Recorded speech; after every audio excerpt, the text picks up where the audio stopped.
Hey guys, welcome to Green Bean Fiction. So in today's video we are gonna see, what if Deku Reborn is demon hybrid and had harem?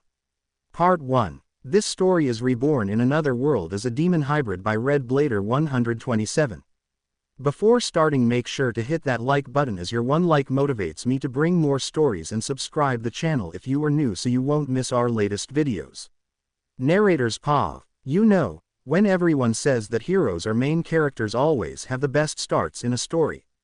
How everything always goes right for them at the beginning. How they always seem to be the center of attention. Most people would assume that the main character is a type of guy who has all the attention, who can perform great feats. Like getting a lot of high scores in exams, having a lot of people praise and surround them for their feats, being able to do many things that seems impossible to some, and more.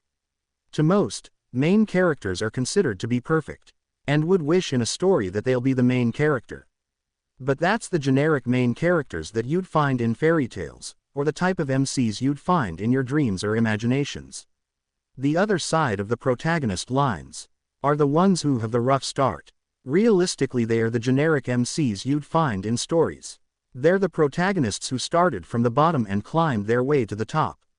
You have Asta, from the world of Black Clover, started as a weakling due to having no magic, but has climbed to the top from working hard. Naruto Uzumaki, considered a cursed child, to the child of the prophecy, then becoming his village's hero and Hokage, due to not giving up. Ikki Kurogane, considered the worst one and one of the weakest, but is endlessly climbing to the top. Even Peter Parker in Hero Comics, starting off as a nerd, bullied often, to becoming a hero of New York. These main characters have strived to the top and reached to the point where they are closer to reaching their dreams. But what about the main characters that were already below and were sent further below? Like, these characters already have a lot of struggles, but under some circumstances, they practically struggle more and are dragged to the departments, practically destroying them physically and mentally. The scene shifts to an extremely dark cave. It was so dark that you'd think that there wouldn't be anything in it. But we can see a large pool of blood surrounding what seemed to look like a throne, with a skeleton body on it.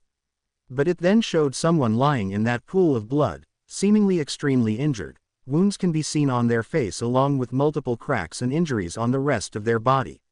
The person had green hair, now stained in blood, with the same substance also coming out of their mouth. As the person was laying unconscious, with their eyes wide open, the shock expression of their face showed something happened. But that person also has a large spiked rock impaling him by his chest and multiple injuries. In another end, it shows someone unconscious by a rock, seemingly injured from the fall. They could be seen slowly waking up, as unknown to them a beast was nearby. What would happen if it happened to even the kindest of souls? But this time, in another world. No one's POV. Crap, I am gonna be late. A male kid could be seen running around in his room, grabbing stuff and placing it in his bag. As he ran right into the bathroom connected to his bedroom. His bedroom was just a standard bedroom, having the standard bed, desk, a wash area, a shelf and more. The desk had stacks of notebooks on them, each containing information about quirks of heroes and other people. Some of it contained information about ancient sword techniques, while some were just about anime. The room had a lot of themes of heroes and anime on it, like an Endeavor poster, with a Monkey D. Luffy wanted poster of his Gear 5th next to it, as well as an apron hanging on it, worn by the VA of Soma Yukihara. Having a Black Clover themed bed showing the Black Bulls logo on the covers of the pillows and sheets. The lamp next to the bed was designed as a Drifloon, on top of a Edgeshot themed desk. Even the flooring had both a combination of anime and heroes on it, showing heroes in real life clashing with villains from anime. It looked like it was personally made. The shelves were filled to the brim with books related to school, heroes, and manga about different anime, like showing romcom, shonen, shoujo, thriller and many more genres. It was so overflowing that there were large stacks of the books next to the shelf. On one side of the room, it showed a Totoro bean bag, and in front of it was a TV, an old TV to be exact, like the ones you usually see your grandparents have. The big black box TV with a drive connected to it. And next to it was a really old laptop, like those old Toshiba type laptops you can buy for a cheap price. And next to it, seemed to look like training equipment along with a katana in its sheath. But other than that, this room was clearly a home to an anime and hero fanatic. Which we can see now rush outside the bathroom, fully in his school attire, picking something up before running back in the bathroom to look at the mirror, surprised when he noticed his messy hair. Oh gosh, my hair. He then picked up the brush next to him and started combing through his green bushy mess of hair, fixing it up a bit so it would look less messy. But in each attempt it either got worse, or he accidentally would copy anime hairstyles, but after a few tries he finally got the right hairstyle. But as he also did that, it revealed a flame-like birthmark on the left side of his forehead. Sighs finally. He then grabs his toothbrush, putting toothpaste on it before he started to brush his teeth, looking into the mirror as it showed his green eyes and his set of 4 symmetrical freckles in diamond formations, one on each cheek on his round face. This person was none other than Izuku Yagi. He's currently at his 2nd year in general studies at UA. He's the adoptive son of both the number 1 hero, All Might aka Toshinori Yagi, the number 1 hero of Japan and seemingly considered to be the symbol of peace. He was known for his brute strength, and his signature catchphrase, "I am here," whenever he gets the chance to say it. And also, the number 9 hero, the bladework hero, aka Sumaire Yagi. She was known to be the sister of Izuku's biological father, Hisashi. She is also known for her beauty and expertise in swordsmanship at cutting down her opponents, with her quirk called bladed locks, where it allows her to form a blade out of her own hair. But why is the adoptive son of 2 of Japan's top heroes struggling like this? Well, let's go to his perspective. Izuku's POV. I knew it was a bad idea to play Minecraft and Mario Party all night long with Kachan and the others. I also should have bought an alarm clock or something. Well, nothing I can do now. Unlike Izumi and the others, I don't get waken up early in the morning. I then finish up brushing my teeth as I look at the mirror, to see both my teeth and my eyes glimmer a bit. I did some random pose in the mirror to just try and make my mood better, but I ended up cringing at myself. Oh yeah, my name is Izuku Yagi, aka the adoptive son of the number 1 and number 9 hero. And I wonder why, you may ask, why is someone like me waking up late? I then walk out the room and place my stuff in the bag, grabbing my notebooks and pencil case along with other school supplies. Well, to tell you the truth, life is not easy for someone like me, being a part of the 20% of the world being quirkless. Unlike my siblings, Izumi, Mira, Hikaru and Aona, I then glanced and noticed the photograph on top of my desk, showing my father and mother along with my siblings. Meanwhile, I was squished between my siblings to the point I didn't get noticed in the camera. I sigh as I place the photograph down before continuing to grab my stuff. Izumi is technically my biological twin. We both were orphans before my father's sister, being my adoptive mom, took us in. Like everything was going well, up until the age of 4 where our quirks are revealed. I then finish packing up my bags, before grabbing it and walking out of my room. Until I remembered something. Izuku. Ah shoot, almost forgot. I went back into my room, before grabbing a locket on top of my desk before wearing it from the inside of my uniform. I glanced at it one more time with a sad sigh, before walking out. I walked down to the 1st floor to see no one at home, typically, and went towards the kitchen to grab microwavable grilled cheese I pre-made, before stuffing it in the microwave and started waiting for it, while I scrolled through my phone, and started brewing some cup of joe. Age of 4 is basically the age of early judgment. Quirks are tested at that age to see if you have one or not. Izumi gained a very powerful, psychic, quirk which allows her to manipulate things with her mind.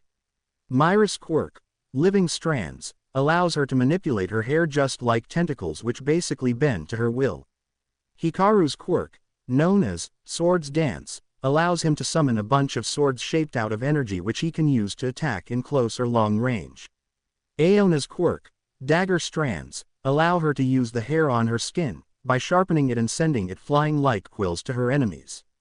While me, Izuku, sighs, what a life I have, huh. Ting, asterisk, Izuku. Oh, finally.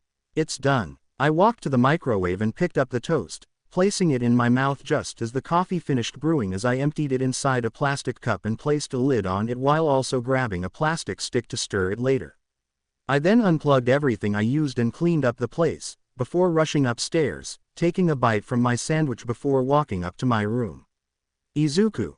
Munching on his sandwich. Well, the doors to the outside are locked and I don't have the key to lock it.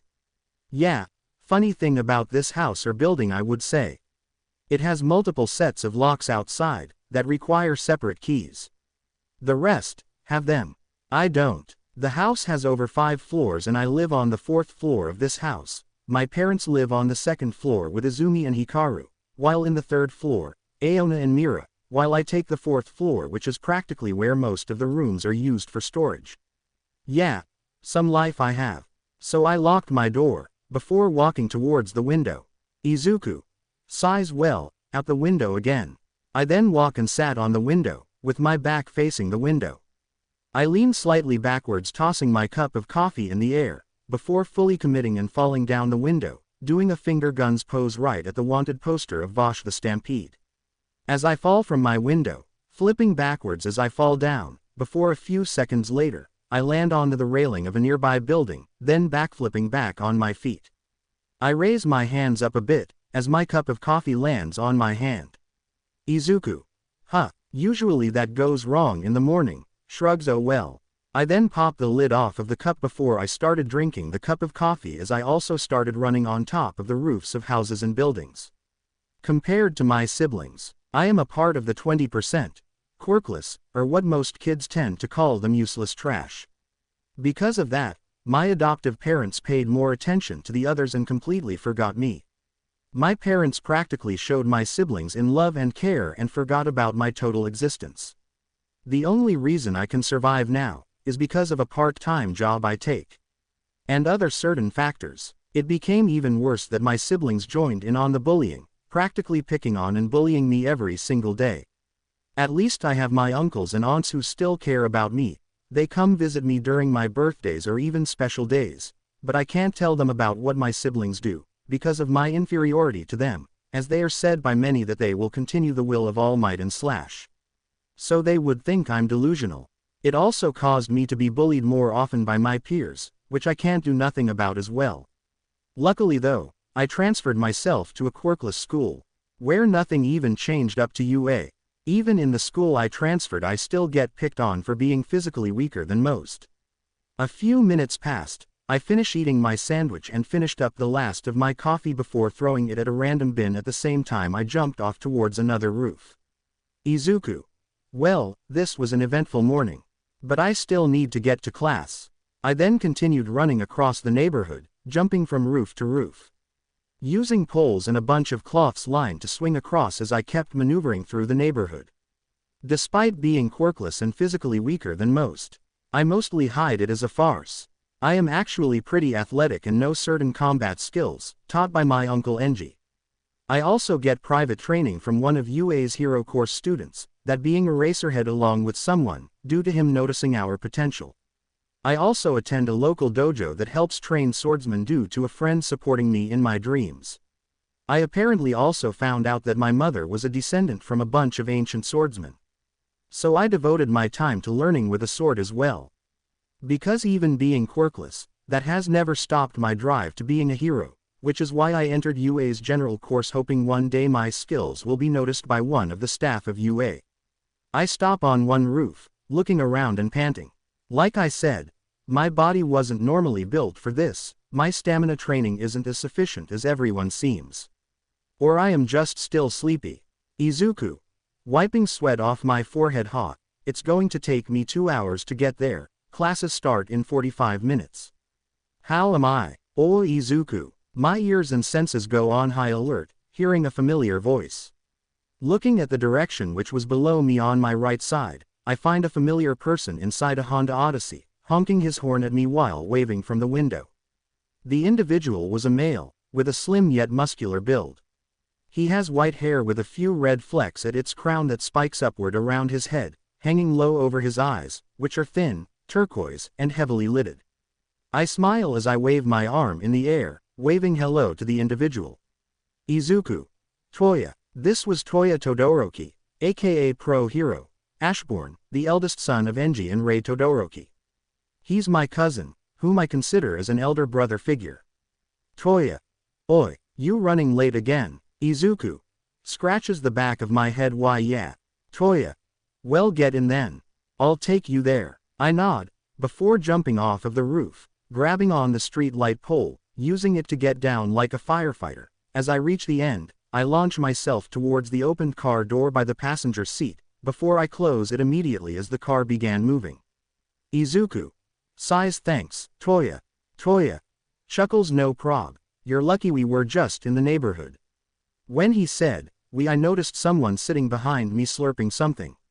I look behind me to see another familiar person slurping a bowl of his favorite food. He is a moderately tall and rather muscular young man. He has quite long hair, though it doesn't pass his neck, and wears bangs, parted twice as to not obscure his vision. His hair is evenly split between two colors, white on his right side and crimson red on his left, this unusual coloring being due to his quirk. As another result of this, he also possesses heterochromia iridium, which causes his left eye's iris to appear turquoise, while his right is a brownish dark gray. His eyes, in shape, are quite thin and reserved. Additionally, he has a large burn scar on the left side of his face, which reaches from his hairline to halfway down his cheek. I chuckle as I notice him with his eyes closed, in his own world while he slurps his food, Nissin cup cold soba. Izuku. Heya, Shoto. Shoto. Stops slurping him. Looks at him and smiles. Heya, Izuku. He's Shoto Todoroki, a cousin of mine who is exactly the same age as me. He's currently studying in UA's hero course in class 2A. Izuku. I thought you'd be much earlier. Shoto. Shrugs. Overslept just like you. Remember, we spent all night playing. Toya. Groans. It's all Katsuki's fault. Idiot tried taking down the Ender Dragon on his own with leather armor and a stone sword. Izuku. Chuckles. Yeah, but I mean, it wasn't all that bad. Shoto. Says the guy, whose diamond luck is insane. Izuku. Shrugs. Well, I just know where to find them. Toya. Bruh, you found over 30 of them in a single cave together. We kept talking as Toya just kept driving down the road. They're some of the only people who I can share a lot with what's happening with my life. Though I never told them about the neglect, or do I tell them what happened with our other classmates due to bullying? Probably because two of their siblings, namely Shoka and Shu, threatened to kill me along with my other former classmates, who are now a part of Class A and B, the hero course.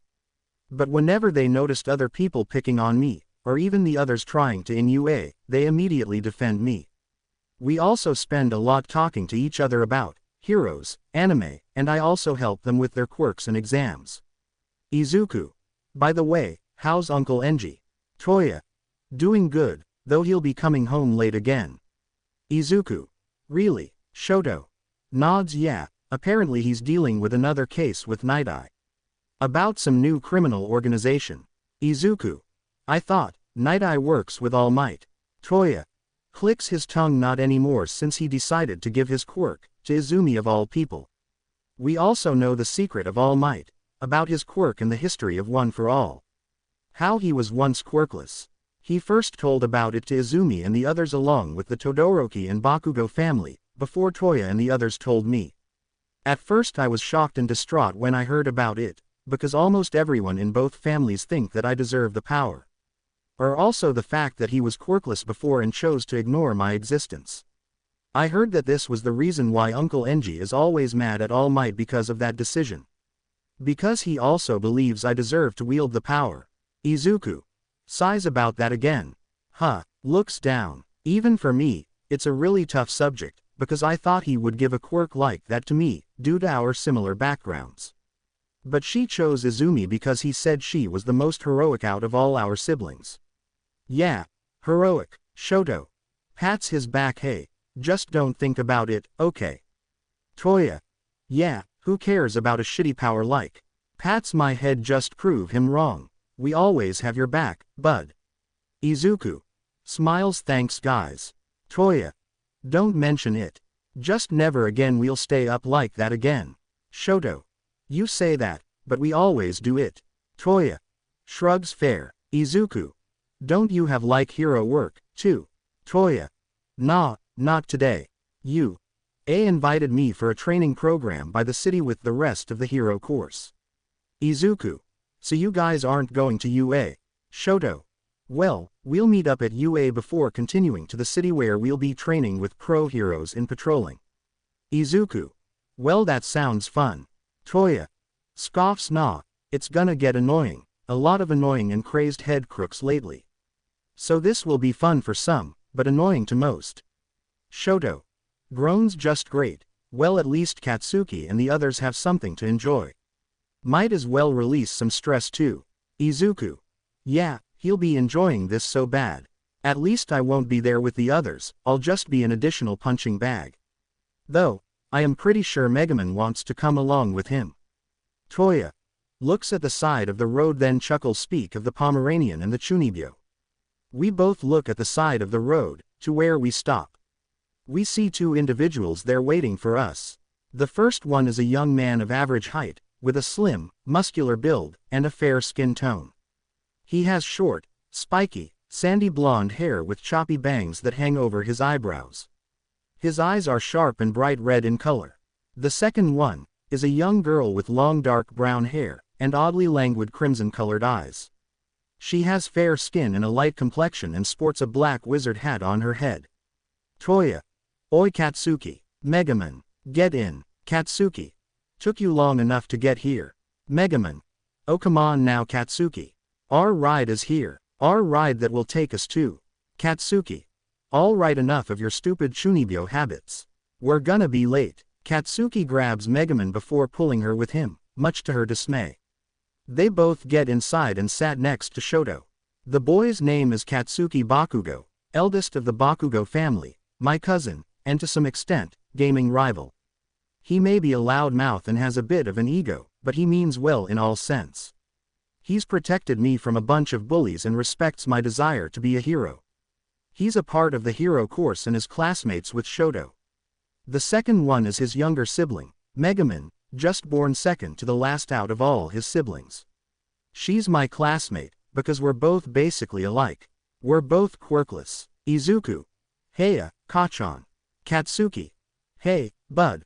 Ruffles my hair, let me guess, running late again. Izuku. Scoffs. Says you. You're the one who wanted to play Minecraft and Mario Party until 4 a.m. Katsuki. Well, if you weren't such a lucky bastard in Mario Party, we would have played only one game. Izuku. I am not even that lucky. Toya. Bruh, you got 301 stars in a single game, because of your stupid RNG luck every time you land on the Bowser spot. Katsuki. Wasn't that 100 stars thing not supposed to be real?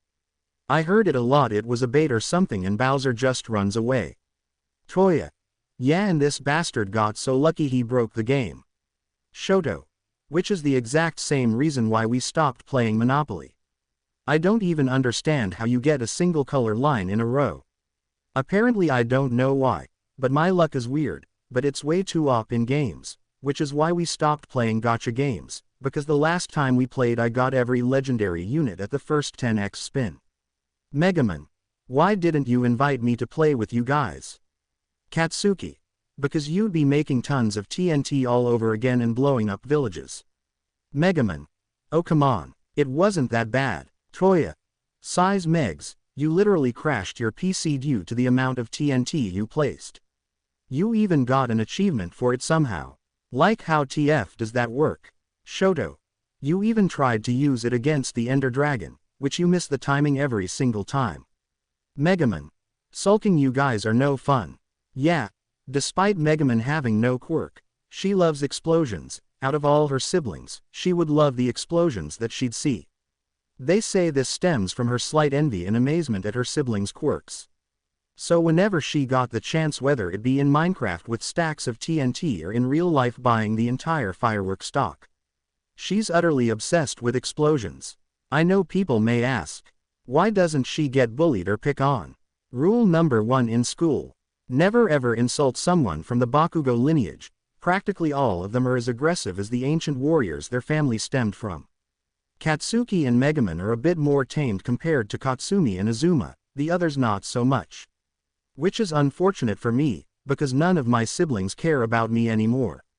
Megaman also may or may not have tendencies of a Chunibyo, which is why she wears a wizard outfit from time to time, People don't judge that much, because that's practically part of her charm in our class, making her one of the 6 beauties in our class. Izuku pats her head. Hey, I'll invite you next time with you know who, then we'll play with TNT mods. Okay. Megaman nods while blushing. Oh okay. Katsuki looks at me and asks me using his eyes, if she or he has made a move yet. To which I shook my head. He chuckles along with the others, knowing who is Megaman's crush in our class. Katsuki, you think we should invite Yagi and Pikachu next time we play Camp Minecraft? Izuku, yeah, sure. I mean we already have Moru, Mineta's brother, Fumi and Shoji with us, we can invite more depending on who you trust. Megaman, can I play with you guys too? Toya chuckles. Sure you can. Just make sure you don't blow up anything. Megaman, I won't. Why do you always think I'd do that? Shoto, last time we played together, you only had TNT and flint and steel in your inventory. Izuku, not to mention, you keep spamming bombs in Bomberman and getting yourself killed. Megaman, don't judge me. Me and the others just laugh as she whines and starts baby punching Toya's arm. It was always fun just enjoying these little moments with people who appreciate my company and existence. They're practically the only people who I can call my friends and family. But even with this, I can sometimes take glances at other kids around me and how they have the best of their lives.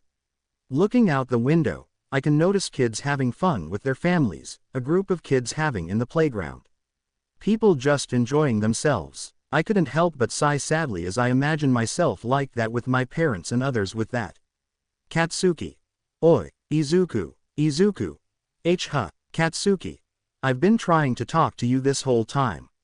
What in the world were you doing looking out the window? Izuku. Katsuki. Sighs. Let me guess, you're still feeling down about Asmite giving his quirk to your sister. Izuku. Flinches. How did you? Katsuki. It's written all over your face. Izuku. Scratches the back of his neck. Sorry about that. Katsuki. Just don't think about it. He's not worth it anymore. I practically lost all respect for him as a hero. Kachan respects a lot of the pro heroes. As a kid, we both aspire to be like All Might and Endeavor, strong, never gives up and is willing to do anything to save other people.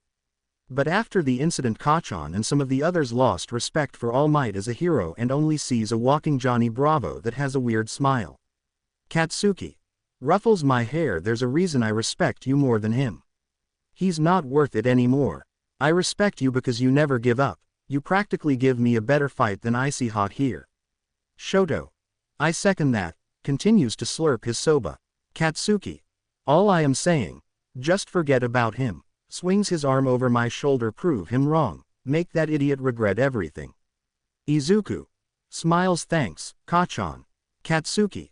Pats my back and chuckles. No prob. Smacks my head. Just stop thinking about all that crap. We're here for you, bud. Toya.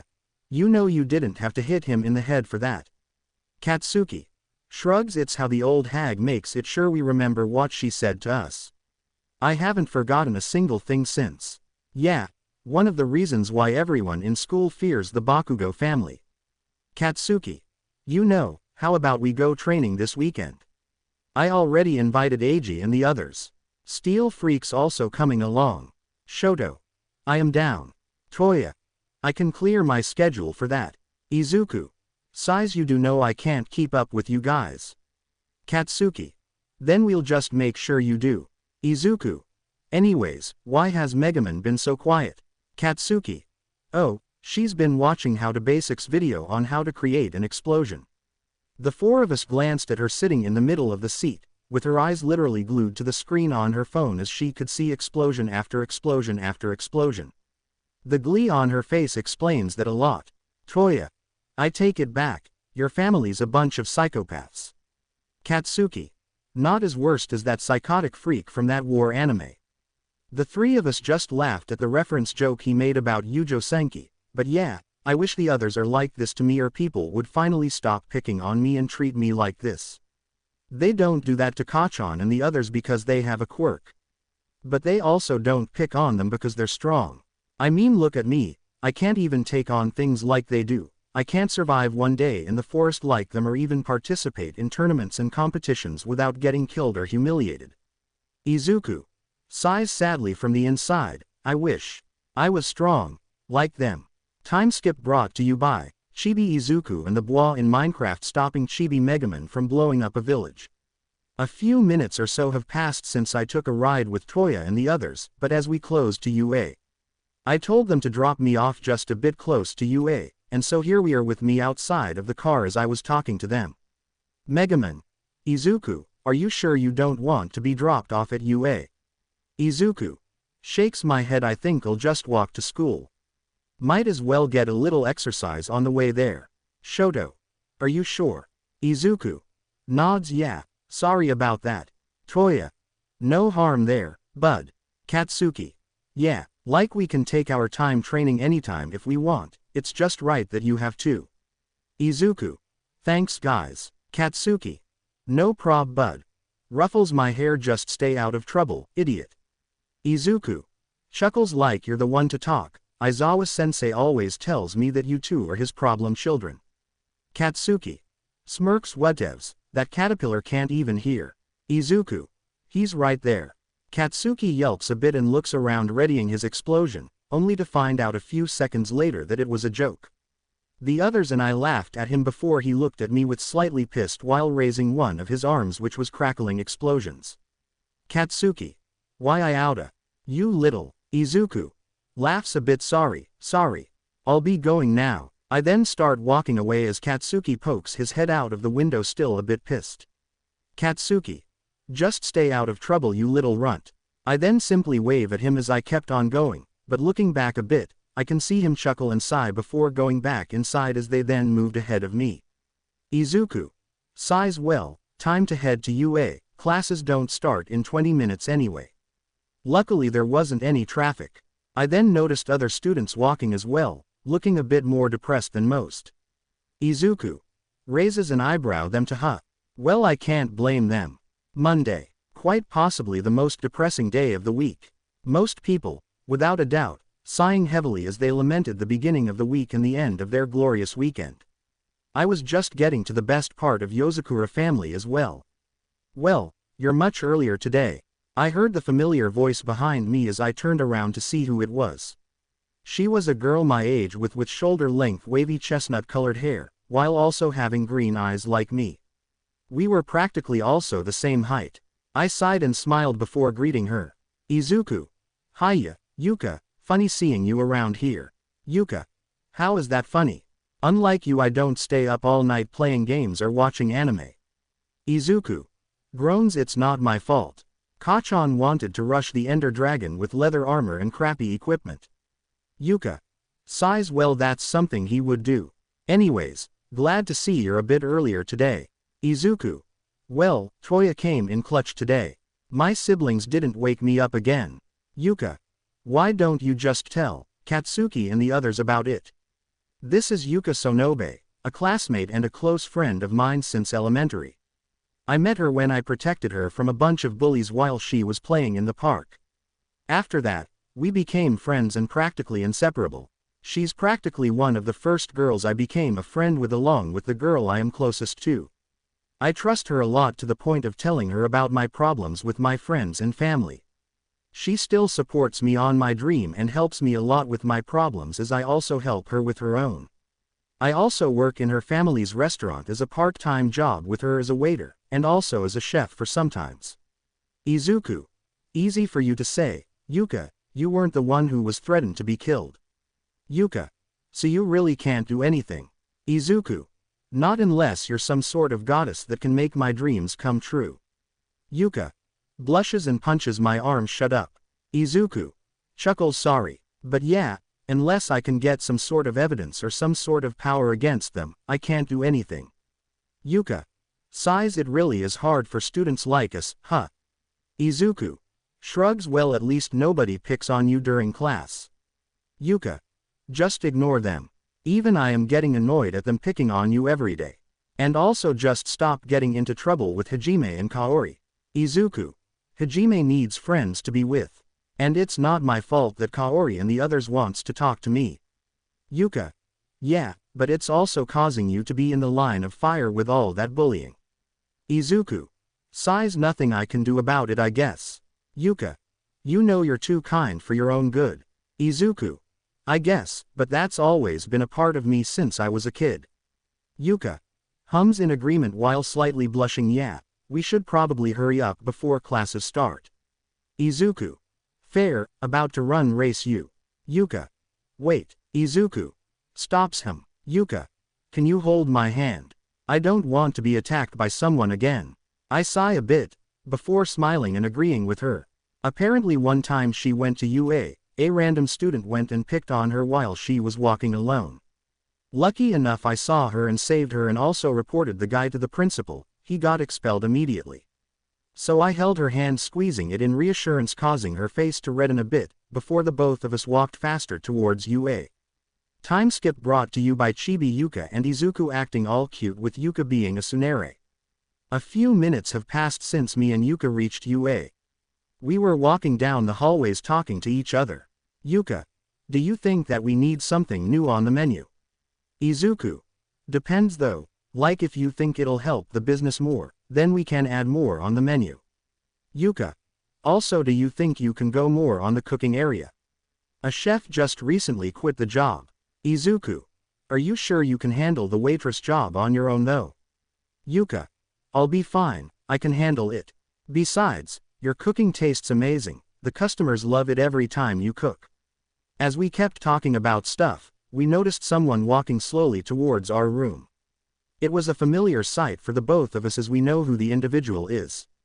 The individual was a male with black hair, brown eyes, and a slim body, along with a kind face that people compare that me and him are practically the same. Man, heading to class is the worst. Izuku. Hajime. Hey. As soon as I called him, he flinches as he looks back at us as we both wave a bit at him, while he waves back awkwardly. Hajime. Oh, Izuku, and Sonobe-san. Gee, good morning. Yuka. I know you're almost late for class, but considering what Izuku said to me earlier, I can see why now. Hajime. It's not my fault. Yuka. Sighs, I already said I don't blame you. Izuku. Pats his back. Yeah, calm down bud. This is Hajime Nagumo, another one of my close childhood friends and the only male I can relate to in our class. Me and him were friends since he transferred during last year of kindergarten and are relatively close to one another since then. We were both in the same circumstances, with each other being quirkless, being physically weaker than most, and also being fanatics in anime and manga. We usually spend our time together talking about manga and anime, either reading or watching them. Play games with Kachan and the others who are cool with him. But because of our circumstances as well, we're both the bully targets of our class. And I am usually the one who has to protect him. But I don't mind either way. He's a friend I can trust too, as the same level as Yuka, so I also tell him mostly about what's going on in my life. Hajime. Sighs, I really hate Mondays. Yuka. I think you hate going to school overall. Izuku. Groans, I mean, can you blame the both of us? It's practically torture for us every week. Yuka. Fair point. I can't blame the both of you. As long as either one of them likes to talk to you too, you're both in the danger zone. Hajime. Groans Megaman, and you know who is always on me. They always like to talk to me about stuff and even always greets me up front. This is already bad for me. Izuku. You think you have it bad. I practically know all of them back then. One of them is my cousin, the others are close friends. And they practically talk to me at any moment they have. Yuka. Hajime. Izuku. Hajime. I take it back, you have it worst. Yuka. Yeah, way worst. Izuku. Groans, what a life I live. Yuka and Hajime pat my back to comfort me as we just kept walking towards our room. I know it's already enough that me and Hajime are bullied for being quirkless, anime and manga fans, gamers, and practically the weakest among the class. But there's one more. Me, Yuka and Hajime just kept walking down the hallways, passing by and greeting Hitoshi Shinso, another friend of mine I made in UA, due to Aizawa-sensei. As we make it to our room, the three of us stand at the door. I told Yuka to stay further behind a bit, understanding what I meant. She gave a somber nod before doing so. Me and Hajime stand in front of the door, first as we both looked at each other and nodded, being totally aware of what happens once we enter the door. We then opened the doors as we both entered this so-called hellhole. Sup, you gross otaku duo. Stay up all night playing video games again, did you too? I bet you were both playing porn games the whole time. Wow, what a creep. What kind of disgusting pervert stays up all night playing porn games? Worst of all, one of them is the sibling of a hero course. Would have been fine if we have either of them than this worthless loser. I can't believe a gross pervert like him is the son of the #1 hero. Nah, that loser's adopted. His father must have went to buy milk and never came back. We found ourselves on the receiving end of a multitude of scornful glares and annoyed tongue clicks from a majority of the male students as soon as we both set foot in the classroom. None of the female students seemed all too pleased to see both of us either, giving us stares of contempt. Yuka walked past us, because all of the attention was basically on us. But I could see the pity and the slight anger in her eyes, but yeah. I can't blame her. She sits on her seat, just reading a book I gave her, as she tries to ignore what was happening. Izuku sighs, one of the reasons why I wished my parents came in for abortion instead. Even as we ignored everyone staring at us, there would always be the ones that would practically make it verbal to everyone. The boys all laughed at the statements earlier, as if they found that statement somehow hilarious. The student who'd first called out to Hajime and me was Daisuke Hayama, the ringleader of both of outclassed tormentors. The ones who were laughing wickedly next to him were Yoshiki Seidu, Raiki Kondo, and Shinji Nakano. It was those four who'd always made our lives miserable. Izuku silently groans, as if those four never get tired. Sure, the both of us are otakus, and I know Kachan and the others are too, but they have the strength and quirk to make others shut up about them. They're also more vocal in class. The both of us not. Well, yeah, I only talk to a certain portion of people outside of class or even in class, specifically people who are my friends. But most of the time, I don't talk.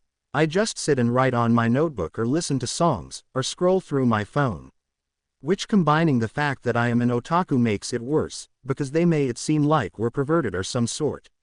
It only makes it worse to seem, because they knew Minoru back then, who's an otaku, for hentai. So they assume that we're the same. But Hayama always pick on me because of an incident that happened back then. We can't even stand up to them or try to fight back, because of our certain circumstances. To tell you the truth, I am a bit stronger than most due to all that sword training, but I tend to hide my strength from everyone and just focus on being out of the picture because of all the bullying. And sure, most of the time being an otaku can earn you a bit of looks, so why bully or pick on us? Well, we have an inescapable problem. Good morning, Izuku-kun. You barely made it on time today too. I think you should at least make an effort to come earlier. You as well, Nagumo-kun. Nagumo-kun, you made it almost late again. And I told you, Izuku, you should have just drove with us. We both look up to see two girls walking towards us. One of it was Megumin, who I know arrived earlier, because I went to walk the last few meters. But the other one went really close to me. She had sleek, black hair that went all the way down to her waist, and large alluring eyes filled with kindness. Her small nose sat perfectly upon her face, and her pink lips were the epitome of perfection. Izuku scratches the back of my head. Gee, good morning, Shirasaki-san. Kaori pouts, didn't I tell you to call me by my first name? So we both can call each other by our first. Smiles. I felt every boy increase the intensity of their glares at me, as I chuckle nervously while sweating profusely, wishing for just something to get me out of here. Hajime was in the same situation as Megumin started talking to him too. This is Kaori Shirasaki, another one of the girls I became close as a kid, after I saved her from a couple of thieves trying to steal from her during elementary, and after that she practically always talking to me, and we both spend time with each other from time to time, even supporting me with my dream, and I appreciate her company and support, but it's a double-edged sword. Kaori Shirasaki, one of the most popular girls in school, and beautiful enough to be considered a goddess by many, even beating Najire Hato in a beauty pageant. She always seemed to have a smile on her face, and her knack for looking after others combined with her strong sense of responsibility made her one of the most respected students. Moreover, she was tolerant and understanding to a fault, to the point where no one had ever even seen her look unhappy before. But because of us interacting, this made it worse for me. Because it practically made every boy jealous at me. Kaori was always looking after other students. Despite me getting good grades on every test, they believed that was the reason she talked to me. And it became worse because of my average look, where my siblings get at least 3 confessions in a month, I never had. And because of my dream of becoming a hero despite being quirkless, most see me as a delusional prick. Because of all of this combined along with other certain factors I won't mention, the male students of my class couldn't stand the fact that I was so close to Kaori. Why him and not us? They thought. Meanwhile, the other girls simply thought I was using Kaori. Izuku.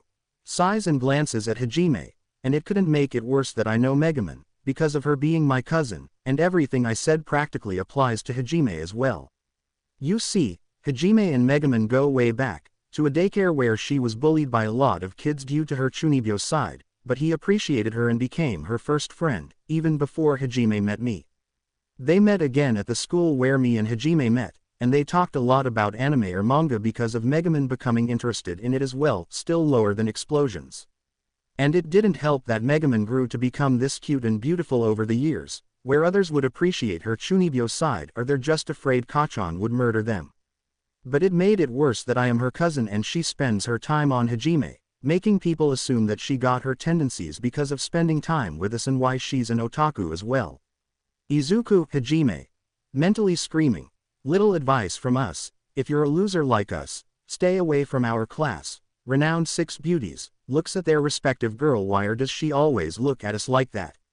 That's right, Megumin and Kaori were known in our class as 2 out of our 6 standout beauties.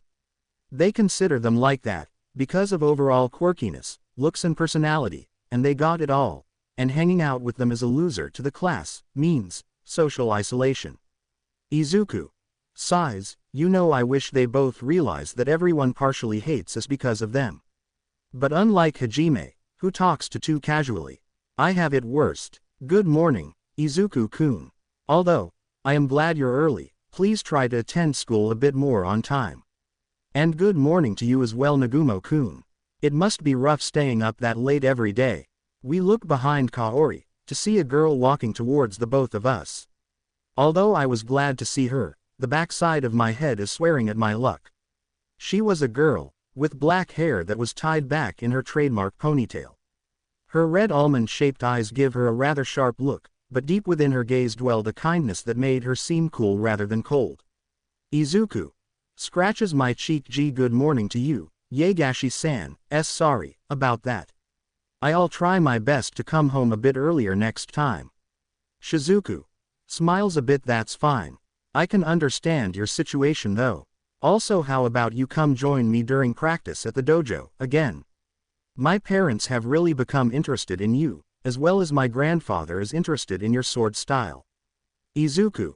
Asterisk. Sweat drops a bit. I'll try too. I've been practicing on my own a lot lately. Shizuku. Smiles more. I am glad. I hope I'll be able to spar with you once again. Izuku. Chuckles nervously. I'll do my best. But I know I stand no chance against you though. Shizuku. Well, we never know unless we try. This is Shizuku Yagashi, another one of my close friends back then. It started after she found out that I saved Kaori from a bunch of thieves, which she was eternally grateful for. From then on, she would become another one of my close friends like Yuka and Hajime, to the point I trust her enough to tell her my secret with my family and upcomings, to which she understood and felt sorry, while she also supports me in my dream.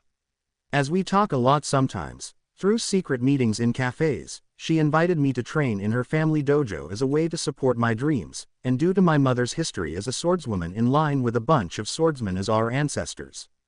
Her parents were always happy to see me and have taken an interest in me, though at first it was rough, but they eventually grew to like me.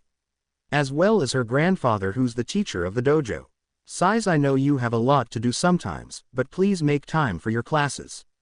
It's important for the both of you to be on time for school. Especially you, Izuku-kun, can you manage your time a bit more well? You know it's important for us to be on time for school, right? We look to the side to see another girl walking towards me, and I swear, I almost lost my soul again because of my luck.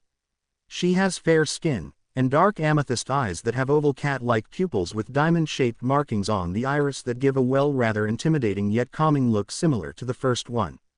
She has light purple hair tied into a signature waist-length twin tails, topped by small Odango-style buns that resemble cat ears that goes well with her eyes. Izuku. Good morning Kawajima-san, scratches the back of his head. I promise to try and balance my schedule more. Catching.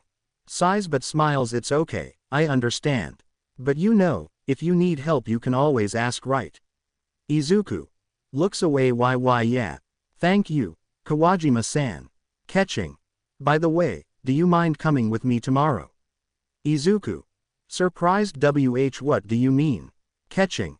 Pouts. Didn't you agree that the both of us would come with me to check around Kyoto? Also you promised to help me practice more with Shizuku, right? Izuku. Silently gulps. Oh yeah. I totally remember. I wasn't going to leave you out, I swear. Catching. Smiles a bit. Excellent. Just making sure. Her on the other hand, was Catching Kawajima. Another one of our class. 6 renowned beauties and vice president of our class and also a close friend of mine. We met due to Shizuku and Kaori and other circumstances, but eventually she grew interest in me and became friends. Probably because I was one of the few males that can tolerate her a lot. You see, Catching's family is one of the families involved in Japan's economics and welfare. And as such she mainly assists her parents in managing these responsibilities, where she mainly helps in managing day-to-day projects, economy, as well as managing the homes and residents, earning her the title, Yuhang. And as such, she usually needs someone to assist her. She has had many assistants in the past, that were her age, but it would either be boys just hitting on her for her looks or her wealth, or assistants that can't tolerate her actions and judgment. But with me, she found that differently. Probably because she says I am the exact opposite of all of those, that I actually work hard, help her a lot, I don't do it for any of those labeled reasons, which is true. I really help her because she's actually one of the few people that appreciates what I do. And someone needs to look out for her, cause of her extreme workaholic tendencies. And that's where I come in. She considers me the best assistant and boy she's met. Because I was different from the rest. Catching. By the way, thanks for helping me sort out files yesterday. It was a real hassle. Izuku. Scratches the back of his neck. Sure, it was no problem. Smiles a bit. I couldn't just let you handle them all on your own. Catching. Also I never knew about that cafe you showed me yesterday. Izuku. Really? Well, they just recently opened a week ago. It's a really nice place to relax and eat sometime. Catching. Smiles. Can you show me around sometime? Izuku. Surprised. Really? Wouldn't that? Catching. Blushes and looks away and not like a date idiot. Pouts. I need to inspect if their service is up to standards. Izuku. Nods while tensing up a bit. Right, got ya. I was just gonna ask her if Shizuku or Kaori would be more of good company for this. I actually helped and followed her orders. I didn't just help because of her looks and money, I helped at my own accord and respect her opinions and orders. But it's mostly also because I want to help her lighten her load and relax at least.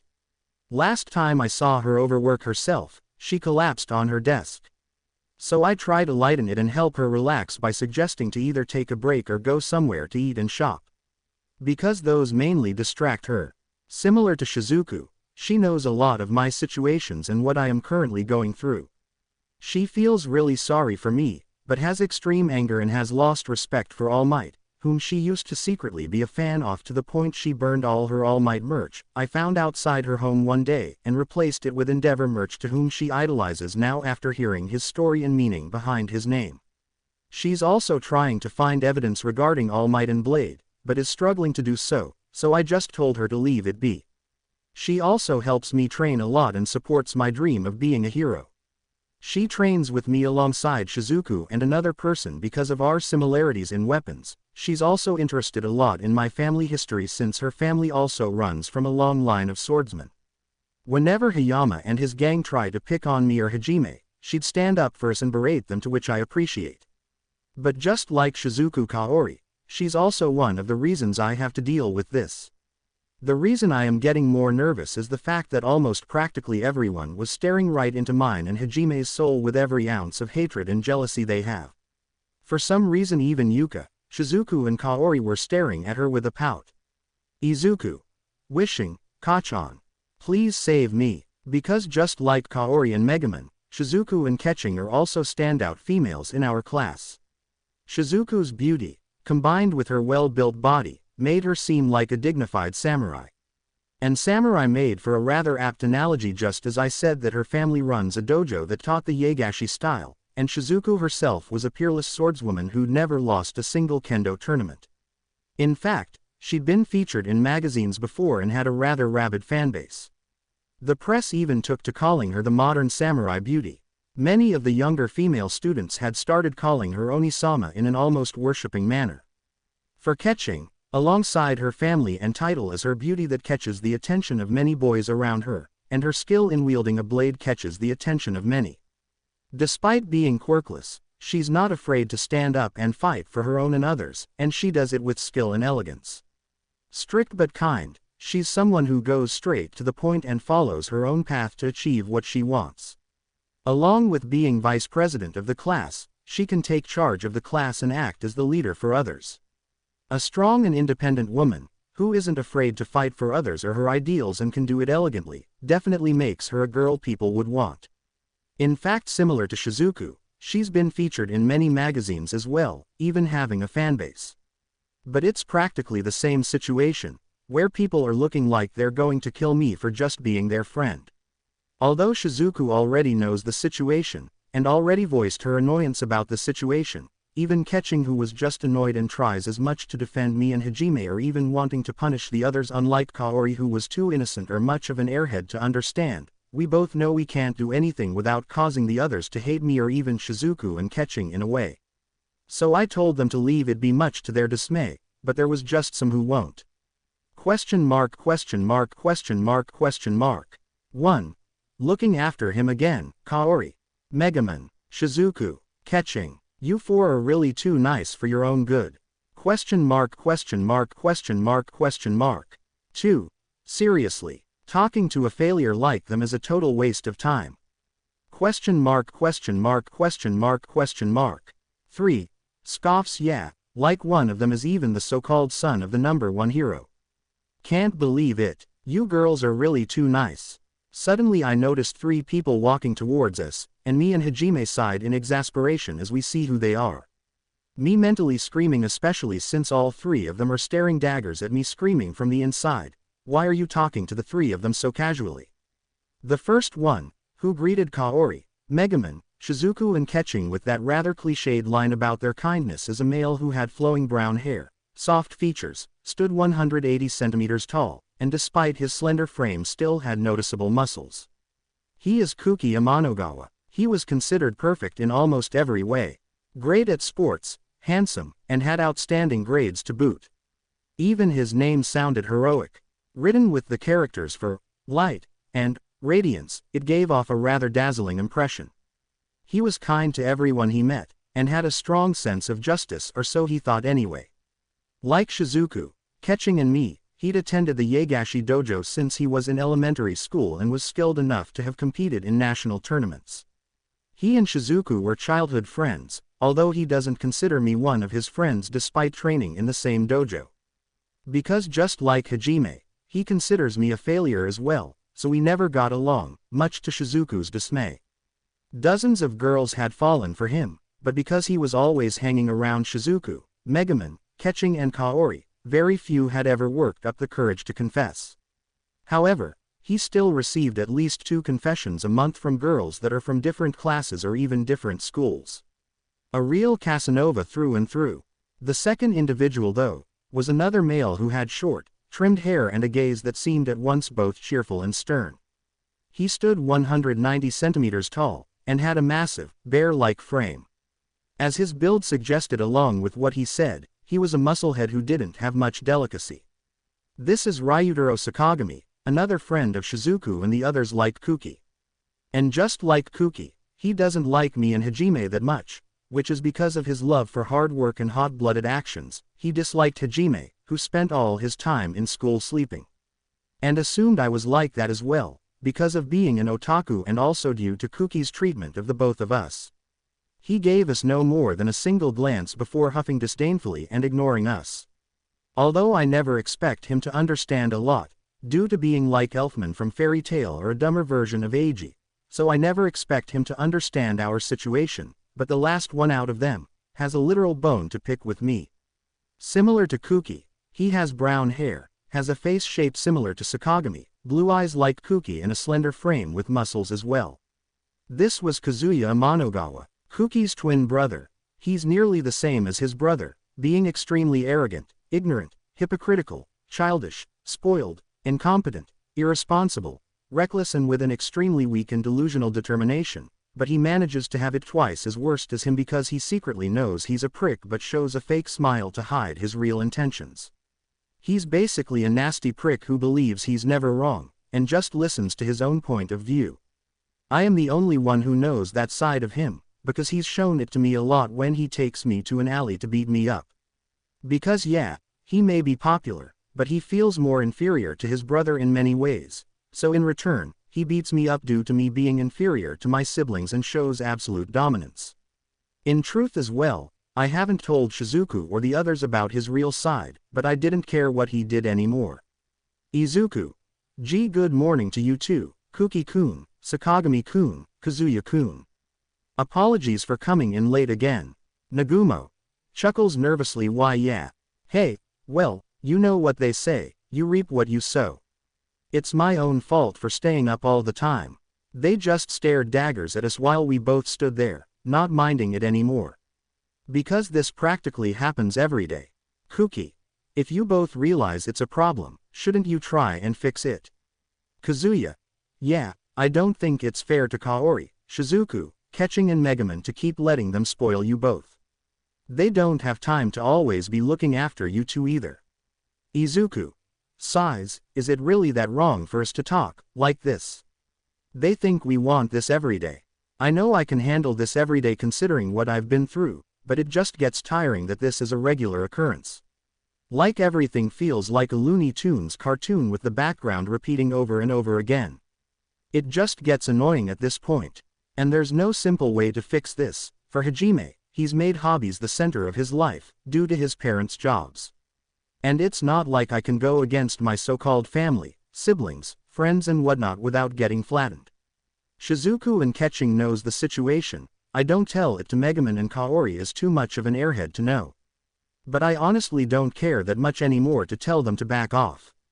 They're at least few of the only people I can talk to normally left. Hajime. Yeah, I guess. Ah ha ha. I noticed the four boys staring daggers at us, as Shizuku narrowed her eyes along with Yuka.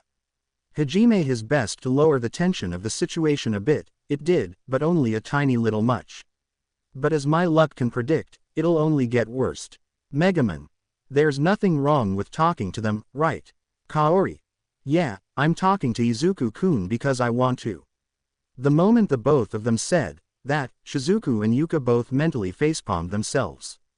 Kaori is an airhead, while Megaman wasn't always the smartest when it comes to speaking her thoughts out, so this was bound to happen. But at a time like this, as she said that almost everyone rose up in an uproar staring down at Hajime and me. If all of them had some sort of quirk similar to Medusa, or a quirk that can allows people to kill by looking, me and Hajime would be killed over and over again.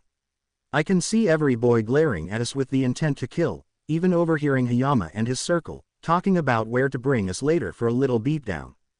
Kuki. I see, you both are really too far kind. Kazuya. Yeah, that's unbelievably sweet from the both of you. Megaman. What do you mean? Kaori. Yeah, what was wrong with talking to someone just because you want to? Kazuya was just being sarcastic. Kuki on the other hand. Yeah, he may be considered perfect, but a little too perfect to find his one major flaw. His ego is as big as his fan club. Where his self-righteousness was big enough that he was always convinced that he was right. Izuku. Pinches the bridge of his nose, and it's not like I can't do anything about that ego of his. It'll either cause a ruckus or just adds more pain than I can take. Can this get any worse? All of a sudden, Kuki and Kazuya were both smacked in the back of the head by a familiar set of hands, making me facepalm at my own words, but be slightly thankful. Question mark question mark question mark question mark. 1. Sighs honestly, you two can be such a handful with what you say sometimes. This is the reason why Auntie told me to keep an eye on you too. Question mark question mark question mark question mark. 2. What's wrong with what Kaori and the others were doing? They have their own choice on who to talk to. 2 girls stood behind Kuki and Kazuya who were rubbing their heads in pain after being smacked and bonked on the head. I was thankful, yet at the same time cursing myself, because this was another major problem for the both of us. The first girl has long luscious light brown hair, tied to a signature white bow ponytail. Matching it was her brown-colored eyes that show a warmth yet tired gaze, possibly due to the Amanogawa brothers whom she was relatively close. Kazuya rubs the back of his head. Damn it, Riza. Why did you do that? Riza sighs. How many times do I have to tell you two to stop it? You can't just stop Kaori and the others from interacting from who they want to. The second girl on the other hand had fair skin, long black hair that reaches down to her knees, matching it was ruby red cold eyes that show a hint of kindness towards Hajime and Izuku. Kuki. But Akame. Akame sighs. No buts, Kuki. Leave Kaori and the others to talk to whoever they want to. If they want to talk with Izuku or Hajime, just leave them be. Riza. If you both don't want me to tell this to Auntie, you better just let them be. Me and Akame talk with them because we want to. Akame. And besides, there's nothing wrong with being concerned for someone. Izuku's a friend of mine anyway. The moment she said that, Kuki and Kazuya looked astonished, while almost everyone in the class sent me and Hajime a glare that would send us to the kingdom come. Izuku. Hajime sweating profusely. Just why? Kuki. I see. Very well then. Kazuya. Yeah, I guess you girls are far too kind, for your own good. Kazuya. Kuki and Ryutaro step away from me and walked back to their seats as the others step away to mind their own business as me and Hajime just stood there, just tired of all of this. Riza walked close to Hajime to check on him. Riza. Sorry about them. They can really get carried away sometimes. Hajime shakes his head and sighs. It's fine. Riza-san smiles tiredly. Thank you anyway. Riza smiles. No problem. Giggles. Always there to lend a hand. Whispers. By the way, you want to try that new game that's been trending? Hajime smiles a bit. Sure. That girl right there is Riza Shiramine, secretary of our class, and a cousin of the Amanogawa twins, mostly on their mother's side, and similar to Megaman, a close friend of Hajime. It started when me and Hajime tried out a new RPG game that was trending. And Hajime told me that while I wasn't playing, he met a player named Sally during his time at the game, and became friends with her.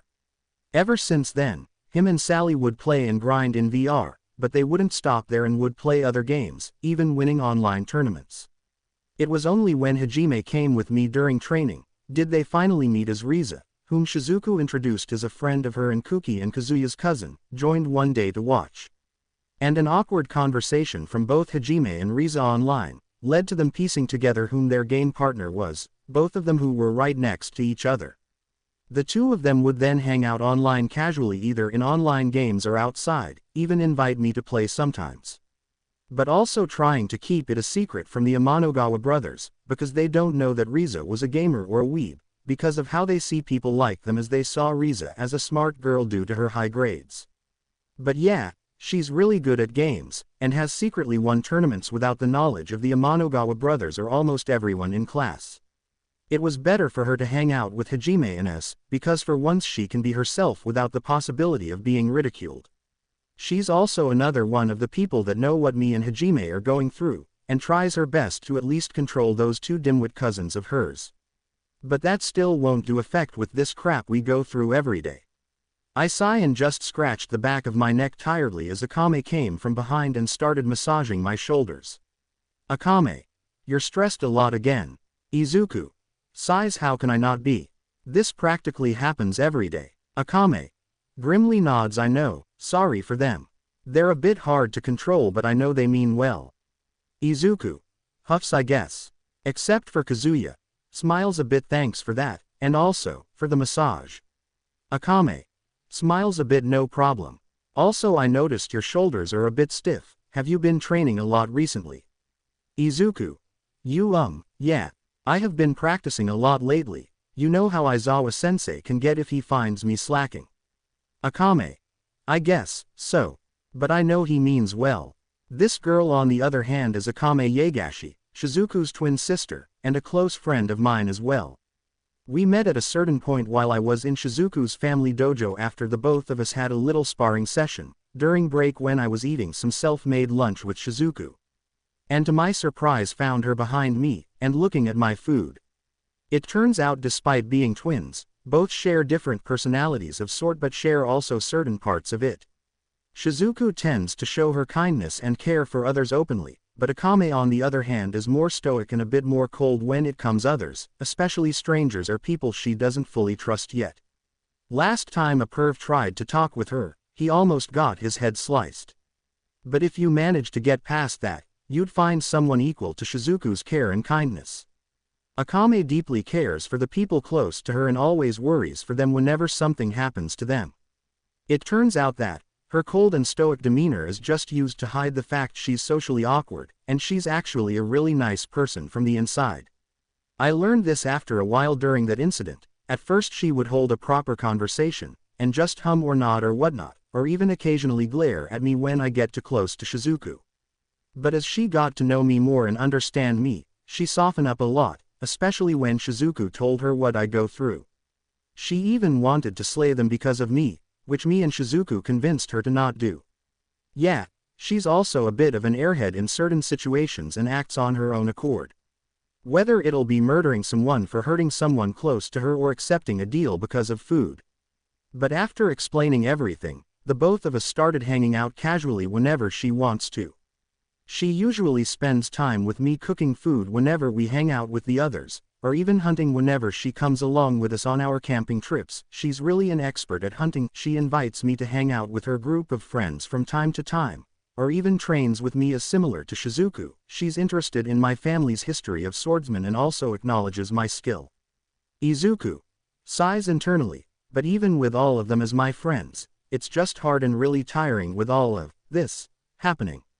And yes, Akame and Riza are also a part of our class, standout girls. And while yes, me and Hajime are glad that there are some people in this class we can decently talk to or hang out with or even appreciate us, it's a large burden for the both of us that we're practically becoming targets for all the class hate. Like I don't mind having them as friends and are actually glad they are, but with all the crap happening in my life and just having this problem for just being friends or just spending time with them, just rubs salt on my already fresh wounds. I am just tired, but seriously screw my life. Shizuku walked close to the both of us along with catching. Shizuku. I'm sorry about that. I should've. Izuku sighs and shakes head. Just leave them be. It's just better to leave things be than let something else happen. This is just getting old. Shizuku sympathizes with me a lot, due to our circumstances. How I have to suffer the bullying because of both Kaori and Megumin, just as she has to suffer the consequences of the Amanogawa brothers' outbursts and whatnot. This is what we simply call our silent suffering. Hajime just shrugged and smiled wryly, and before Shizuku or even catching could talk to me more, the bell suddenly rang, signifying the start of classes. Everyone immediately went to their seat as I sighed before walking back and sitting down on mine. Hajime sat down in front of me as my seat was in the third row by the wall, right next to Yuka. Our social science teacher entered the class, because during Mondays, our fourth period becomes our first. She greets us a bit embarrassed, before beginning with the usual things, like announcements and whatnot, ignoring the current atmosphere of the classroom. Izuku sighs, sensei's probably used to this already. I really feel bad for her. I glanced at Hajime, noticing him going to sleep in the middle of class again. Although we both slept late last night, I drink really strong coffee to counter it. I could sense the glances of everyone going to me and him, the guys all scoffing at us, while the girls look at us in scorn. I could also catch Kaori's gaze at me, smiling at the both of us along with Riza who slightly giggled, Shizuku and Yuka staring at us with amusement and concern, catching sighing in exasperation, Megumin reading a book on TNT, and Akame just secretly munching on some food, but was also doing that to hide her worry. I just brought out my notebook and started to write down some stuff that are just read some of my past personal notes regarding some stuff like training, even sketching anime characters, just trying to get everything off my mind. Izuku thought, knowing that lunch is coming later, and the only thing I brought is beef jerky. Kaori will do the same thing again. Groans, I can already imagine what'll happen again. Let's just say, practically every day for me and Hajime, Kaori and Riza shared their food with us, with both Kazuya and Kuki making the same stinking remarks about letting someone like us eat their food. For Hajime's case, it's because he brings small 10-second meals. For my case, I just didn't care about it anymore. Like my parents forgot about me to the point I starved for 3 days, before I learned how to cook. And usually, Yuka gives me a homemade sandwich for me to munch on. And if I do bring food that I cooked by myself, Akame would want to have a little taste or bite of it, resulting in more glares and snarky comments. It's really just hard having this same situation go on, every single day. Like this isn't bad as it is, but it's just tiring and annoying that this has gone for long enough. Like every day is just the same stupid day I've experienced for the past years. Izuku sighs, I wish something else happened today. Like those jerks get sucked into a portal into another world or something. Practically they act perfectly as a party. All good at being jerks. Closes eyes, I just don't care anymore, just something interesting happen. Sometimes, I really wish my parents were still here with me. Or I can at least find out what happened to them. But other than that, I really wish something else happened. I opened my eye for a bit, when I noticed that there was a glowing silver circle engraved with various geometric patterns glowing at the center of the classroom.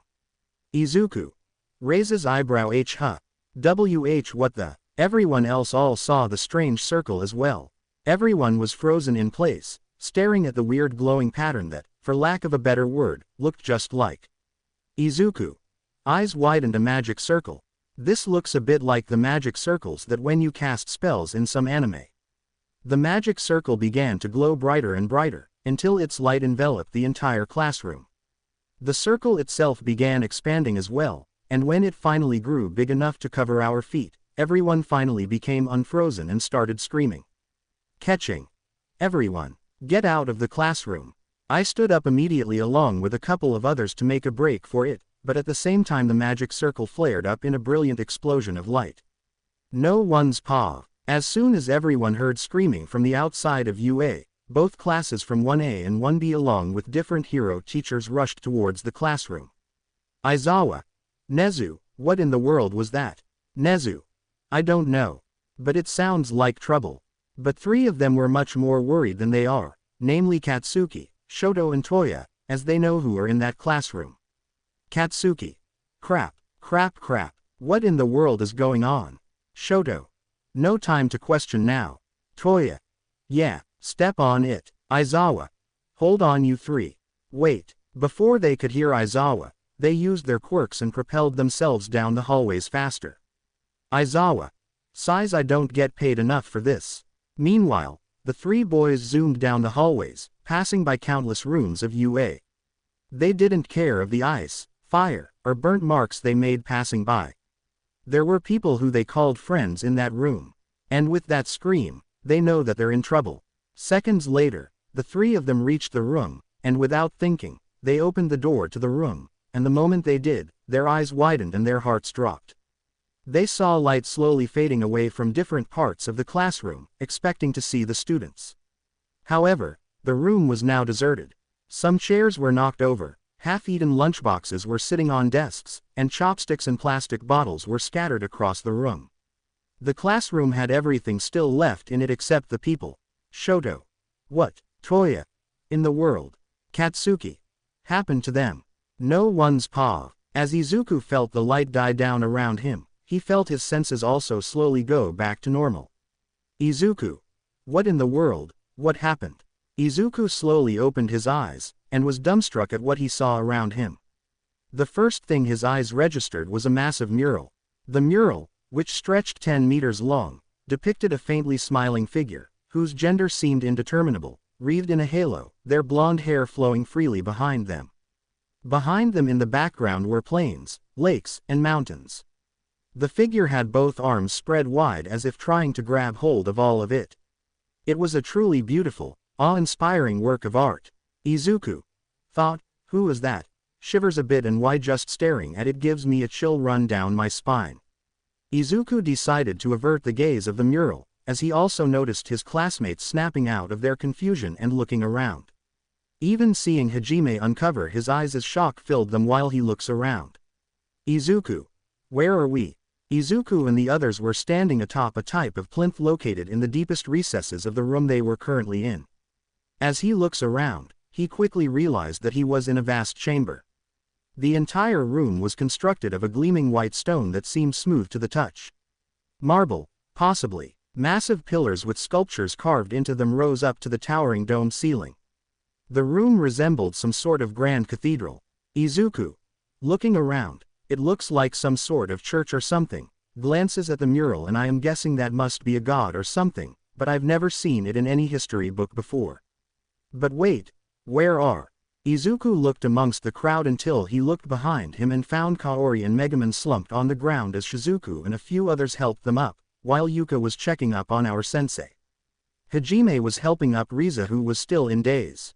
Izuku sighs in relief, at least the three of them are all right. But where in the world are we? Is a villain's quirk causing this? Izuku looked behind and saw both Akame and Ketching just waking up from their dazed states. So he walked up to the both of them before kneeling down and helping them. Izuku, are you two all right? Ketching winces a bit. Why yeah, just a little dazed, takes his hand and stands up. Izuku, here, Akame, extends an arm to her. Akame smiles a bit and takes it. Thanks. But where are we? Izuku looks around. I don't know. Any idea about this? Ketching shakes her head. Nothing that I've heard of, but what is this place? I don't even know where all these designs and decor come from. As he looked around, he then sensed a lot of people other than his classmates around him, so he walked towards the edge of the plinth until he saw what was around him more clearly. He saw that around the plinth that him and his classmates are on, around 30 or so people were standing before them. It looked as if they were all praying, their hands crossed about their chests. They were all clad in white robes decorated with gold embroidery. At their sides were something resembling a bishop's stave. The tips of their staves opened up into a fan shape, and instead of rings, several flat discs hung from the ends. Izuku saw them and looked at them curiously. Izuku thought, this feels like a summoning ritual in those isekai stories. Like in Familiar of Zero, or even campfire cooking in another world with my absurd skill. Eyes widened. But if they're all around here, does that mean? Before Izuku could even question the possibility, one of the so-called priests stepped forward. He was an old man in his 70s, dressed even more lavishly than his peers, with a richly decorated monk's cap that stood about 30 centimeters tall. Old was perhaps not the best word to describe him. If not for his deeply wrinkled face and aged eyes, one might think him a man in his early 50s. His staff jingled as he walked, clear soothing notes reverberating throughout the halls all the while. Ishtar, welcome to Tortus, brave heroes. It is our pleasure to welcome you here. I am the Pope of the Holy Church, Ishtar Langbard. It is an honor to make your acquaintances. The Pope named Ishtar smiles while everyone including Izuku looked at the man confused of what was happening. Akame. Tortus. Ketching. I think he meant Tortus, or something. Maybe close on the lines of that. Izuku raises an eyebrow. Tortus. Is that a place or a country? Is that even something that exists? Before any of them could ask further, the Pope named Ishtar spoke again. Ishtar. We've prepared refreshments for all of you. Please follow us and we can fill you in on the details. The class looked at each other, still not fully trusting him. But with no current lead or knowledge of where they are, they had no choice but to agree, so Kuki calmed everyone down with his high-level charisma, before agreeing to follow Ishtar, much to their teacher's dismay who had tears in her eyes because he just did what a teacher was supposed to do. He then led the still confused group of students into another room that was furnished with numerous chairs and long tables. The new room he'd guided the students to was just as lavishly built as the first. The exemplary craftsmanship of the furniture and the tapestries hanging on the walls was evident even to the students' untrained eyes. The layout of the room implied that it was some manner of banquet hall. Kuki, Kazuya, Shizuku, Kaori and Ryutaro were seated alongside their teacher at the head of their respective table, their followers all arranging around them with Riza and Megumin nearby. Izuku managed to sit in between Yuka and Hajime, who was at the end of the table with Akame and Ketching. Yuka, do you have any idea what's going on? Izuku shakes head. I don't, but why do I have this weird sick feeling that this isn't our world anymore? Hajime, you mean we've been isekai'd? Ketching, isn't that something from like the books you've read? Izuku shrugs. I am guessing more like summoned, but works too. Either way, let's just wait for them to explain everything. Akame, how can we be sure this isn't some sort of prank? Hajime, who would plan a prank this elaborate? Izuku rolls his eyes. Nezu probably would.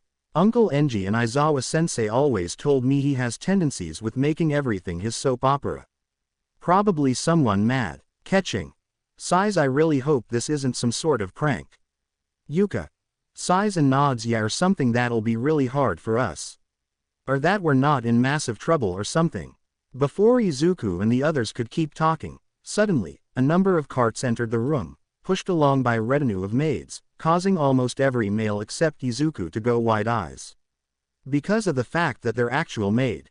Not those sham maids found in games, fan art, anime or films, nor those old, plump maids that could still be found in various European countries. They were bona fide maids, the kind every man dreamed of meeting. Even in such an incomprehensible situation, their insatiable curiosity and libido drove most of the boys to gaze longingly at the beautiful maids. When the girls saw how they melted over the maids, they glared at the boys in a manner cold enough to freeze hell itself. Izuku didn't just care, because he didn't. Izuku sighs. Oh great, this place has maids. I am not amused. I've spent way too much time with other stuff to care about something like that. Glances at the other boys. And are you serious? Are they really ogling at maids at a time like this? A maid went next to Izuku and handed him his drink with a smile on her face. Maid, here you go, sir. Please enjoy. Izuku takes the cup. Thank you. The maid smiles and winks at him with a blush on her cheeks as she leaves towards the rest, causing him to raise his eyebrow at her. Izuku, what the? Before he could ask, he felt 5 glacial stares directed at him. 2 behind him and 3 next to him. It caused him to stiffen for a sec. But as seconds passed, he took a risk and glanced behind him, to see no one staring at him, except Kaori was smiling happily while looking at him, Shizuku who just glanced at him. Then he looked to his side, to see Yuka and Ketching sipping their drinks and Akame munching on some bread that was given to her. But as soon as Ketching and Yuka noticed him staring, Ketching looked away red-faced, while Yuka punched him lightly before going back to her drink. Izuku raises an eyebrow. What was that about? He looked to his side and saw Hajime ogling at a maid, before he smacks him in the head. Izuku, stop staring, you're just asking for trouble. Hajime rubs his head and nods, as we looked at Ishtar, who then began to start talking. Ishtar, now then, quench your thirst. I am certain you all must be feeling very confused about the situation you've found yourselves in. I shall explain everything, starting from the beginning. All I ask is that you hear me out until the end. The class had no choice but to understand and nod to listen to his explanation, because none of them have a clue of where they are or what's going on. In short, he explained that this world was called Tortus. Within Tortus lived 3 different races: humans, demons, and demi-humans. Humans resided in the northern half of the continent, demons on the southern half, and demi-humans far to the east within a massive forest. Humans and demons had a strained relationship, having been at war for hundreds of years. Though demons lacked the sheer numbers humans possessed, their individual strength far surpassed that of most humans, balancing out the difference nicely. Both sides were currently locked in a stalemate, and a major battle hadn't broken out in decades. However, there had been disturbing movements among the demons as of late. Namely the fact that they had managed to tame monsters. Monsters were supposedly wild animals that had undergone a magical metamorphosis after having mana poured into them. Though it seemed that humans had yet to fully understand the biology of monsters, so they weren't quite sure. They were apparently very powerful and even capable of using magic, which made them an extremely dangerous threat. Up until that point, very few people had been able to tame such ferocious beasts. And even those who could were unable to handle more than one or two at a time. However, the situation had changed, which meant that the only advantage the humans had over the demons, numbers, had been eliminated. As such, humans faced an unprecedented crisis that threatened the existence of their very race. Yuka. Are we sure that this isn't some type of film shoot? Akame. This does seem really elaborate plot for one of those fantasy ones. Catching. Yeah, but I highly doubt that. Yuka. Izuku. Yeah, I know Nezu is a sadist for these kinds of things. But I still feel like this isn't some sort of shoot. It feels way too realistic to be a shoot. And this will just probably cause a large amount of complaints and ruin UA's reputation. This isn't something that the damn rat would do for a bunch of advertisement. Ishtar. Note that your world exists on a higher plane than ours. Therefore, you heroes possess a far greater power than any human in this world. Kazuya. How can we be sure that this isn't something out of your own imagination? And who even said that we were more powerful than your humans? Kuki. Kazuya. Show him some respect. Riza sighs these two. Ishtar. No, it's fine, young lad. We expected this question from one of you. I can assure you that this is all truth we're stating. At least, so states the knowledge revealed to me by Lord Ehit. Izuku. Raises an eyebrow. Lord Ehit. Ishtar. The one who summoned you all here was the blessed Lord, Ehit. He is the guardian deity of us humans, and the one true God of the Holy Church. The supreme ruler who created the world itself. I suspect Lord Ehit grew aware of our plight. He realized that humanity was doomed to annihilation, so he summoned you here in order to prevent such a disaster. You heroes are humans from a world greater than ours, and therefore carry within you strength that surpasses the humans of this world. Izuku then remembers the mural he saw earlier as the rest of his class look at each other, talking about this Lord Ehit. Izuku closes eyes. So Ehit is the supposed name of their god here. It must have been the mural from earlier. Still, why would a god randomly summon a bunch of teenagers to fight in a war? If he's some sort of god, why not end the war on his own then, instead of bringing kids to a war?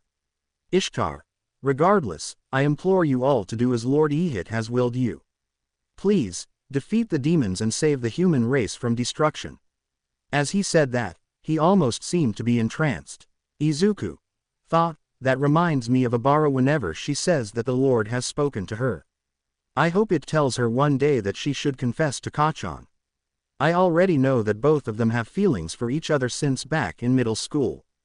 Ishtar continued to explain that over 90% of humans revered the creator god Ehit, and those who received his divine visions were without exception given high-ranking positions in the Holy Church. Izuku raises an eyebrow. Now that's some devotion, but still, people here must be crazy to just simply follow this god's will. Like, do they not question this god's methods, especially when it involved summoning young children to fight in a war? Before Izuku could think more, he noticed his teacher standing up and started to protest. Their teacher is a petite woman often described as having a childlike figure by others. She has short dark brown hair and green eyes. You can't possibly be serious. You're telling these children to go fight in a war. That's absolutely unacceptable. As a teacher, I cannot allow it. Send us back right this instant. These kids all have families back home who must be worried sick. You can't just kidnap them like this. Aiko Hatayama is a mid-20s social studies teacher, was very popular with the kids. Her childlike appearance combined with her tendency to run around and do everything for her students, had endeared many to her.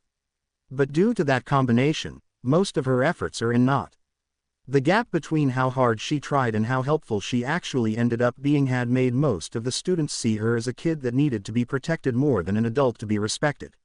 Many of them had taken to calling her by the nickname I-chan, though she always grew angry when they did. Since she was aiming to be a respected teacher, she disliked being called by familiar nicknames. Even right now, she tried her best to look like a proper teacher, but the rest of the class just always thought the same. Eri. Gosh, I-chan's at it again. Rin. Well, for a joke, this is a bit extreme. Catching. Size O, Aiko-sensei. Izuku. Asterisk sweat drops. Typical, Aiko-sensei. I know she's extremely concerned about us.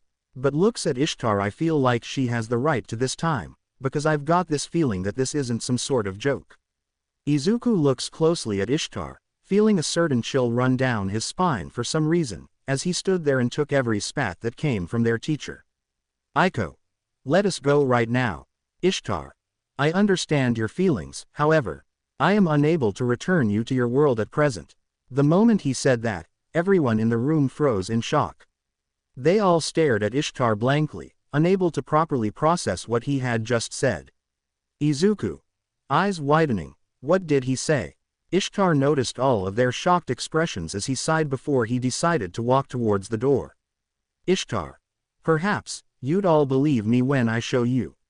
Please follow me. The class looked at each other for a few seconds, though, they clearly had no choice left at this moment, so they nodded and followed Ishtar. As they follow Ishtar, to what seemed to look like the front door of the chapel they were in.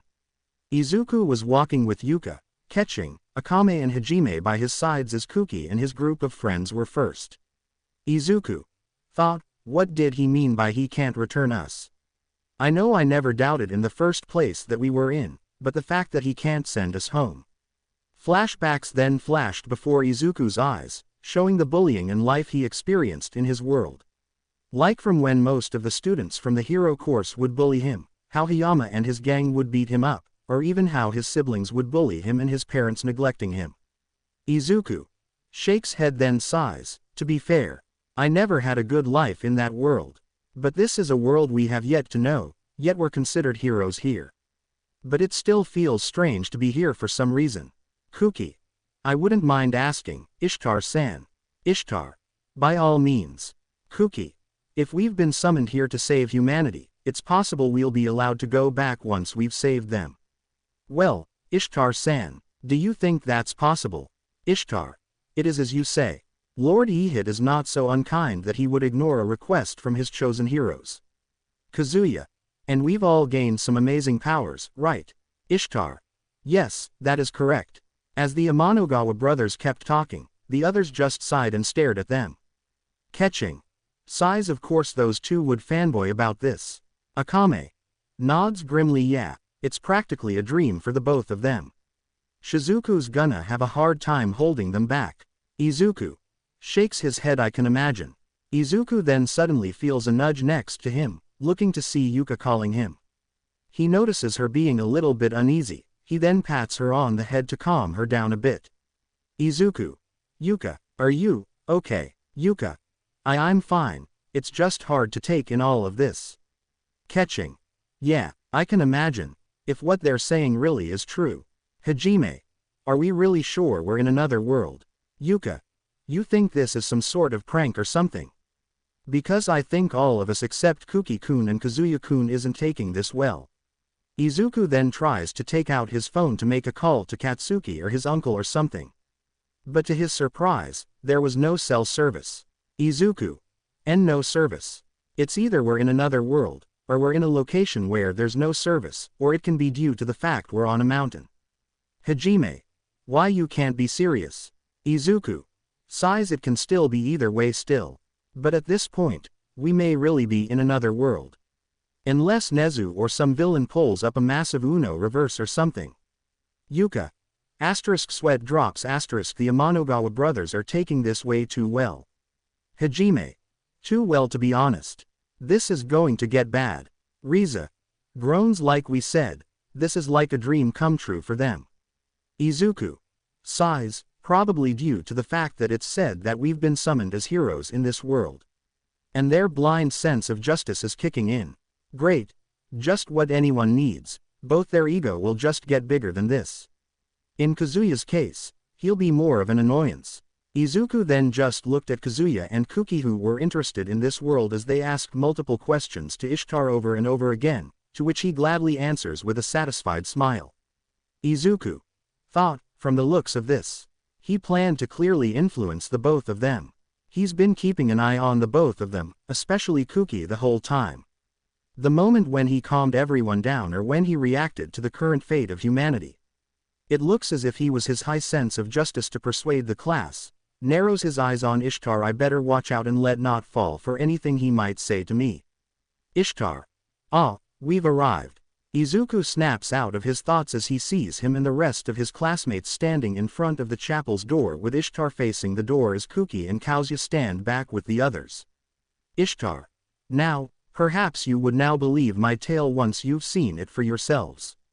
Ishtar then pushes the door open, as blinding sunlight shines through, causing everyone to cover their eyes a bit to avoid being blinded by the bright light. A few seconds later, after their eyes adjusted, they uncover their eyes as they look at the scenery in front of them, as their eyes widened in shock. They looked around to see that they were indeed on top of a mountain. The view looked astounding from where they are. An endless sea of clouds covered the area around them, as they were on tip of lofty mountain grandeurs. Looking down from where they were as they walked further, they find stairs, grand triumphal arcs that comprise the main gate and many more. But looking ahead from where they were, they see trees and mountains, covering every inch of what was in front of them. A vast land that looks like what everyone sees at the start of their journey. They notice as well, beasts different from their world flying around the area. Heck, they were even surprised to not be getting any sickness from being so high. Yuka. Wow, catching. You unreal. Akame. Why yeah, Izuku. Amazing, look at the view from all the way up here. So we really are in another world. Aiko. We're on a mountaintop. Ishtar. Just as I said. Aiko. Slumps to the ground and no way. Izuku. No time than the present to confirm then. Raises hand excuse me, everyone looks at him. Ishtar. Yes, young one. Izuku. So if what you said was true, doesn't that mean you really can't send us back home? Ishtar.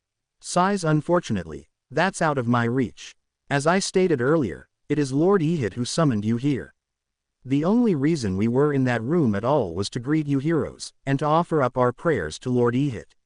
We humans do not possess the power to interfere with other worlds, so whether or not you can return also depends on his will.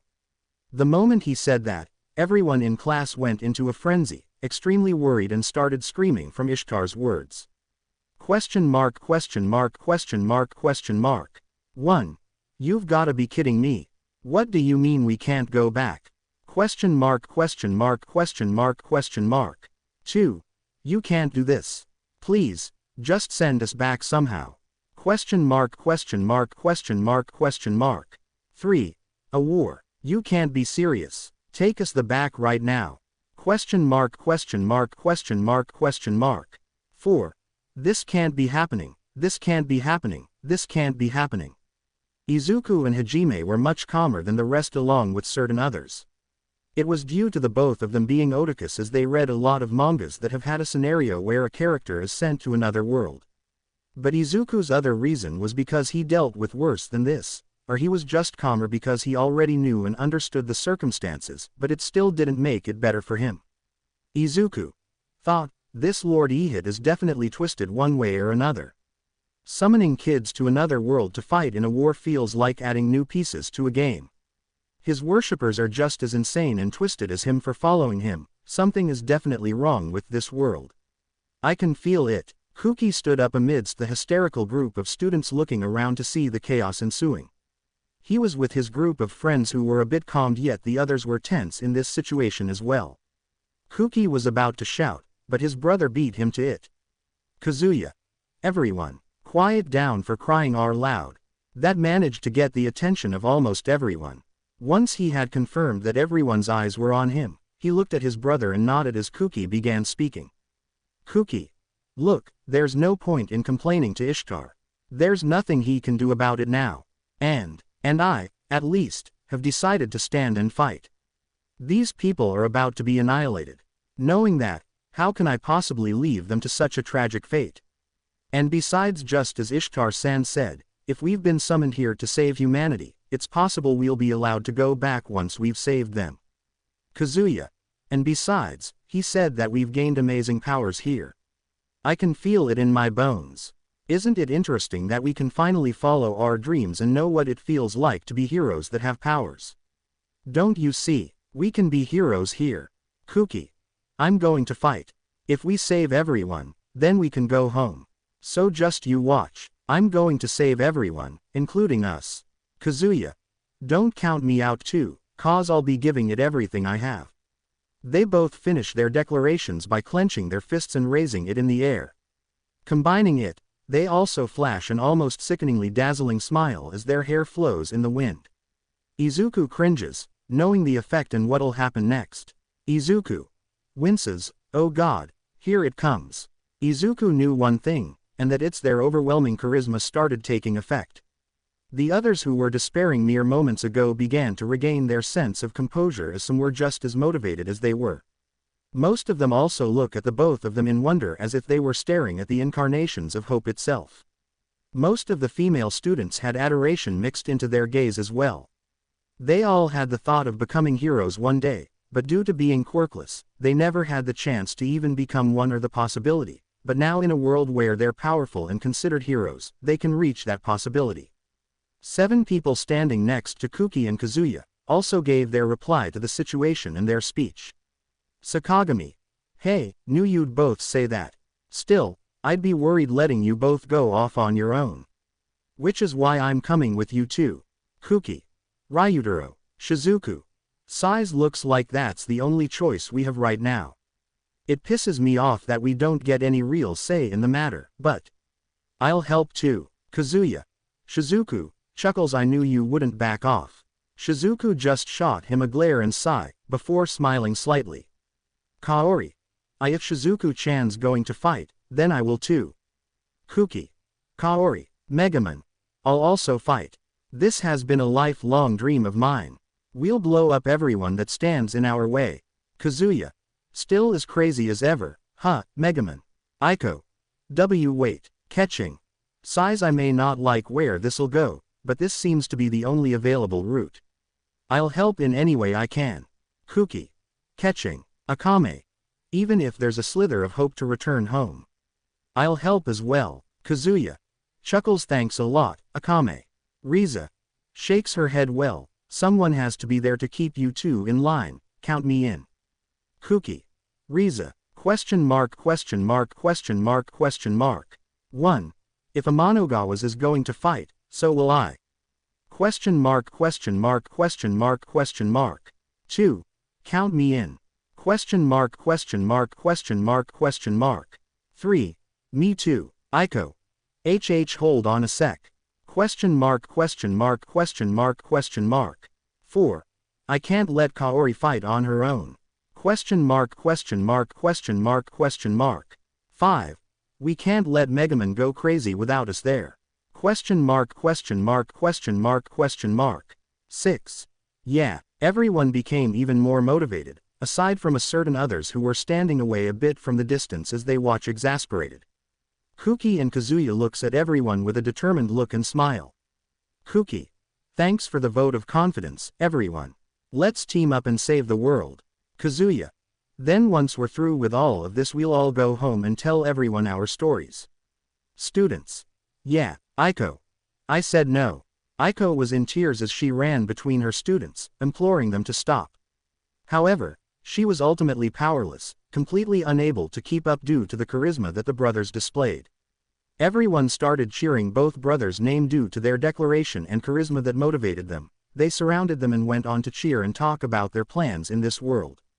Shizuku stood back and watched the events unfold with a sigh of exasperation. Shizuku. Sighs. Seriously, those two better not cause too much trouble. They can be such a hassle to handle. But at least they calmed the class down. She took a glance at Izuku, who was just exasperated as her, as they both smiled at each other, understanding the thoughts conveyed through it. Shizuku. Sorry about going along with this. Izuku. Shakes his head. It was expected and we have no choice at this point, at least someone can keep an eye on them. Shizuku. Sighs. This is going to get tiring though. Izuku.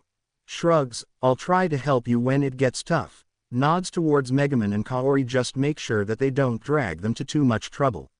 Shizuku. Smiles and nods. You got it. Shizuku then just walks towards the crows that were carrying both Kuki and Kazuya in the air, chanting their name, in an attempt to stop them. Izuku stood back to watch, still with Hajime and Yuka next to him. Hajime. So, we really are in another world. Yuka. Nods yeah, it's still hard to believe. Izuku. Sighs well either way, we have no choice in the matter. All we can do is to follow whatever this world has to offer us. Yuka. I thought you'd both be more excited with this. Hajime. Who would be excited with this? Izuku. He's right, no one would normally be excited with this. And we're in different circumstances, we're in a world where we have little to no knowledge at all. Summoned by a god to fight in a war. The others stood there silent as well, taking it into mind and understanding what he was talking about. Yuka. What do we do then? Izuku. Like I said, we just go with the flow for now. But either, we should be careful of what we do here. We're in a fantasy world after all, in verge of going into war. Especially with this god suddenly summoning us with his weird followers, something just doesn't feel right. I should be careful. The both of them nodded at what they say as they went towards Kuki and the others, all the while Izuku stayed back and glanced around him, his uneasiness with this world still lingering. After the little declaration by the Amanogawa brothers, the class and everyone else spent the whole day touring around with Ishtar leading them. He showed them a couple of magic spells that he used to create some sort of magic fantasy cable car that completely fascinated everyone. The fantasy cable car took them down the chapel as they got a better view of the kingdom. Directly below them was a huge city, or rather a small kingdom. A huge castle that looked as if it were jutting out of the mountainside lay at its center, with the rest of the city spreading outward in a circle. The capital city of Hyli. The magical cable car seemingly ran from the holy church down to the roof of one of the castle's towers via some aerial pathway. Izuku couldn't help but think that this feels as if God's chosen warriors were sent down from heaven or something. They were escorted to the throne room, passing by hallways decorated as grand as the temple was. Along the way they passed by knights, servants, maids, and government officials. Everyone who passed gazed at the students with a mixture of awe and wonder as if they were aware of who they were. Making Izuku and Hajime uneasy because of that. Izuku thought, okay, this is getting weird. Making it through the hallway, Ishtar and everyone else finally found themselves standing before a pair of massive double doors, into which numerous beautiful designs had been engraved. Two guards were standing at attention on either side of the door, and they loudly announced the group's arrival to whomever was waiting within. Guards. Ladies and gentlemen. Our heroes have arrived. Then, without waiting for a reply, the doors swung open. Ishtar leisurely passed through the entrance, clearly at ease. All of the students timidly followed behind him, with the exception of Kuki and his friends, who were seemingly unaffected by the splendor surrounding them alongside Izuku, who's been through worse things than this. Izuku silently whistles. This place looks grand. I know I've seen a lot from anime and manga, but it looks even better when you're actually in it. Within the room stretched a long red carpet that ended at the far wall. A throne lays by the end of the carpet, and standing in front of the throne was a middle-aged man who radiated an aura of solemn dignity. Next to him was presumably the queen, who has blonde hair and blue eyes. And next to her were a boy and a girl, both with blonde hair. The boy, who was the younger of the two, seemed no more than 10 years old with blue eyes, while the girl must have been around 14 or 15 and has green eyes. She can be seen emitting an elegant aura, along with a smile that caused some of the boys to ogle her. Izuku raises an eyebrow. That must be the royal family. Comprised of a king, queen, prince and princess. Glances next to the princess, but who was she though? Izuku took a glance next to the princess to spot another girl standing next to her. She was a bit taller than the princess and had long red hair tied in a high ponytail similar to Shizuku. She had blue eyes and a white complexion as well to go with the hair. Compared to the royal family, she wears a short white dress with armor and a white cloak over it, with a pair of dark purple gloves and tights of the same color along with high white boots. She also was wielding a sword with both of her hands that was on its sheath and stabbed on the ground. Her look made her seem as a noble warrior, as combined with the aura she's emitting, but there was also a cute side to it, with the slight smile she had.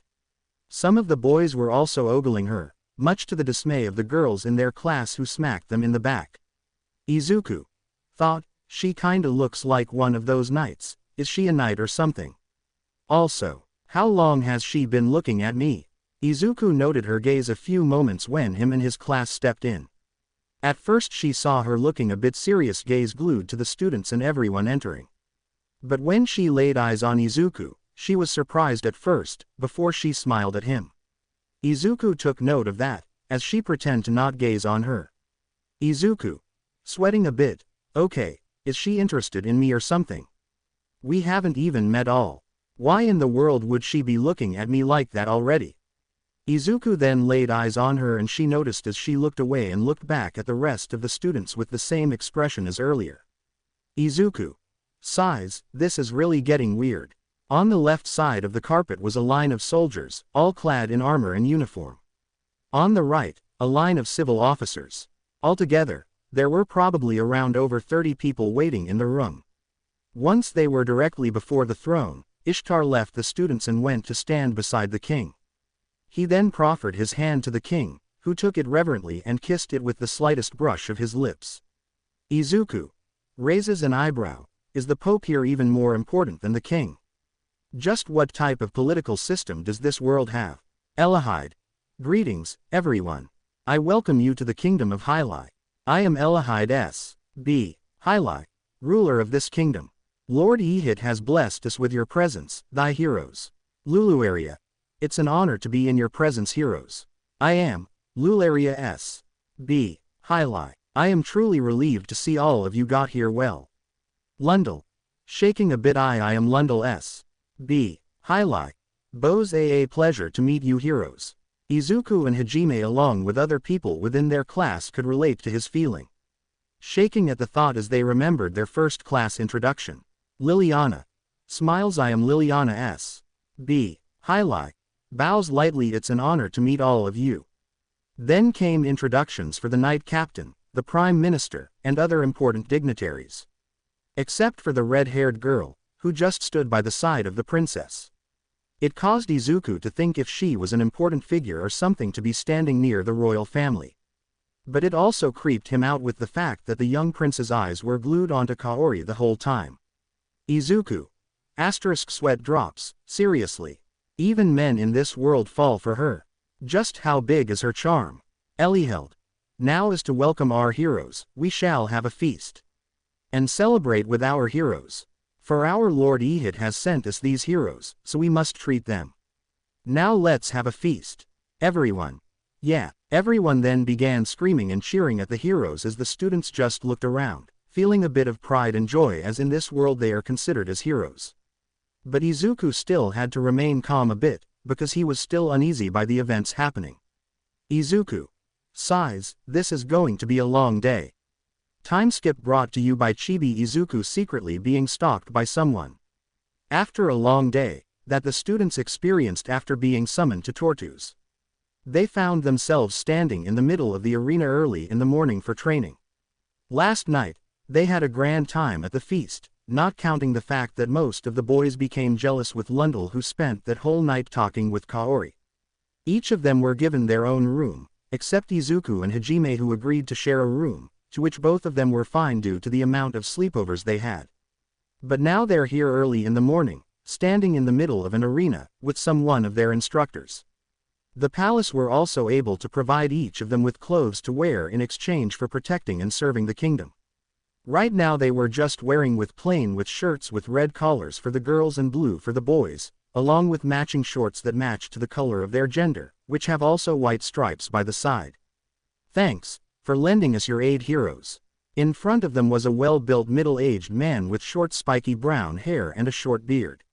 He also had a small scar on the left side of his chin. His attire consisted of a suit of armor with a red cape and a large sword mounted on his back. Meld. In case you've all forgotten last night, I am Meld Loggins, captain of the Hyli Kingdom Knights. Hajime. You Meld-san, is it really alright for you to be the one overseeing our training? Meld. Laughs, it's alright, kiddo. Besides, this gives me a reason to push my boring paperwork to my vice captain. Izuku. Asterisk sweat drops. Okay. This reminds me a lot of Toya whenever he goes to hang out with us on the job. Meld. And before we start with training, I got something for all of you. Snaps fingers. As he snaps his fingers, knights then entered the arena, carrying 7 cm silver plates, as they handed them to each to the students. Izuku grabbed his as he began observing it. Izuku looks at the plate. Interesting. Is this some sort of phone or something? Before he could question what it is, Meld did the honor of explaining it. Meld.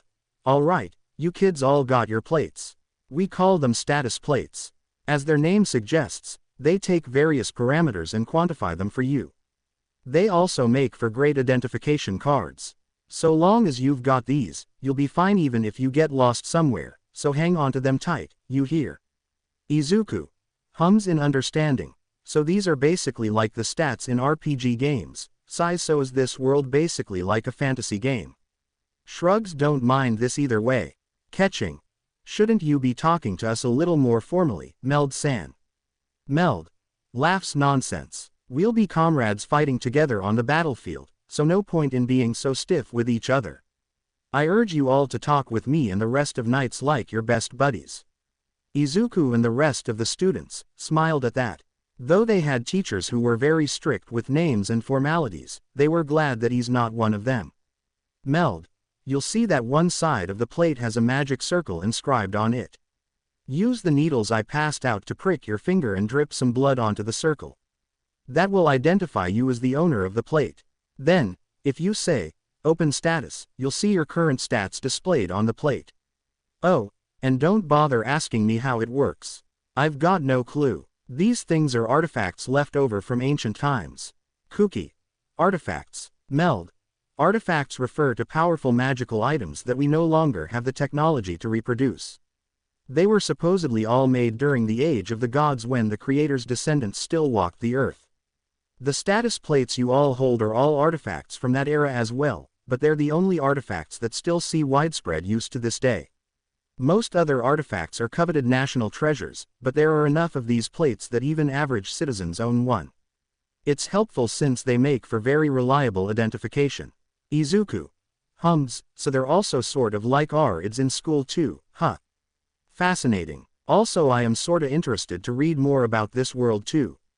Like this technology and all the artifacts that exist in this world. Even though I shouldn't be indulging in this, it's still interesting to research about it. Once it was finished, they all gingerly pricked their fingers and rubbed the blood that welled up onto the magic circle of their plates. The magic circles flared briefly as the blood touched them.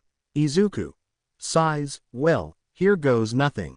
I am pretty sure that my RPG luck has no effect in this world.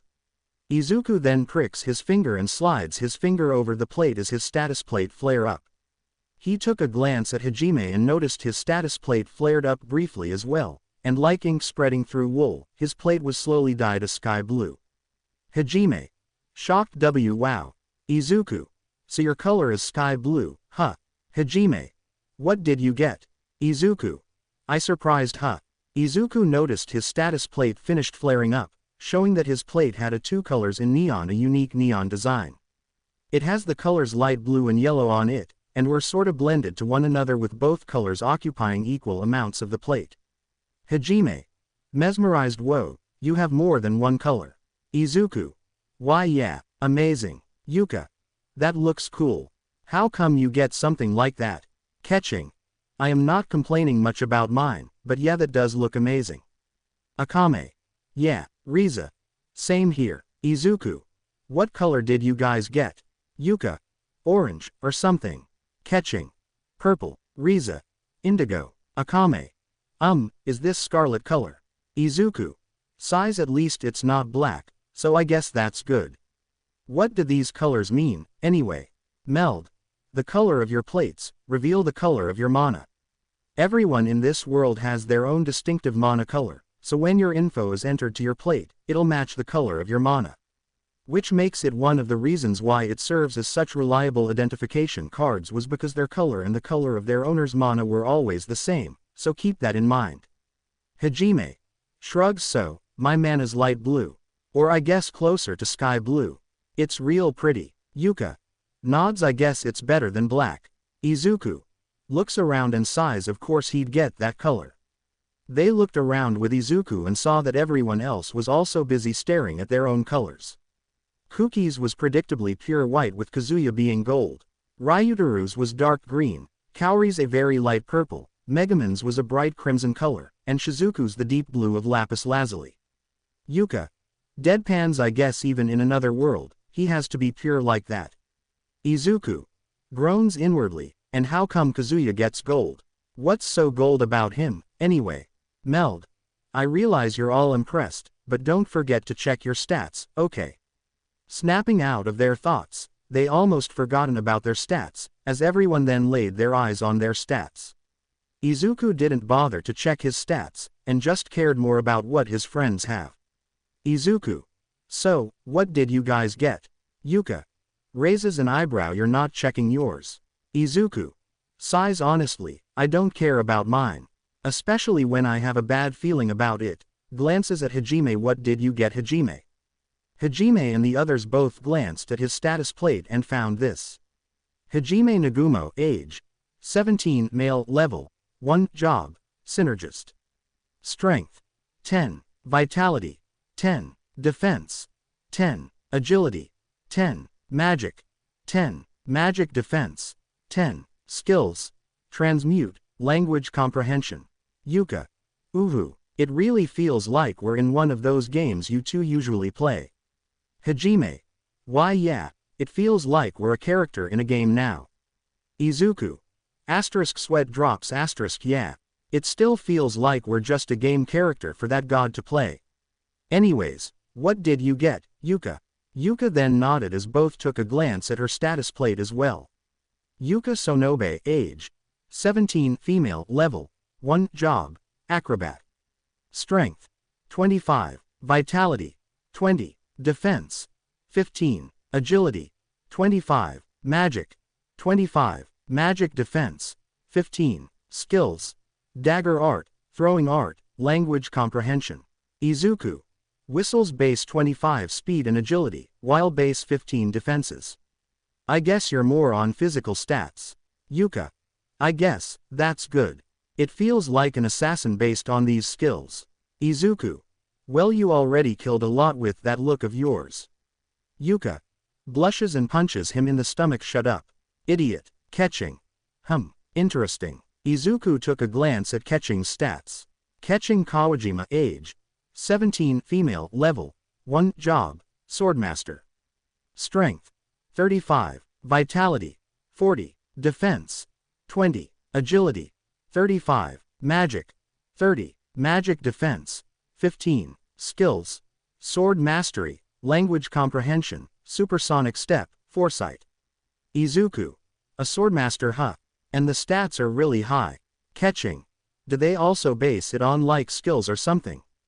Akame. Glances. Your stats are different from mine despite having the same job. They both took a glance at Akame's stat plate as the others did as well. Akame Yagashi, age 17, female, level 1, job, swordmaster. Strength 30, vitality 35, defense 25, agility 30, magic 30, magic defense 20, skills, sword mastery, language comprehension, supersonic step, foresight. Izuku. Yeah, your defensive stats are a bit higher compared to Ketching's. And she's a bit faster than you. Yuka. That's kinda odd. You both have the same skills and different stats. Hajime. Well, maybe they're like based on our physical capabilities. Izuku. I guess. Akame was always a bit tenacious and had more stamina during the spars we had, and Ketching was always swift and fast. So yeah, maybe physical abilities and talents are counted. Riza. But I wonder how does this apply to mine, though? They all then took a glance at Riza's status plate. Riza Shiramin, age 17, female, level 1, job, acrobat. Strength 35, vitality 35, defense 25, agility 45, magic 25, magic defense 20, skills, dagger art, throwing art, language comprehension. Hajime. Whoa, You and Sonobe-sans have the same skills, but your stats have that big of a difference. Riza nods. Yeah, I am a bit faster and my stats are a bit higher than hers, but I don't even train like my dim-witted cousins.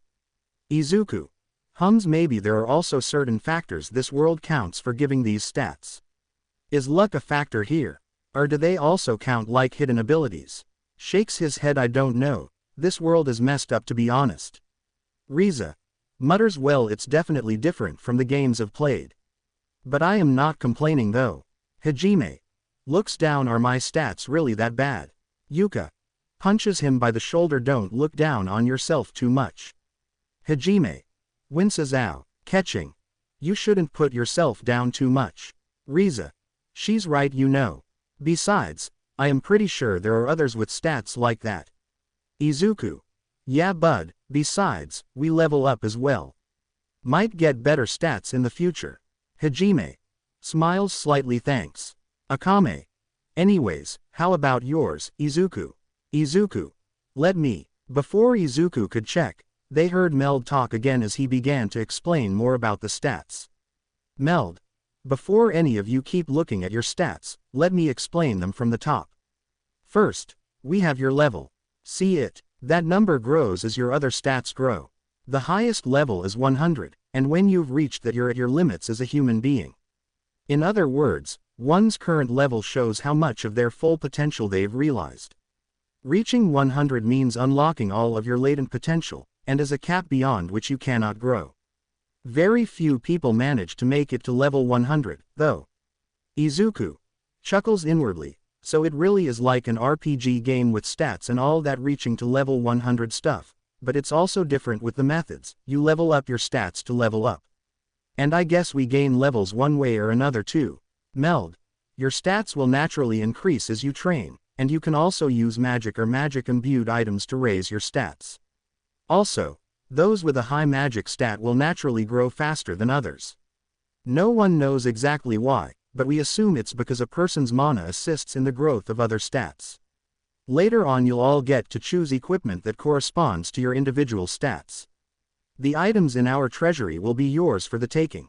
You're the heroes who are going to save our kingdom after all. Hajime, so it's different than those games we usually play. Izuku nods. Yeah, where defeating beasts won't cause us to level up, but it allows us to level up by training. Catching, so I guess it'll feels just like exercising, just a bit more tough though. Riza, it feels like those grind type games, but more focused on the workout part. Meld, next up, do you all see that little box that says job in it? Put simply, that refers to your natural aptitude. It's directly linked to the skills box in the bottom, and your job determines the kind of skills you can learn. Few people possess a job. Jobs are split into combat-based and non-combat-based disciplines. Combat jobs are exceedingly rare. Only 1 in every 1,000, or 10,000 depending on the job, people have a combat-based job. Non-combat jobs are technically rare too, but, well, 1 in every 100 people has one. Some of them are even common enough that 1 in every 10 people has one, actually. There's a lot of people who have non-combat production-related jobs. Yuka, huh, so we already have jobs here as well. Izuku nods. Yeah, just like back in our world, combat and non-combat oriented as well. From the looks of it, you're more on combat. Chuckles. Seems like you're part of the rare ones off the bat. Yuka sighs. And here I thought that being an acrobat was something more on just entertainment. Riza shrugs. Hey, we'll find out sooner or later. Is this acrobat job similar to a swashbuckler class? Catching, me and Akame both got swordmaster. I guess that's self-explanatory. Akame, I guess they were right when they said that our jobs are based on our natural aptitude. Like knowing how me and catching would be this job. Izuku, I guess. Yuka has always been good at handling a knife when we were cooking. Acrobat job may be related to knives or daggers, similar to Killer Bee. And also, Riza, you've been picking classes in games with specialties in daggers. Yuka, that's actually a good point. Riza, yeah, I never really thought of it that way. Hajime, I got synergist. Do you both have any idea what that job is? Izuku shrugs. No clue. maybe you can ask Meld-san later. But my guess is that may be related to synergizing something. Yuka. Deadpan's thanks for the explanation, Captain Obvious. Izuku sighs before noticing the faint smile on Hajime's face along with the rest of the students, as they glance at their plates. Izuku chuckles inwardly. Of course, all of them would be happy. They realize that in this world they're more powerful than any other human here, so they would happy that at least their talents would be acknowledged through a job. No one would be more happy to find out they were given a special talent. But Izuku suddenly felt the air shift as a tight feeling came crawling from his back. He realized that something bad was coming, but he didn't know. Up until he heard Meld talk again. Meld. Next, well, your stats are simply what they say they are. The average for most stats at level 1 is around 10. But you're all heroes, so you surely have far higher stats than that. Man, I'm so jealous of you guys. Izuku flinches. Oh shoot. Izuku then looked at Hajime, whose smile faded as it was replaced with a more of a terrified look as he could see him sweating profusely. Izuku. Face palms, you have got to be kidding me. His stats are totally average. What in the world are the chances? Does this world hate him as well? If that happens to him, what about me? Izuku then glances around to see no one other than Hajime breaking into cold sweat like him. Most of them even have stars in their eyes. Izuku and the others walked towards the boy and patted him to try and calm him down as they felt sorry for him. Izuku thought, can this seriously get more crappier? Meld. Oh yes, don't forget to report your stats to me.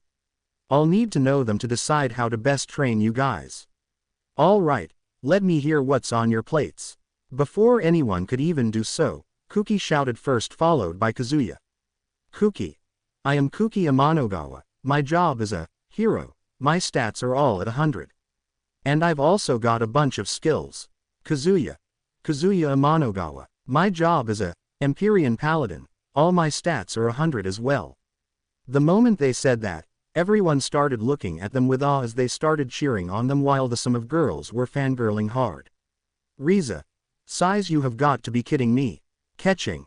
Eyes twitch, what are the odds? Akame. Pinches the bridge of her nose, just why? Yuka. Groans, oh my god. Izuku. Facepalms, me and my goddamn mouth. Meld then walked to the both of them and swung an arm around their shoulder as he got a good look at their plates. Meld. Looks at Kuki, whoa, you really are a hero. You already have stats in the triple digits at level 1. Looks at Kazuya, your role is a better version of mine, allowing you better combat and magic abilities.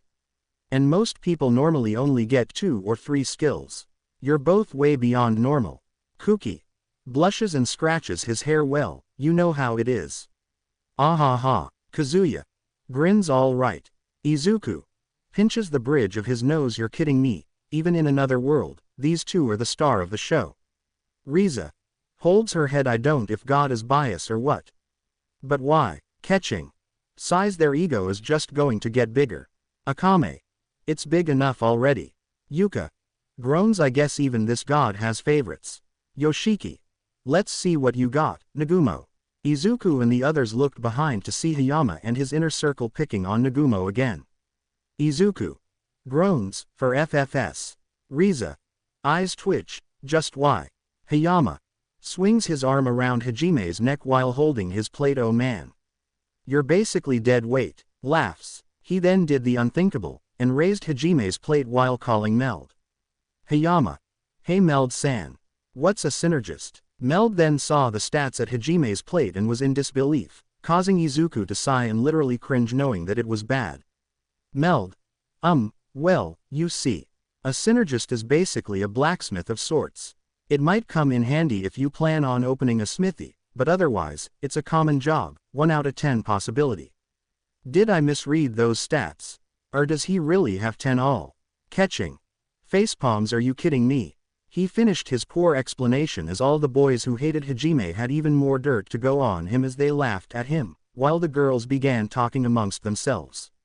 It made it even worse as Hayama and his circle were the majority of that group as they circled Hajime and began laughing at him. Hayama. Smacks him, you better whip us up some awesome weapons, loser. Raiki. Smacks him as well, causing Hajime to fall all pass. Any weapon this loser will make is gonna suck. Shinji. How about you just back off and leave the rest to us? Just play with your damn boner. Before Shinji could smack him, Izuku was already there and managed to hold his arm, causing the others to look surprised. Unknown to any of them, someone was sitting by the stands and was watching Izuku with complete interest. Izuku.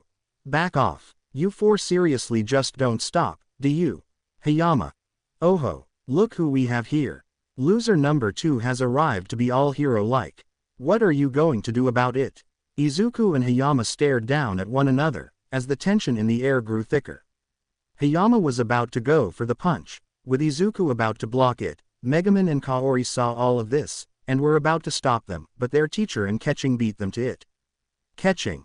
That's enough, you two. Especially you, Hayama. Aiko. Hey, stop laughing at him. I won't allow anyone to laugh at their classmates on my watch. As a teacher, I absolutely will not condone it. Now return Nagumo-kun's plate this instant.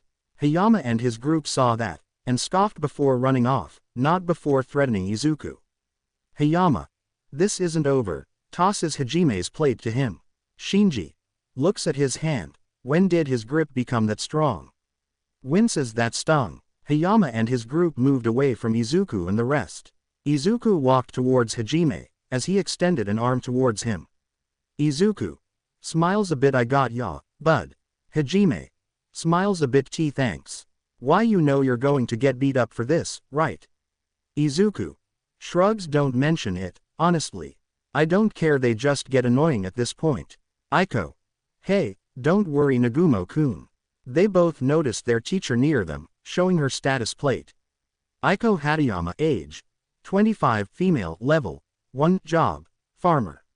Strength 5, vitality 10, defense 10, agility 5, magic 100, magic defense 10, skills, soil management, soil restoration, large-scale cultivation, enhanced fertilization, selective breeding, plant appraisal, fertilizer production, mixed breeding, auto-harvesting, fermentation proficiency, wide area temperature control, farming barrier, fertile rain, language comprehension. Aiko. Don't worry, Nagumo-kun. Just focus on what you do. I am not in a combat class either, my stats are awfully eager to boot. Hajime just kept looking at the stats of his teacher as she smiles to make him better, but Izuku was cringing at the stats along with the others who noticed a minor detail. Yuka. Cringes, eager to boot, yeah right, or maybe overpowered. Riza. Sighs in exasperation, oh Aiko-chan, how innocent can you be sometimes? Ketching. Clutches her head, like I can understand why she thinks it's eager to boot, but her job is practically important in a war. Izuku. Asterisk sweat drops while smiling wryly, and looking at her skills and stats. It does look normal other than her insane 100 magic stat and skills. Akame. Looks away to not cringe. Not only that, but didn't Meld-san say that the higher the magic stat, you can reach a higher level with only a little bit of training? And just to place the final nail into the coffin, Meld heard all of that and was shocked as well. Meld.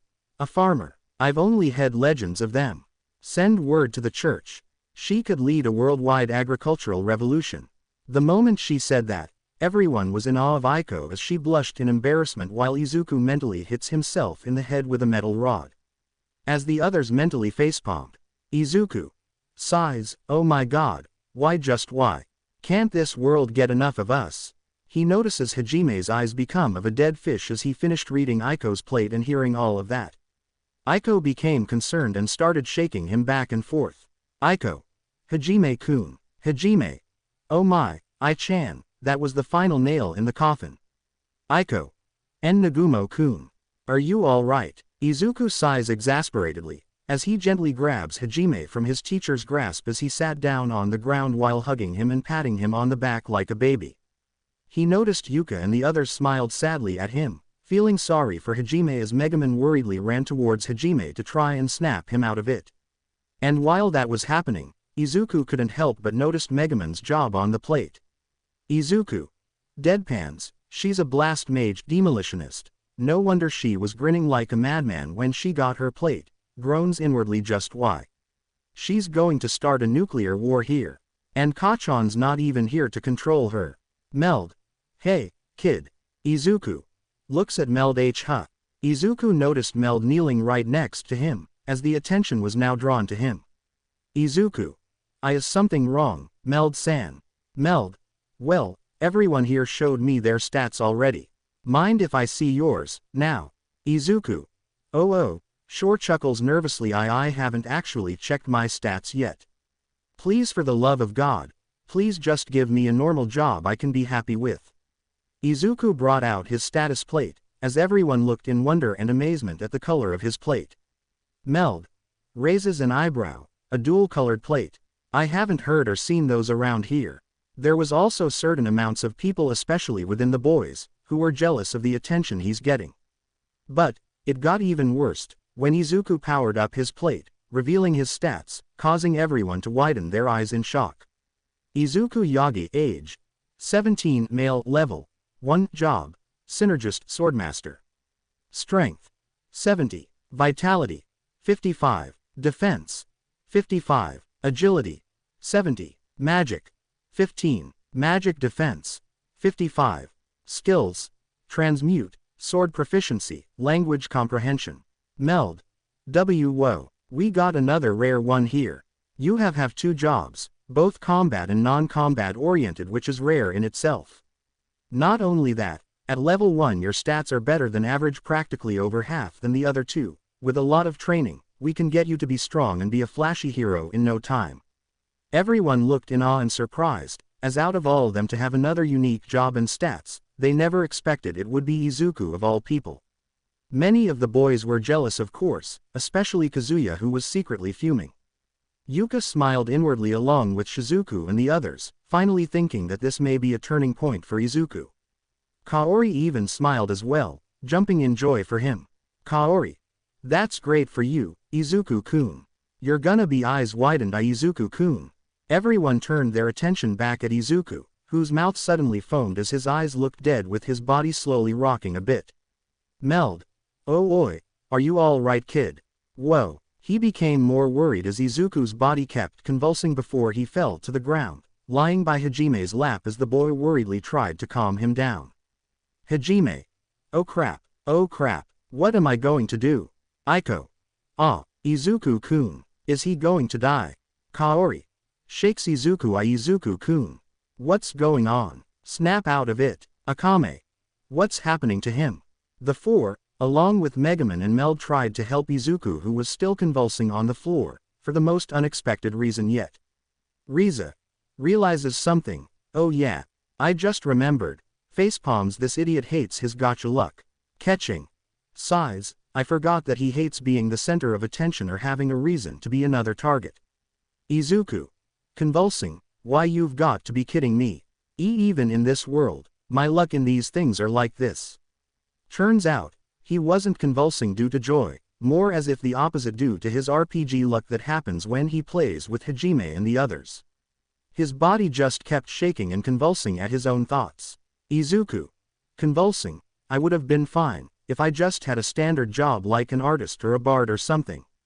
But it gave me 2 jobs, with really high stats than most. I wouldn't be a target if I was just in the middle. I would have still been fine with being like Hajime, but being this recognized would just give them more reason to hate me. Curse you, RPG luck. Yuka just watched this from the side while she sighed and shook her head. Yuka. Smiles wryly. I don't even know if I should be happy that he has good stats or sad that everyone has more reason to beat the crap out of him. Sighs, what a world. As he gazed from side to side, his eyes landed on the top of the arena, where he could see someone standing by the seating area, looking at him with a smile causing him to sit up and look up. Meld. Thank goodness, you almost gave us a heart attack, kid. Izuku. Meld-san, who is that? Everyone else looks at where he's looking, to find the same red-haired girl that was next to the princess yesterday. She had her head rested on her hand as she watches everyone. Kuki. Isn't that the girl from yesterday? Catching. Yeah, the one next to the royal family. Megaman. Yeah, what is she doing here? Kaori. She looks pretty. Just as she noticed, everyone's attention was on her, she immediately stood up and in a flash, she blinked out of the arena, leaving a group of confused students, except Meld, who was stunned a bit. Meld. Huh, who would have thought that she finally took interest in the rest of you? Kazuya. Who was she anyway? And how is she related to the princess? Meld. Sighs. Well, she was supposed to introduce herself tomorrow for official combat training, but I guess now it wouldn't hurt to tell you all. Meld stood up as the class gathered around them, to listen more as even they were interested. Meld. That girl is Princess Liliana's personal bodyguard and one of the strongest swordsmen in the kingdom. Sword Saint. Teresia van Astria, the last remaining member of the Astria family. Shizuku. Strongest swordsman. Ketching. Sword Saint. Akame. Astria family. Meld. Nods yes, you see her family is a noble family in the kingdom of Hyli. The Astria family, they're a family known for having generations of talented swordsmen and knights that have served the kingdom for generations. They're responsible for protecting the kingdom and training our warriors and knights. They're considered highly, because their ancestors have contributed the most into controlling and minimalising the effects of the demon's invasion. Akame. But why is she the last though? Meld. Sighs. Unfortunately, her parents disappeared when she was born. Izuku. Eyes widened. Just like mine. Kaori. Gasps. That's horrible. Kazuya. So what happened to her parents? Meld. According to what we've heard, they both died in battle. Ever since then, the palace took her in and she's trained ever since she was a child. She grew up to be the personal bodyguard of the princess and one of the kingdom's strongest knights and swordsmen, earning her the title Master Swordsman or Sword Saint, Teresia van Astria. Ryutaro. So she'll be our trainer for tomorrow. Meld. Nods. She will. But she'll mostly be training those with sword-related jobs. To be honest, I was surprised that she changed her mind. Izuku. Raises an eyebrow. Changed her mind. Kuki. What do you mean, Meld-san? Meld. Before you kids were summoned, she didn't agree to train any of you because she was against it. But last night, she came to my quarters to talk to me, that she changed her mind. I was honestly surprised that took an interest to you kids. Izuku looks back at where she once was, as Meld ordered them to stand back up and prepare for magic along with basic combat training. Izuku. Thought, she was looking at me, even since yesterday. A flashback of yesterday pops into Izuku's head, showing her looking at him with a smile on her face when they entered the throne room. Izuku. Thought, there was no one else behind me there, yet I felt her gaze directed at me, as if she was interested in me alone. The flashback shows Izuku taking a slight glances behind, seeing no one there. It flashes again and shows Izuku talking with Hajime and Yuka while they were eating, as she felt a gaze directed at him, only to find her looking at him from her table. And just now as he fainted, he felt her gaze directed at him. Izuku. Shakes his head. Don't be stupid, like anyone would be interested in a loser like me. Sighs. She probably just glanced at me, and nothing else. She'll probably be more interested in Kuki and the others. Meld. All right, all of you. Chop. Chop. We'll start with the basics of magic and see your affinity to certain types of magic. Everyone. Hi. Izuku. Sighs. Well, time for another long day of work. But I still can't get that thought out of my mind. Shrugs. Might as well try to forget about a stupid assumption. Time skip brought to you by Chibi. Izuku sitting on a chair like Shinji, suffering from success. Hours have passed, as everyone spent the entire day learning about magic and magic affinity. Hajime unfortunately showed no signs of affinity to any magic, while Izuku showed very vague signs of harnessing different elements, but it was still weak to deem it an affinity to all magic. The best he can do was just a weak standard attack of some elements. Meld probably assumed this was due to his low magic stat. Izuku and Hajime along with some other like Ketching and Riza spent a lot of time in the library learning more about the world they were currently in, but mostly focused on the magic part, as they learned that their transmute ability simply allowed them to transform the shape of various ores, or forge them together into alloys. Izuku could use it a bit more better due to his weak elemental affinity, while Hajime had to struggle for not having one. Izuku still struggled as well due to his poor magic stat. But either way, they both tried their best to learn more and get better.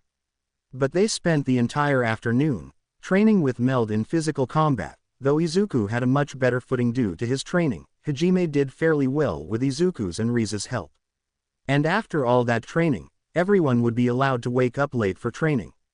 But with Izuku, being Izuku, he couldn't accept waking up late when there's time for training. Which brings us to where we are now.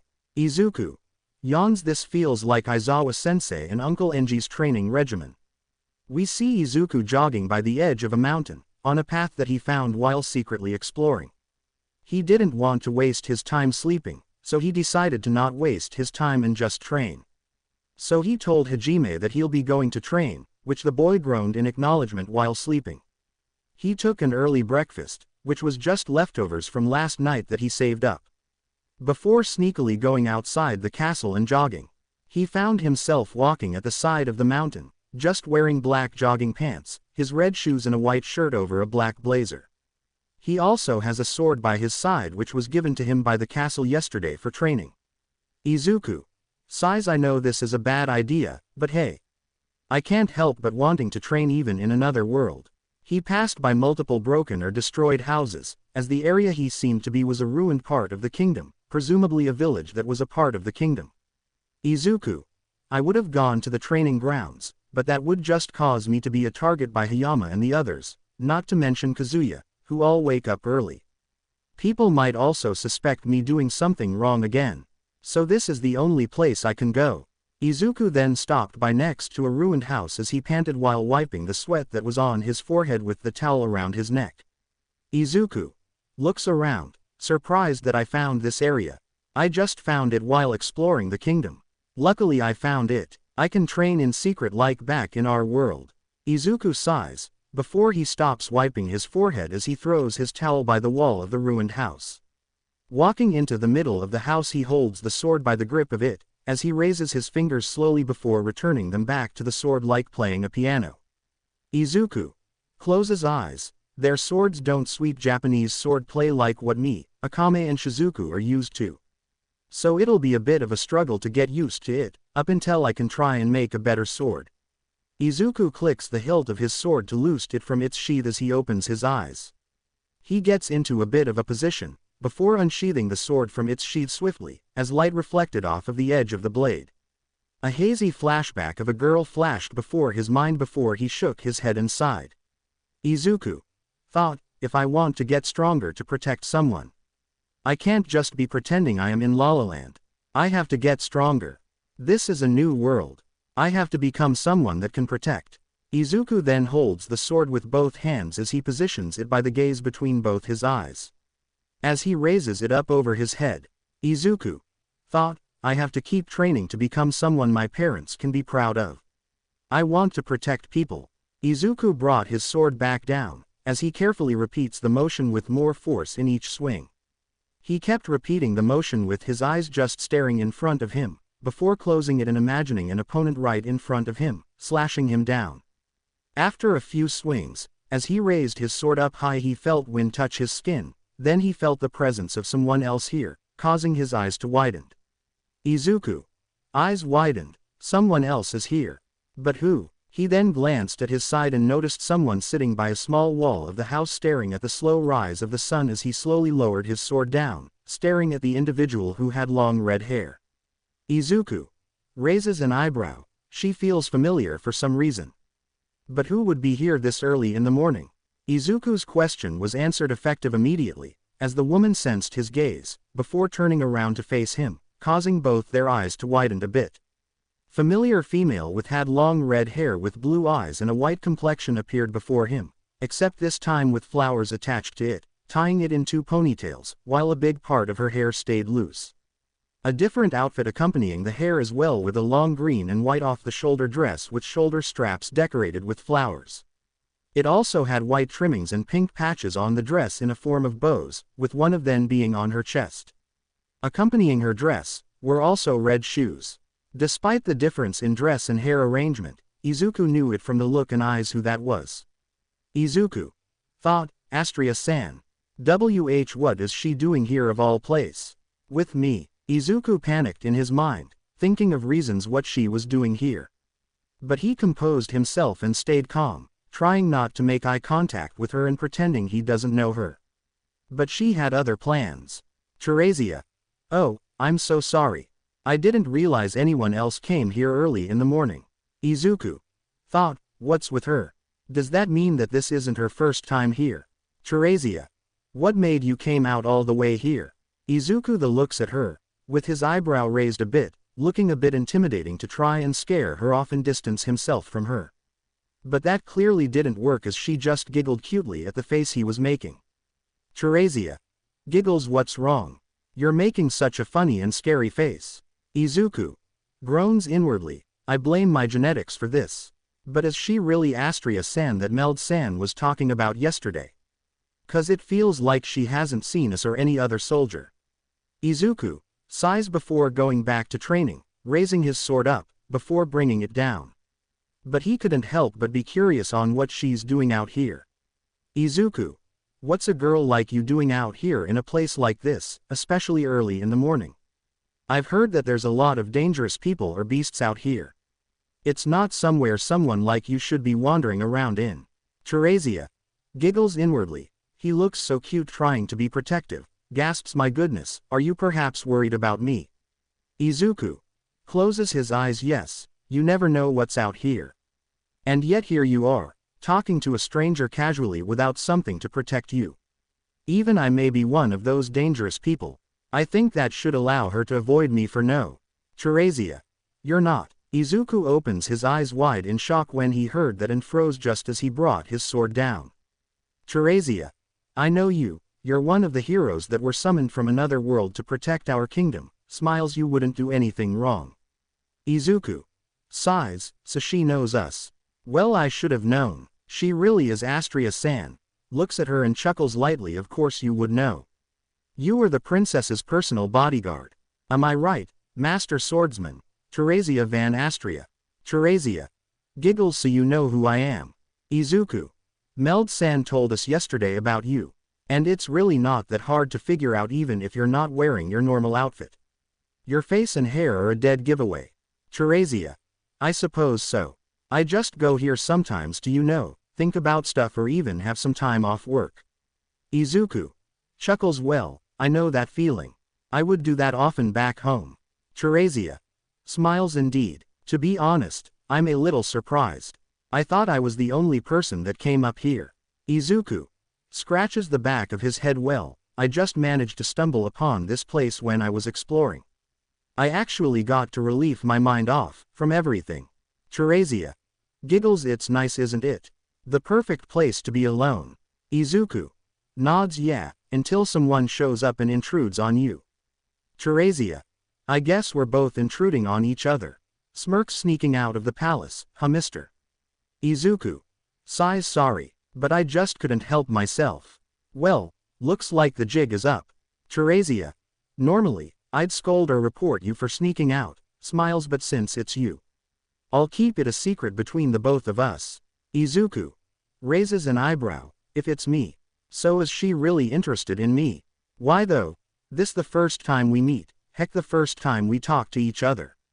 Before Izuku could question further, Teresa snapped him out of his thoughts. Teresia, hey, Izuku, is something wrong? Teresia calls him over, come here for a sec. Izuku tilts his head a bit, wah. Teresia, come on, I want to show you something.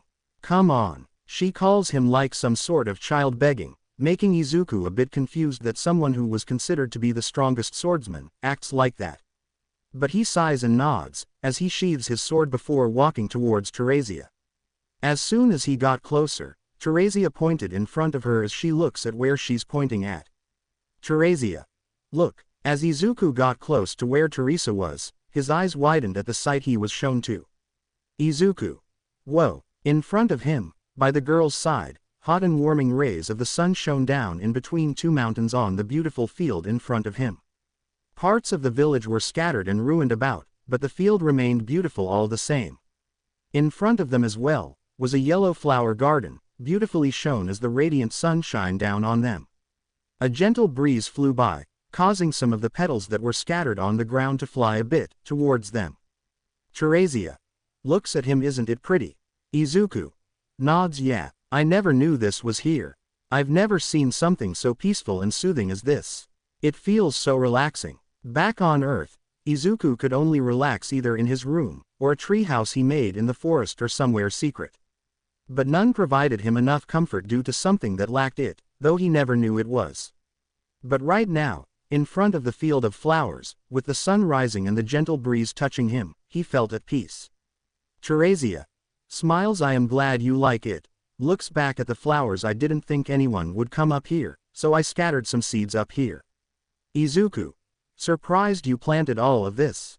Teresia giggles. Why are you surprised? Izuku blushes as she sighs. Well, I should have expected that. Izuku yeah, Meld-san kinda said that you were one of the strongest swordsmen in the kingdom.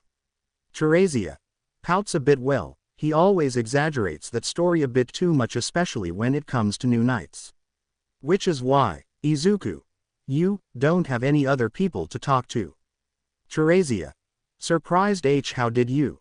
Izuku it was sorta obvious from what your eyes told me. And I sorta can relate to the problem. Goddammit, Izuku. Awkward silence filled the area around them. Izuku mentally facepalmed, knowing that he crossed a certain boundary with this.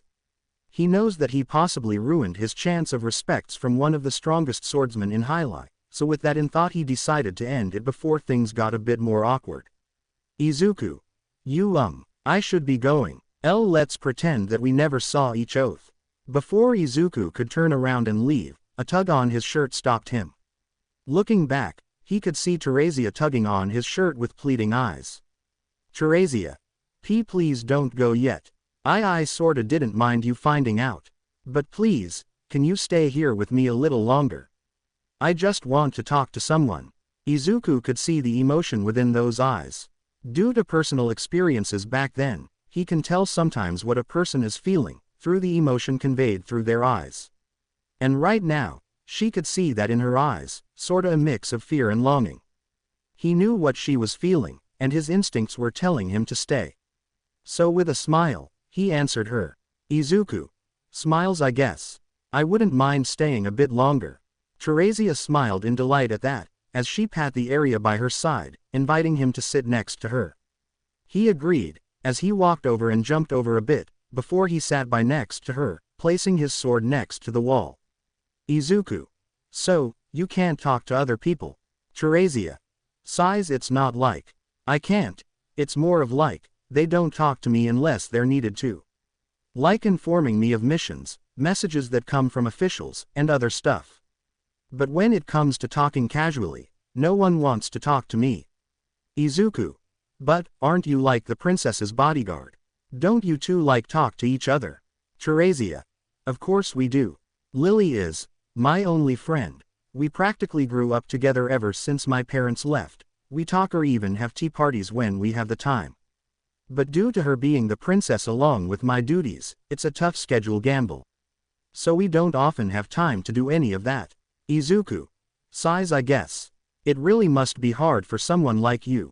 I know that feeling though. I've struggled to interact with the people around me. Teresia but it seems you have people you talk to a lot. Like that black-haired boy and brown-haired girl. Izuku you mean Hajime and Yuka?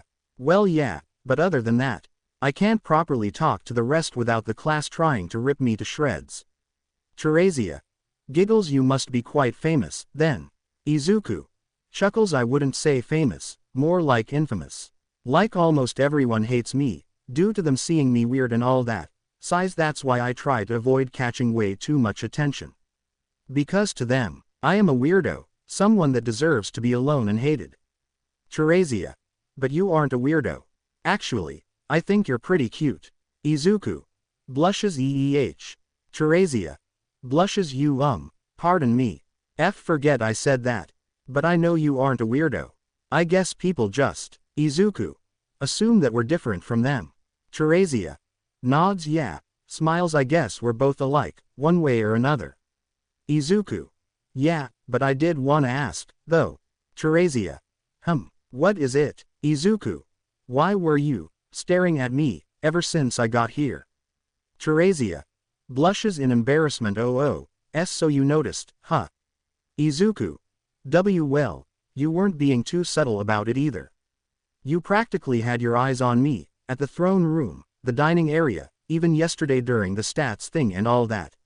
I just wanted to know, why? Teresia. Well, I just found you interesting among the rest. Izuku. Interesting. Teresia. Yeah, the moment you stepped in the throne room. You were the very first one I noticed out of all the ones that came in. I sensed that you were special among the rest. Izuku. How can you sense that? Teresia. My magic is kinda special in a sense. It granted me a lot of abilities, which include to sense the potential of those around me. And I sensed a lot of potential by just looking at you. I knew you were really special at the beginning. Izuku. Looks down maybe, you just got the wrong person. Therese. Izuku. I am nothing special. I am practically one of the most useless member in my class. I am just a nobody. Maybe that magic sense of yours is wrong. I am just. Teresia. No. All of a sudden, Teresia jumps at him, pushing him as they both rolled around before they both touched the soft grass. Izuku was below Teresia, who had both her arms planted at the sides of his face on the grass. Izuku. Shocked what are you? Teresia. Just stop doubting yourself. It's getting really annoying. Izuku could see the seriousness in her eyes. Despite her demeanor earlier, she showed a more serious side to him that he would usually see after she stopped staring at him. Teresia. It may seem far-fetched that I suddenly that to you out of the blue. But it's the truth. Even if no one else can see it, I can tell you're special. I actually prayed for this. Izuku. Prayed for what exactly? Teresia. Blushes and looks away to find someone special. I consulted a local diviner once and told me that, one day in the near future, I'll find someone special who can be my friend other than Lily. And when I saw you, at that moment, I knew that you were the special one I was looking for. Izuku could see it from her eyes that she wasn't lying. He knew that she longed for this. She saw it all from the expression she was making, her embarrassed yet sad face, her eyes showing both sadness and the feeling of longing something. Izuku. I am sorry. I guess this is what my friend meant. She said I was too hard on myself. Teresia. Giggles. Well, she isn't wrong there. But I am really sorry, if I was forcing you to be, you know. Izuku. Shakes his head. No. It's fine. I was just honestly surprised. No one has ever considered me special in a long time. Not even my parents. Teresia. Tilts her head. Why? Izuku. Sighs. They disappeared a few days after I was born. It was said they died due to an accident. Teresia. Shocked. So we're both the same. Izuku. Nods. Yeah. I am sorry about your parents. Teresia. Shakes her head. It's fine. I understand what they had to do. I am sorry for yours, though. Izuku. Chuckles. It's fine. Both of them just stayed in that position, unknowingly both are drawn into each other's eyes. Izuku staring at Teresia's blue eyes, which shined like the bright and blue sky, while she stared into Izuku's green eyes, which reminded her of a natural green forest. Both unknowingly getting close to each other as if a magnet was pulling them close, like a moth to a flame, closing the distance. But, Izuku. Blushes. You Astria-san. See, can you please get off of me? I think you're a bit too close. Teresia. Blushes. Teresia finally notices the position both of them were in with her being on top of Izuku, only a few inches away from his face, which was blushing the color of her hair. Her face explodes in bright red, as she immediately got off of him and looked away, covering her face as he did the same as well. Teresia. Blushing. I am sorry. I am so sorry. I didn't know what came over me. Oh God. That was so embarrassing. Izuku. Blushing. And no. It's fine. I understand. Oh God. What in the world just happened? A few seconds after calming down, both of them simultaneously looked back at each other, seeing the embarrassed expression on their faces leave, in replace to just pure confusion. Both of them laughed lightly and giggled at the face the other made. Teresia. Giggles. I don't understand why your class hates you, you're actually pretty fun to be around. Izuku. Smiles. Thanks, you too. I guess people just judge us both way too quickly. You're actually pretty sweet under the story that Meld-san told us. Teresia. Smiles. Thank you. Both of them just remained silent, looking at the rising sun as they both sat by the field. The wind blew past them again, causing flower petals to fly around them and cool them off a bit. Both of them became transfixed and relaxed at the scenery in front of them, along with the silence and the company of one another, brought them both comfort. Teresia. Hey, can I ask something? Izuku looks at her. Teresia. Do you like flowers? The moment she asked that, Izuku's eyes widened as memories began flashing in his mind. Memories of running alongside a flower park with a girl. A scene flashed on his head of a girl placing a flower on his head while he placed a crown of flowers on hers. Another one showed Izuku and Hajime worried running towards two girls who were on the ground as a mirage of flower petals were scattered across the floor. Memories of him on the ground with flower petals scattered around him from a bouquet of flowers. Another one showed him by a locker area, holding a bouquet of flowers, but it was all burned up along with some of his face. Another one showed him by a graveyard, in front of two tombstones, kneeling holding two destroyed bouquets, as tears were streaming down of his bruised face. The last one showed was him next to a hospital bed where he was crying his eyes out as he held a bunch of flowers in his hands. His body began shaking at the thought, causing Teresia to look at him concerned a bit. As she went closer to him, she managed to grab a hold of his hand as she caressed it. Teresia. Hey, are you okay? Teresia's voice and gentle caressing managed to snap him out of his nightmaric thoughts, as he looked and saw her gently calming him down with a smile on her face. Izuku. I am fine. Sorry about that, it's just. Sighs I. Hate flowers. Teresia. Shocked Izuku. Don't get the wrong idea. I just had a lot of bad memories where flowers were involved. Teresia. Oh dear, I am so sorry. Izuku chuckles sadly. It's okay. I've been trying to slowly get back to liking them, but it's still a long process. Teresia smiles. You must have been through a lot. I know you can pull through. Maybe with a little help, that is. Izuku smiles. Thank you. And also, Teresia. Izuku. I wouldn't mind being your friend. Teresia. Surprised. Really? Izuku chuckles. Well, you were the one that said you wanted to be friends with me, right? If you really want to. Before Izuku could respond, Teresia rushed and hugged him, causing him to be surprised. Teresia. Thank you so much. Izuku froze for a sec, before he reflexively hugged her back, comforting her. A few seconds, they separate and look at each other with a smile. Izuku smiles. I guess being in another world isn't so bad for a while. I already made a new friend. I hope you're happy, Mom and Dad. Because I was able to make a new friend in a different world. Both Izuku and Teresia had one thing in common, struggling to interact with other people due to their circumstances. One struggled because of being considered a loser, while the other one due to being too strong. To them, it seemed like fate sorta worked its magic and brought them together. Teresia. By the way, Izuku. Teresia. I never got your name. Izuku. Oh right. Scratches the back of his neck. Sorry about that. My name is Izuku Yagi, but I prefer if people call me by my first name. Bows. It's nice to meet you, Astria-san. Teresia chuckles. You don't need to be formal with me when we're alone, you know. But I would also prefer if you called me by my first name as well. Izuku. Right. Nice to meet you, Teresia. Both of them looked at each before laughing at each other due to how both acted. But they knew it was fine, because there was no one here to disturb their little time of peace and enjoyment. This felt as their little getaway from their hectic life. The both of them then looked at each other with a smile. Teresia smiles. It's nice to meet you too, Izuku. I hope we get along.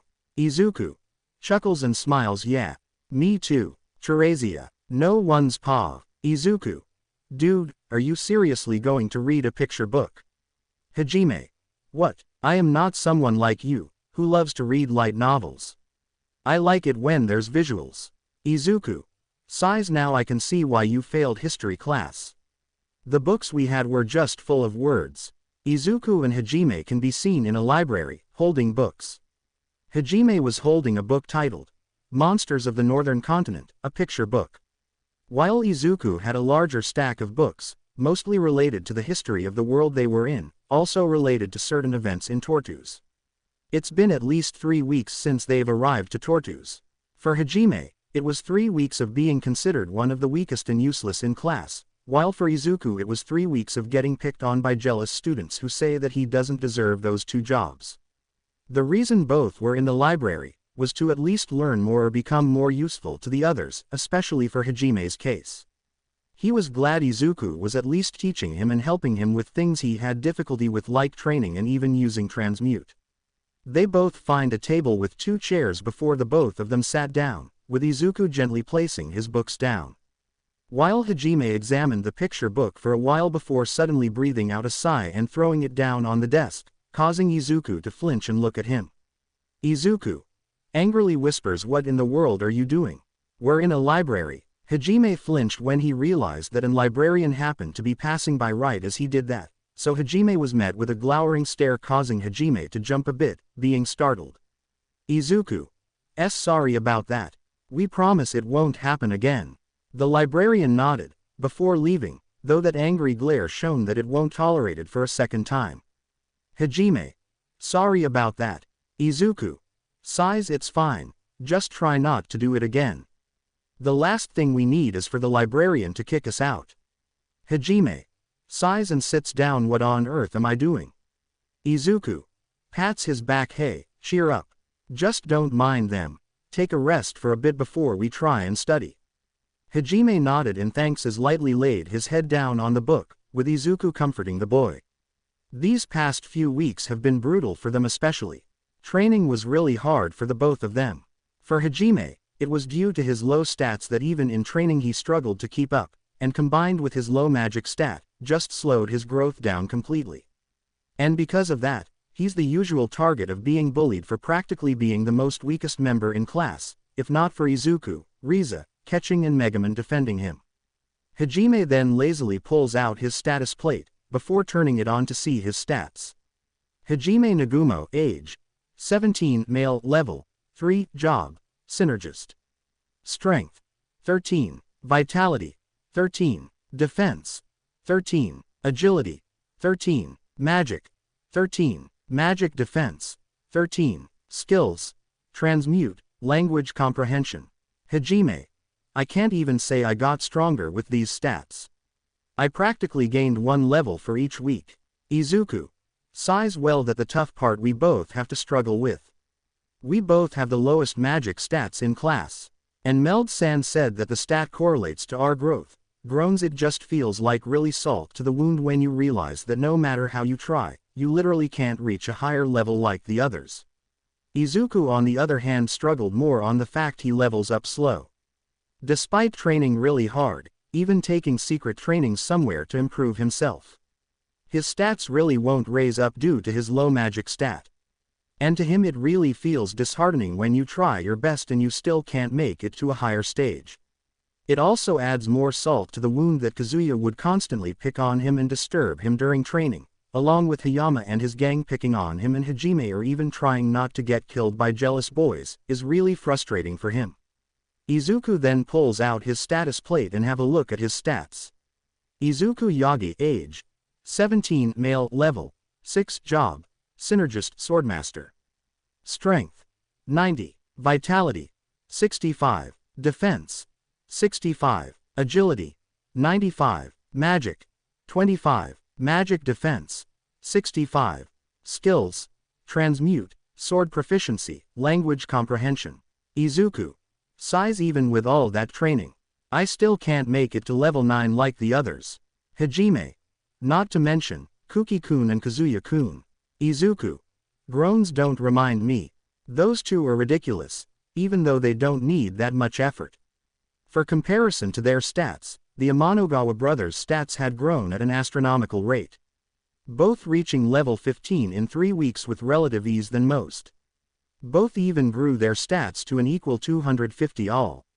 Izuku, both of them grow literally 5 times we do. That'll just boost their ego more. Hajime, what's worst is our magic affinity. Izuku sighs, you just had to remind me of that. Hajime, well, at least you have some. I don't have any. Izuku, some is the keyword.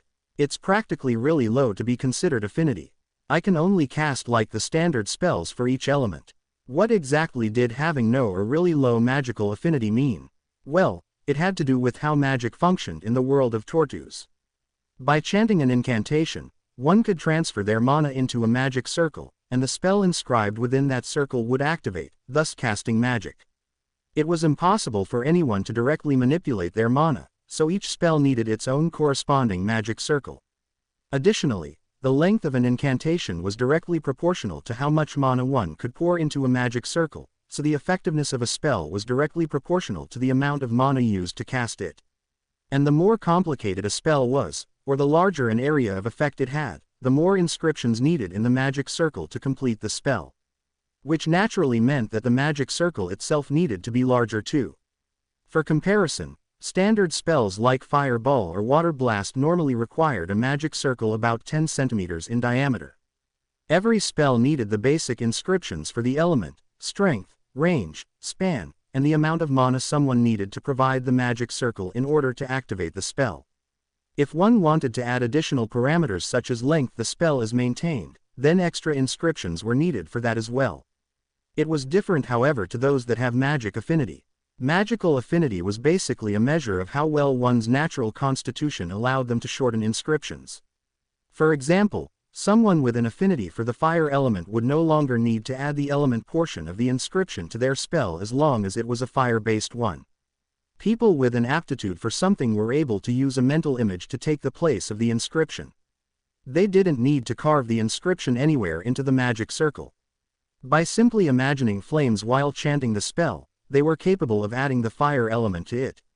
Most people had some level of magical affinity, which meant that the above-mentioned 10-centimeter magic circle would generally be smaller. However, Hajime had absolutely no affinity for magic whatsoever, meaning that on top of inscriptions for the basic 5 properties, he had to include inscriptions for the trajectory, spread, and even conclusion for each of his spells. For him, the standard Fireball spell required a magic circle 2 meters in diameter, making magic completely impractical in combat. For Izuku's case, due to his magical affinity being really low, he still needed to include the inscriptions for the same 5 properties as well. So he can still cast magic using a small magic circle, but it was only available to the standard spells the elements had, and he can't go purely advanced due to his low magical affinity. On a somewhat related topic, magic circles came in 2 different types. The more common of the 2 were magic circles drawn onto a special kind of disposable paper. The other type were magic circles carved into specific minerals. The former allowed for many different variations of spells, but they burned out after one use and their power was generally on the low side. On the other hand, the latter were bulky and limited in the spells they could cast, but they were reusable and far more powerful than their paper counterparts. Due to their both low stats in magic affinity, they can't rely on magic as much. It's harder for Hajime's case, because of his low physical stats, but it was a bit easier for Izuku's case because he was more on physical, but his problem was his growth which was pretty much less than the rest. Izuku, Size and we both got practically one of the worst jobs in this world. Hajime. Hey, at least you have 2. And you have better control over your transmute ability. Izuku. I guess. I kinda feel like Ed from FMA now. Just a weaker suicidal version. Due to both being a synergist, the only skill that the job had provided them, transmute, simply allowed them to transform the shape of various ores, or forge them together into alloys. It was effectively useless in combat, mostly for Hajime. After a lot of training, he was finally able to make pitfalls and protrusions in the ground, and the more he trained, the larger he was able to make their sizes.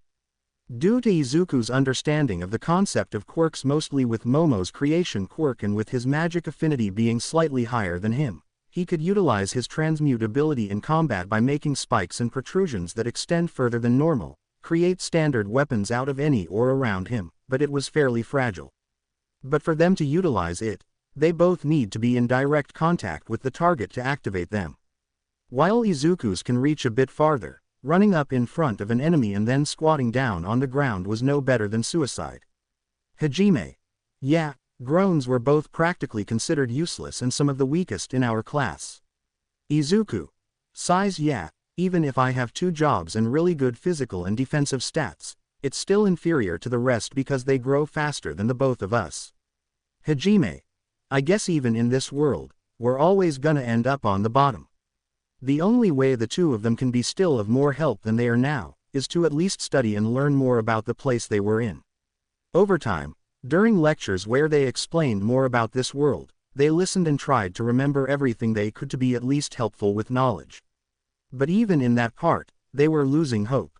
Hajime sighs and glances at the window honestly. If I'm going to be useless around here, I might as well just go out on a journey or something. Izuku. Well, that does seem interesting. It might be better than being in the kingdom all day. Hajime. I'm thinking the land of demi-humans would probably be best.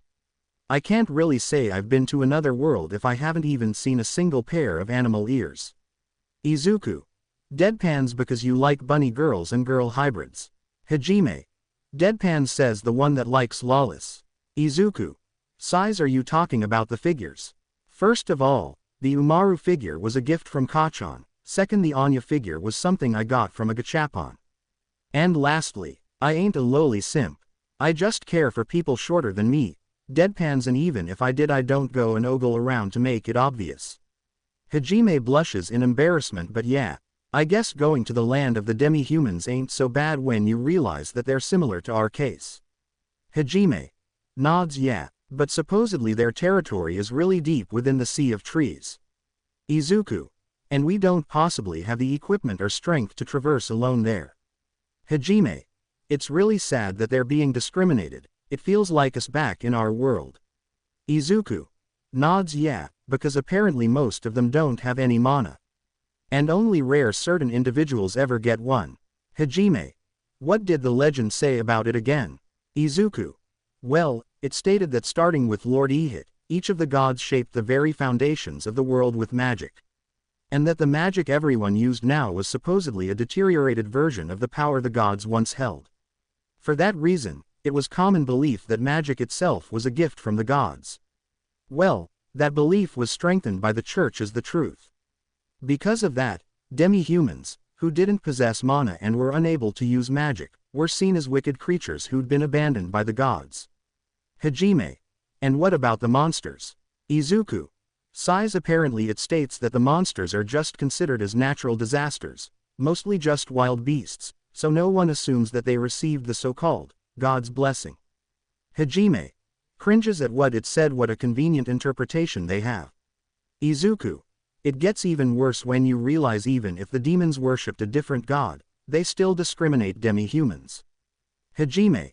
It feels like just as worst as ours, maybe even more. Izuku. Demons, compared to normal humans, possess a larger amount of magical affinity, so they can cast spells relatively easy. It says that even children are really strong and powerful to use powerful spells. According to the geographic map, it says they live in the southern continent, in a kingdom called Garland. Hajime. Kinda weird it's named after a Christmas decoration. But I guess in my perspective, the demi-humans want to be left alone. Because it seems that it's always going to be a battle between human and demi-humans. Izuku. Well, they can try, but they can't do to what each of their gods say about demi-humans, practically the same situation we are back in our world. No matter what they do, they'll always be discriminated by those 2 main races. But back to the topic, maybe going to a forest won't be the best idea. Hajime. If navigating the huge sea of trees seems impossible, then maybe I should try for the Western Ocean instead. If I'm remembering right, there's a city called Horizon that sits by the sea. Izuku. I am pretty sure, you just want to get your fill on mermaids. Hajime. Well, they are what most men fantasize. Plus, I want to see what the seafood's like in this world. Izuku. Cringes a bit at what he read. Okay, it says here that Horizon houses demi-humans called seamen that rested by the shores of the place. They were the only group of demi-humans that the kingdom sheltered. Hajime. Really? Izuku. Yeah, apparently, it says here the reason being that the city produced about 80% of the kingdom's seafood. Hajime. What happened with them being a supposed godless race? Izuku. Size people and their reasonings. But either way, if we want to make to Horizon, we have to cross the Gruen Desert. Hajime. Isn't that where? Izuku. Yeah, where two major locations are marked off. The Oasis Dukedom of Akagi and the Grand Gruin Volcano. Hajime. So I guess my only hope of seeing demi-humans is through slaves at the Empire. Izuku. But no one wants to watch them suffer, especially as slaves.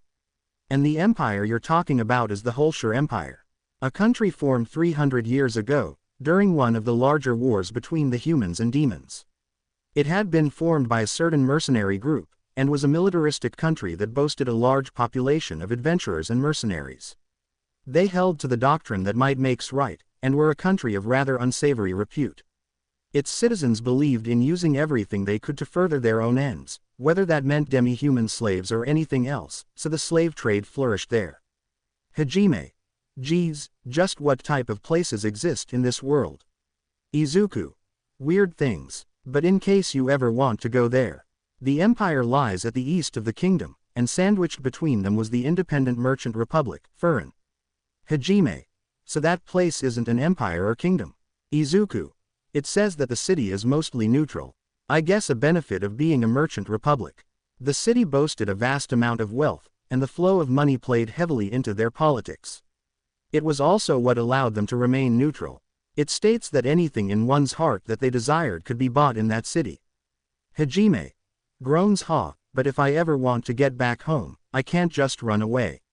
Izuku. Sighs, part of me wishes to go home, while most of me doesn't. Either way, we're a rock between a hard place. We have no choice but to comply to the conditions, because as far as we're concerned we can't go back. Stands up now, come on, we gotta go.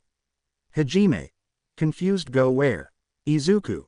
We have training today. Have you forgotten? Hajime.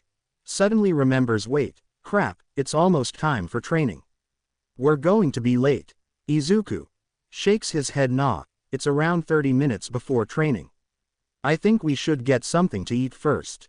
From what I heard of, training will be a bit harder today, in preparation for the next 3 days. Hajime. Oh yeah, we're going to a labyrinth soon, right? Izuku nods, yeah, the Great Orcus Labyrinth, similar to the Grand Gruin Volcano, it's one of the 7 labyrinths of the world. Hajime. And they're really dangerous from what I heard from Izuku. Because they are. The 7 labyrinths are called as the 7 highly dangerous locations scattered throughout the world. To the southwest of the Hyli Kingdom, between the capital and the Gruin Desert, lay another one of them, the Great Orcus Labyrinth. Haltina Woods, where most of the demi-humans reside, also houses another one of these labyrinths. Hajime. Weren't there 7? Izuku. The 3 of them I said were the only ones that had ever been documented. The rest were places that were believed to exist due to evidence provided in ancient books and other such manuscripts, also they were marked on the map. Points at the locations. The Ricin Gorge that divided the northern and southern continents was one such place, while the frost caverns that lay in the Schnee snow fields was another potential candidate. Hajime. But isn't going to the labyrinth a training exercise? Why do they need to train us today though? Izuku. From what I heard of, it's more of preparation than training. Now come on, let's grab something to eat first before going to the training grounds. Hajime. Sure. Both boys walked to the shelves and placed the books back from where they placed them, before they walked out of the library to get some food. Though, Izuku couldn't help but think. Izuku thought, I hope this training isn't as brutal as what she said it is. Time skip brought to you by Chibi. Izuku and Hajime eating sandwiches in a nearby store. A few minutes or so have passed since Izuku and Hajime left the library to grab a snack to eat before practice. Both are now currently walking towards the training area, while casually talking to each other. Hajime. I still can't believe she almost blew up a forest. Izuku. Sighs, well, with Megumin's high magical affinity and stats, she can do that. I just keep telling Shizuku and the others to keep an eye on her. Hajime. Let me guess. She kept wanting to learn advanced explosion magic. Izuku. Yep, luckily, Shizuku and catching helps her and always will make sure that she levels up properly, sighs honestly. Megumin can be so hard to handle sometimes. Hajime. Maybe it runs in their family. By the way, do you think we can convince the capital to send us back? Izuku. Deadpans, you do remember what they said, sighs, and besides, we can't just simply convince them to do that. The best we can do is try and find a way on our own. And we know what'll happen. Hajime sighs, so we really are stuck here. Izuku. Yeah, and it's just going to get bad for us as the others keep getting stronger. All we can do for now is to listen to what they said and fight. They both walk and pass by the area by the library they were once in towards the palace. Despite the area close to the palace, the bustle of the capital could be seen even in such a short trek.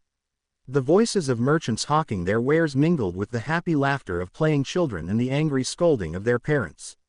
Izuku and Hajime watched the scene with a sad smile on their faces. Hajime. You know, I really miss my parents. It makes me wish I was back home. Remembers something and looks at Izuku. Oh. Izuku sighs, at least you had good memories with them.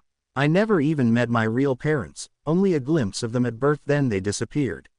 My adoptive ones stopped caring about me at 4. Looks down, it kinda makes me think if my real parents would actually care about me. Hajime pats his back. Hey, your uncle said that your mother loved and cherished you the moment you were born. I am sure that they would love you as much if they were still alive. Who cares about your other family? Let's just make sure you prove them wrong. Izuku smiles. Thanks. I appreciate it a lot, Hajime. Hajime. You always had my back, it's just right I have yours.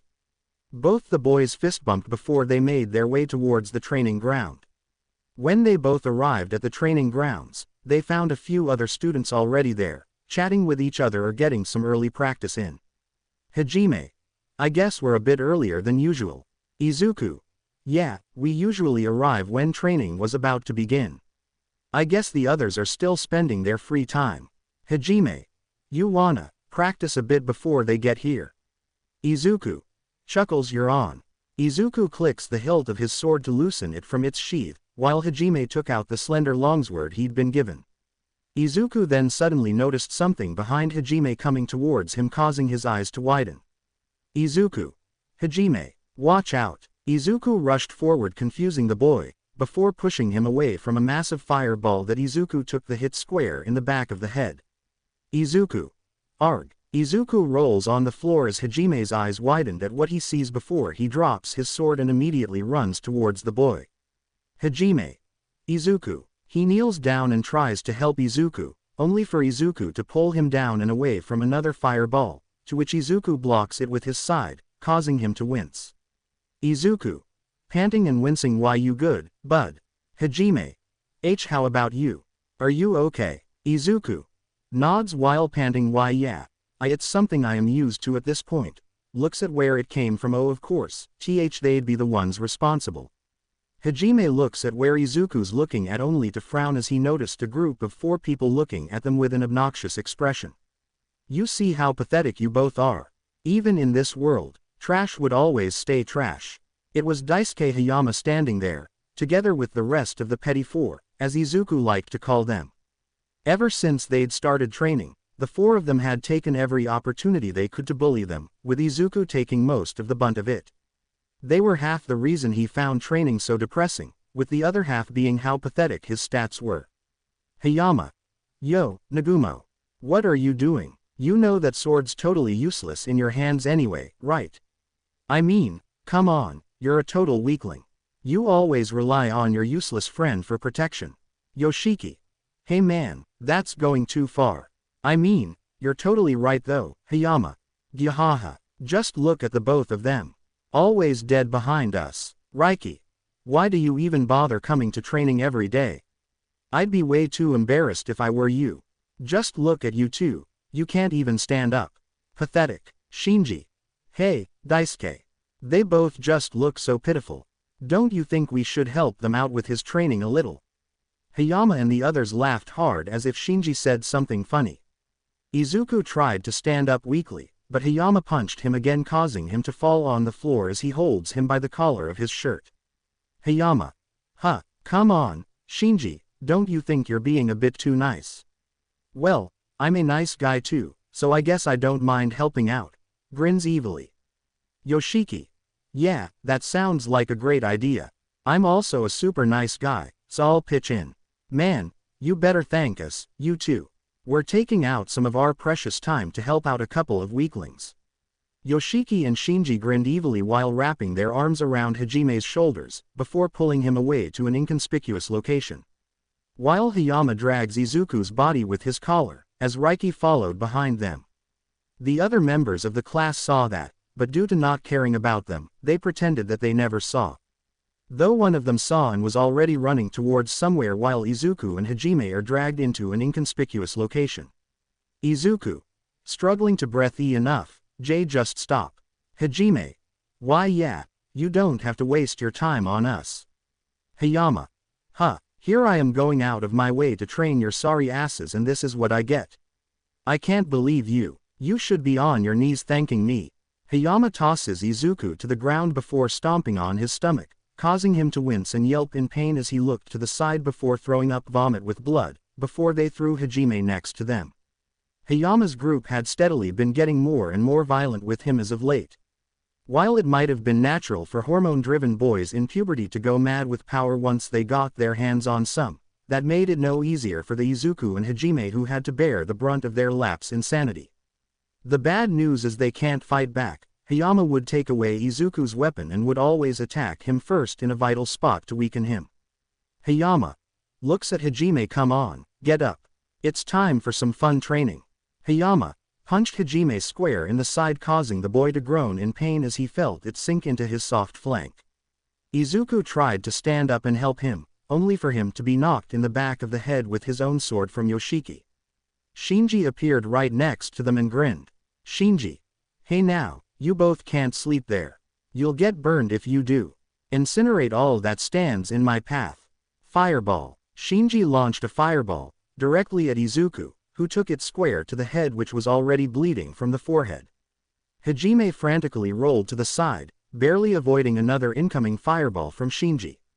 However, he'd predicted Hajime would dodge, so he'd cast another spell in his direction. Shinji. Rend my foes O wind. Wind sphere. A sphere of hardened wind hit Hajime just as he was getting up, which made him double over in pain as he was blown back. He collapsed to the ground once more, throwing up. Hayama grabs Izuku by his neck before raising him up and looking at him at the eyes. Hayama. TCH, I can't believe you're so weak. Where's all that guts you would show us, huh? Hayama threw Izuku to the wall, before hitting him in the stomach with his knee. While next to him Hajime was being bombarded by spells coming from Shinji with Yoshiki helping him beat him up as he rolled into a ball, shielding himself from the attack.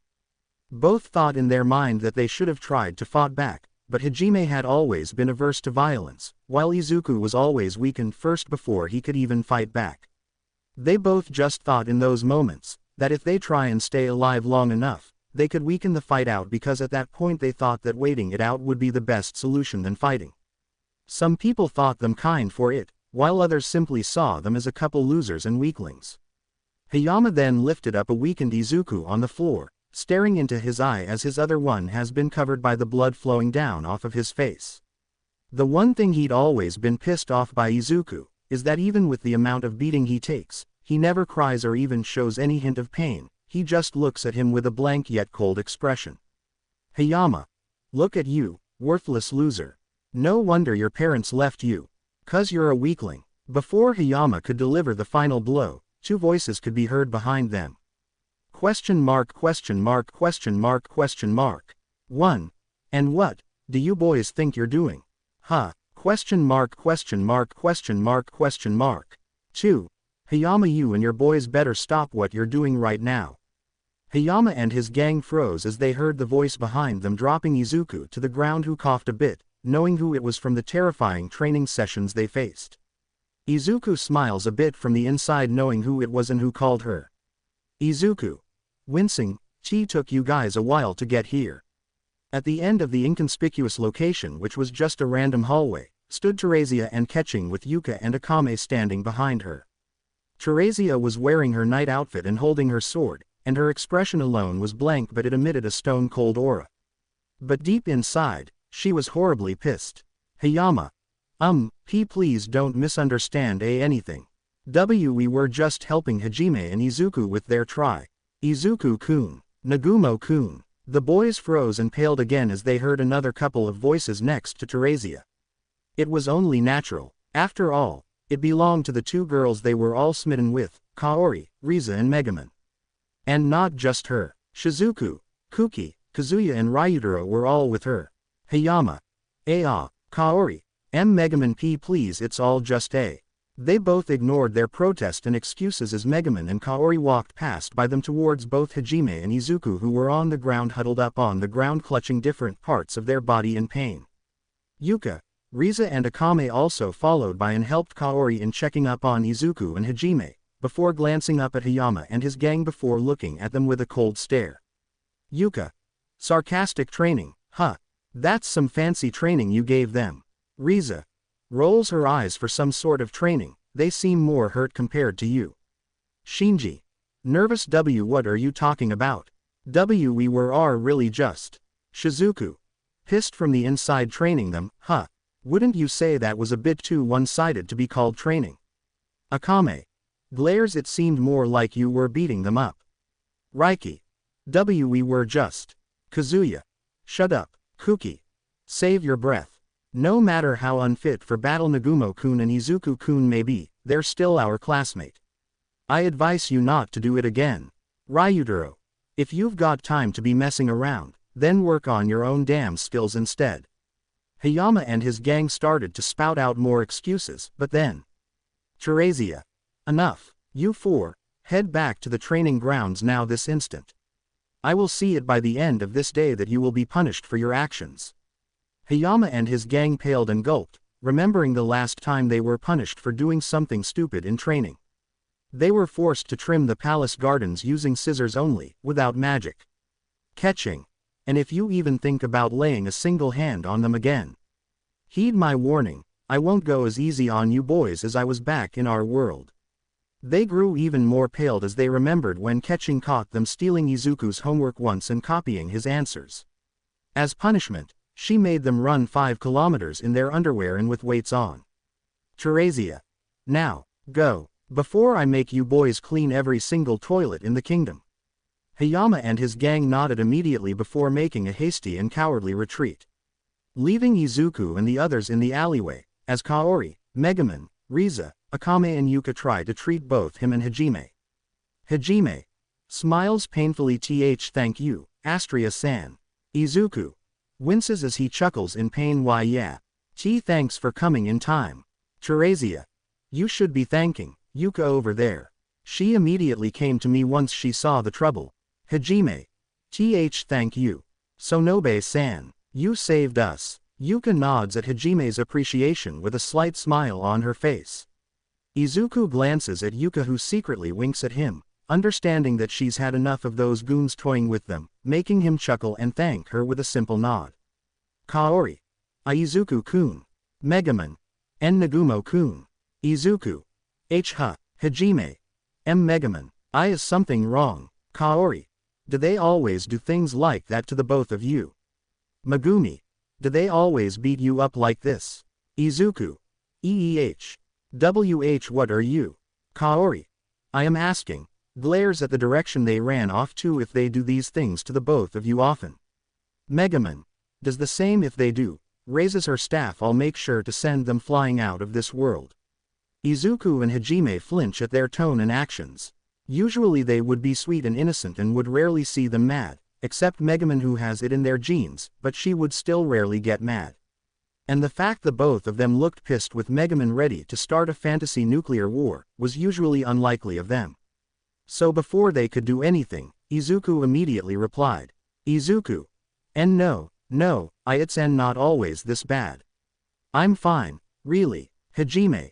Why yeah, this doesn't happen often. Why you both don't have to worry. Megumin. But, Kaori. They both clearly. Izuku. Smiles weakly we're fine, okay. However, Yuka and the other girls along with Teresia could see right under that facade. They could clearly see why they would say that. It's because they're trying not to make the situation worse for them. Izuku could see from Hayama's eyes that he was no person to back down unless he's literally put in his place. So if he just keeps reporting him to others, he'll always a reason to beat him and Hajime. Unless he can have the strength or the ability to do that, he wants to avoid reporting him due to his with experience with Kazuya. And another reason is purely, who would believe in them or even care from what they say. This has clearly happened more than once and the rest of class can see it, yet they have no care for them to even report it, so what's the point of even trying to? But they clearly had enough of this. Yuka. Well, it seems these wounds and bruises tell another story. It seems that this has happened once or more than once. Izuku. Internally screams, what in the world is she doing? Riza. Hums, she's right, you know. Pretends to examine Hajime's arm. These wounds tell me something else. Hajime. Sweating bullets, what is she doing? Shizuku. Nagumo-kun. Izuku-kun, if anything else happens, please, for Kaori's and Megumin's sake along with yours, tell us right away. Akame. Nods. The last thing we would want is to see the both of you really hurt and suffering. Izuku was screaming from the inside on why they're doing this, but he can see it from their eyes that they were tired of them always suffering for something they couldn't control. Kazuya. But you know, maybe the person they were attacking wasn't the problem. Smirks internally. Maybe it was them. Shizuku. Kazuya. Akame. What are you saying? Surely you didn't see that they got beaten up. Kuki. Shrugs. She's got a point too. They both need to put in some effort of their own. They'll both will never grow strong if they both keep using their weaknesses as an excuse. Looks at the two. I've been hearing that you're spending all your time in the library when we're not training or even just laying in the fields. If I was in your shoes, I'd spend every spare moment training to get stronger. I really think you both need to start taking this more seriously. Don't you think Hayama and the others might have done this because they were trying to fix that frivolous attitude you both have? Hajime was dumbstruck by what he heard from Kuki, but understanding his stupidity a bit. Shizuku and Riza mentally facepalmed, gritting their teeth while feeling extremely sorry for Izuku. Yuka and Akame were also in the same booth, more pissed and trying her best not to strangle the boys. Teresia and Ketching kept their composure but could be seen mad from the inside at the boys' own stupid assumption. Kaori and Megumin didn't quite understand. But out of all of them, Izuku was the most damaged by what he said, gritting his teeth and balling his fists, as a tear slids down his cheek. Izuku. Gritting his teeth, if only they knew what I've been through. If only I wasn't born like this. If only I was like them. They wouldn't think everything I've done was a waste of time. They don't know me. They never did. Teresia, Yuka, Shizuku and Hajime felt sorry as they saw that while the rest couldn't. They knew how much has Izuku worked since back in his world and even here in Tortus, the amount of time he spends training and leveling up only to be shorter than the rest of his class due to his stats. The amount of time he tries to be better than many, only to fall short. It hurt even more when he said that it was because of their attitude. That he saw Hayama and his gang as some saint. He knew Kazuya was trying to bait this, but Kuki should at least used some of his brain cells. Because he doesn't know that he's hurt someone because of his own stupidity. And clearly Kazuya was secretly happy about it. But clearly, Teresia had enough of this and tapped her sword on the ground, getting their attention. Teresia. That's enough. Yuka. Take Nagumo and the others back to the training grounds. I'll be accompanying and helping Izuku treat his wounds. Kaori. Maybe I could. Teresia. Shakes her head no. Save your strength for later. You've already healed Nagumo's wounds, leave the rest to us. Also looks at Ketching * inform Meld San that training would be moved a bit later, tell him that something came up. Ketching. Nods. I understand. Teresia walks past by them before kneeling down to Izuku and slinging his shoulder over her neck as she helped him lazily get up. Teresia. Easy now, we'll get you treated up in no time. Izuku just nods, but a bit more sadly due to what he heard. As Teresia helped him walk slowly out of the alleyway, passing by Shizuku, who gave him a pat of sympathy and sign of apology to which he simply nods. Akame also gave him a simple nod, but in her eyes, he understood what she was conveying, so with a nod he replied. Yuka and Hajime looked at each other, looking a bit down at what he's going through as Izuku and Teresia make it out of the alleyway. Kaori. Why? Kaori tried to reach out to help, but Akame came over to stop her hand and shook her head as to stop. Kuki and the others just stared, while Riza had shadows covering her eyes along with Ketching. Kuki. Sighs, what a predicament, he should clearly train more if he wants to avoid this. Kazuya. Lazy ass fucker. Come on, we should get going, maybe we'll eat first. Kuki. Smiles a bit, yeah, wanna come along Riza. Walks ahead, I am not hungry. Kuki. Surprised, huh, but don't you lick, Riza. I said, I'm not hungry. Looks back and glares, just go and eat yourselves, walks away. Shizuku. Runs towards her, Riza, hold on. Kazuya. Shrugs, well, her lost, glances back, how about you? Catching. Walks past them, not interested. I have to report Astria-san's message to Meld-san. Akame. Follows her, I'll go too. Kuki. Wait, what's this all ab? Catching. Stops, you know, I used to have so much respect for you, Kuki. You were such a, but now, I don't even know what to say. Walks away with Akame, maybe you should think about things first once in a while. Kuki stood there shocked as Kazuya and Ryutaro, as Yuka and the others also made it out carrying a injured Hajime, leaving the three of them there, especially Kuki, to ponder with his own thoughts. Ryutaro. What was that about? Kazuya. I have no idea. Time skip brought to you by Chibi Teresia, Yuka and Shizuku creating a Protect Chibi Izuku squad. Izuku. Winces, ow, can you at least be a bit more careful? Teresia. Says you. If Yuka didn't tell me what was going on, who knows what would have happened to you? How reckless can you get? We could see both Izuku and Teresia inside a room by the medical area of the training grounds. The healers were able to use their magic to repair and close most of his wounds to stop the bleeding, while Teresia would be left there to patch him up. Which is the situation they're currently in, the healers left already, leaving the both of them to each other's company. Teresia wrapped a bandage around his forehead, but it was a bit painful because she was exasperated of what happened. Izuku. Like I had any other choice in that matter. They attacked me first and took my weapon. I was already weakened before I could try and fight back. Teresia. Sighs, same old excuse, finishes wrapping a bandage around his head there. Izuku. Smiles a bit, thanks. Teresia. Smiles, no problem, grabs 2 cups of tea and gives him one here. All that struggle must have made you thirsty. Izuku. Takes the cup, thanks, don't mind if I do, pats the area next to him, here, you might want to sit down. Teresia smiles and appreciates the request, before she sits down next to him, as the both of them silently drank their tea. This was one of the usual things they do. It's been also 3 weeks since their little accidental meet-up, and becoming friends. Though they can't show it or act around like friends in front of others due to their status, so they would just go and have fun secretly.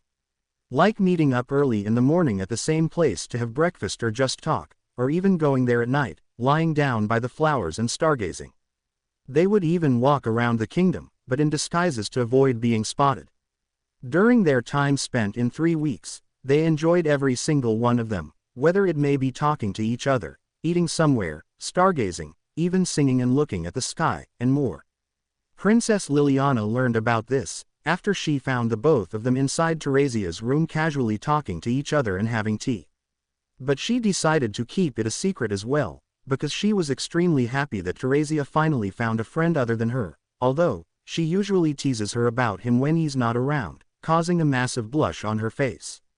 Another thing they would do by the ruined village is she would help him train and would also spar with him from time to time, although every time she would beat him, but it's understandable due to being really strong, and Izuku was just sparring with her. She was highly interested in his swordplay along with the history of his family, similar to Shizuku. Teresia. Sighs, Izuku, you were scared, were you? Izuku. Surprised and chokes on drink, what are you? Teresia. Izuku, I know you too well at this point that you didn't want to tell the others all about it because you were scared. Izuku sighs sadly before nodding, knowing that he had no escape from this. During their nightly or daily visits, Teresia became curious about Izuku's life back in his world, and he accidentally spout out about his past and circumstances, causing Teresia to feel sorry for her friend.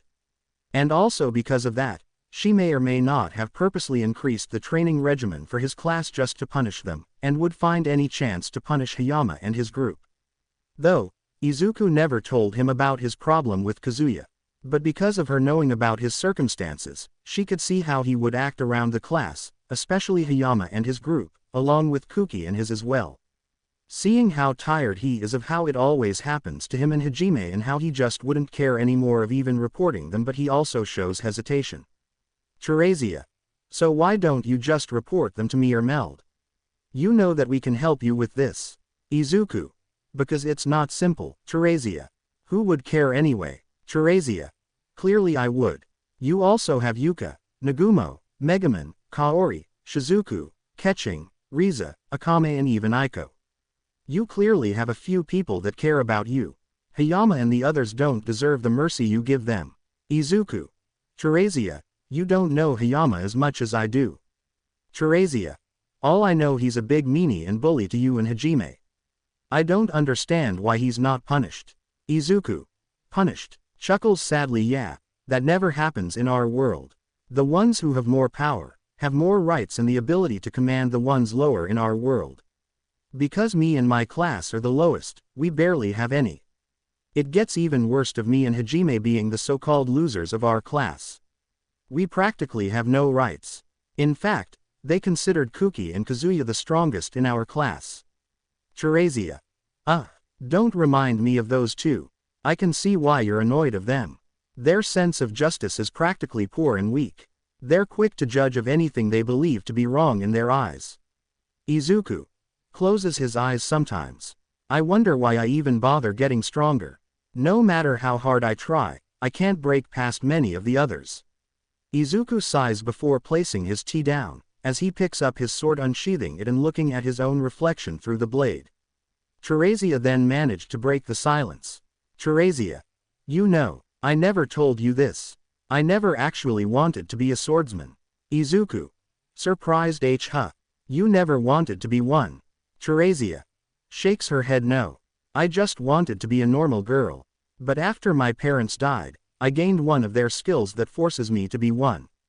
Another was that I never wanted to lose anyone I cared of ever again. Which is why I wield a blade to this day. Izuku. But how does this relate to my problem? Teresia. Because even though people see me as someone strong, even I have fears of my own. Izuku. What are you even afraid of? Teresia then shifted uncomfortably on the bed, raising her legs and hugging it by the edge of the bed. The topic seemed to be a bit sensitive or embarrassing for her to say it. But Izuku shifts as well, and places a hand on her shoulder, to reassure her not to worry or it's all right if she didn't tell. She appreciates the gesture, but still went on to explain as she looks at her hand. As she explained, Izuku looked at her with huge interest of what she was saying. As their conversation was about to end, Izuku's eyes widened. Time skip brought to you by Chibi. Izuku and Teresia sitting on the field looking at the stars. After the incident, Izuku returned to the training grounds, which he was immediately greeted by a worried Kaori, much to his and the dismay of the class. We can now find him sitting by the seats on the spectator area of the training grounds next to Hajime, Yuka, Akame, Ketching and Riza, with Meld and Teresia on the field of it. Meld. All right, all of you. As you know, in the next few days we have a very important part of your practical training. We will be going on an expedition to the Great Orcus Labyrinth. The rest of the class looked at each other, understanding that this was coming based on past announcements. But some were still confused as to why they need to go today, instead of preparing equipment. Jugo. Raises hand. Meld-san, shouldn't we be preparing our equipment instead of training then? Izuku. Mentally facepalms. Has he never traveled an unknown area before? Because that's even logical in games. Probably, except Pokemon. Like who goes into caves with low-level Pokemon with the high chance of encountering dozens of new ones. Meld. No need. I'll prepare all the necessary equipment you guys will need, but don't think this is going to be anything like the monster hunts you've been going on outside the capital. Teresia. If most of you have done research regarding these labyrinths, then you would understand the possible dangers that would come with it. The Great Orcus Labyrinth is a part of the 7 highly dangerous locations are called throughout the world. Meld. That's right. The Great Orcus Labyrinth is said to comprise of 100 floors full of monsters. And the monsters of this labyrinth are different in the levels of the monsters outside the capital. So just for precautions in the journey there, it's right that we train you. The others look at each other and nodded in understanding that this will help them gain more experience and level up better as well in preparation for the war. Yuka sighs. I guess that's fine that we get to train before something like this. Hajime, why yeah, with us going to something that dangerous, we need to prepare for that. Catching, still, I wonder what we'll be training with today. Magic, combat or something. Akame, I think it depends on what Meld-san or Astria-san wants us to do. Riza groans. I really hope it's Meld-san this time.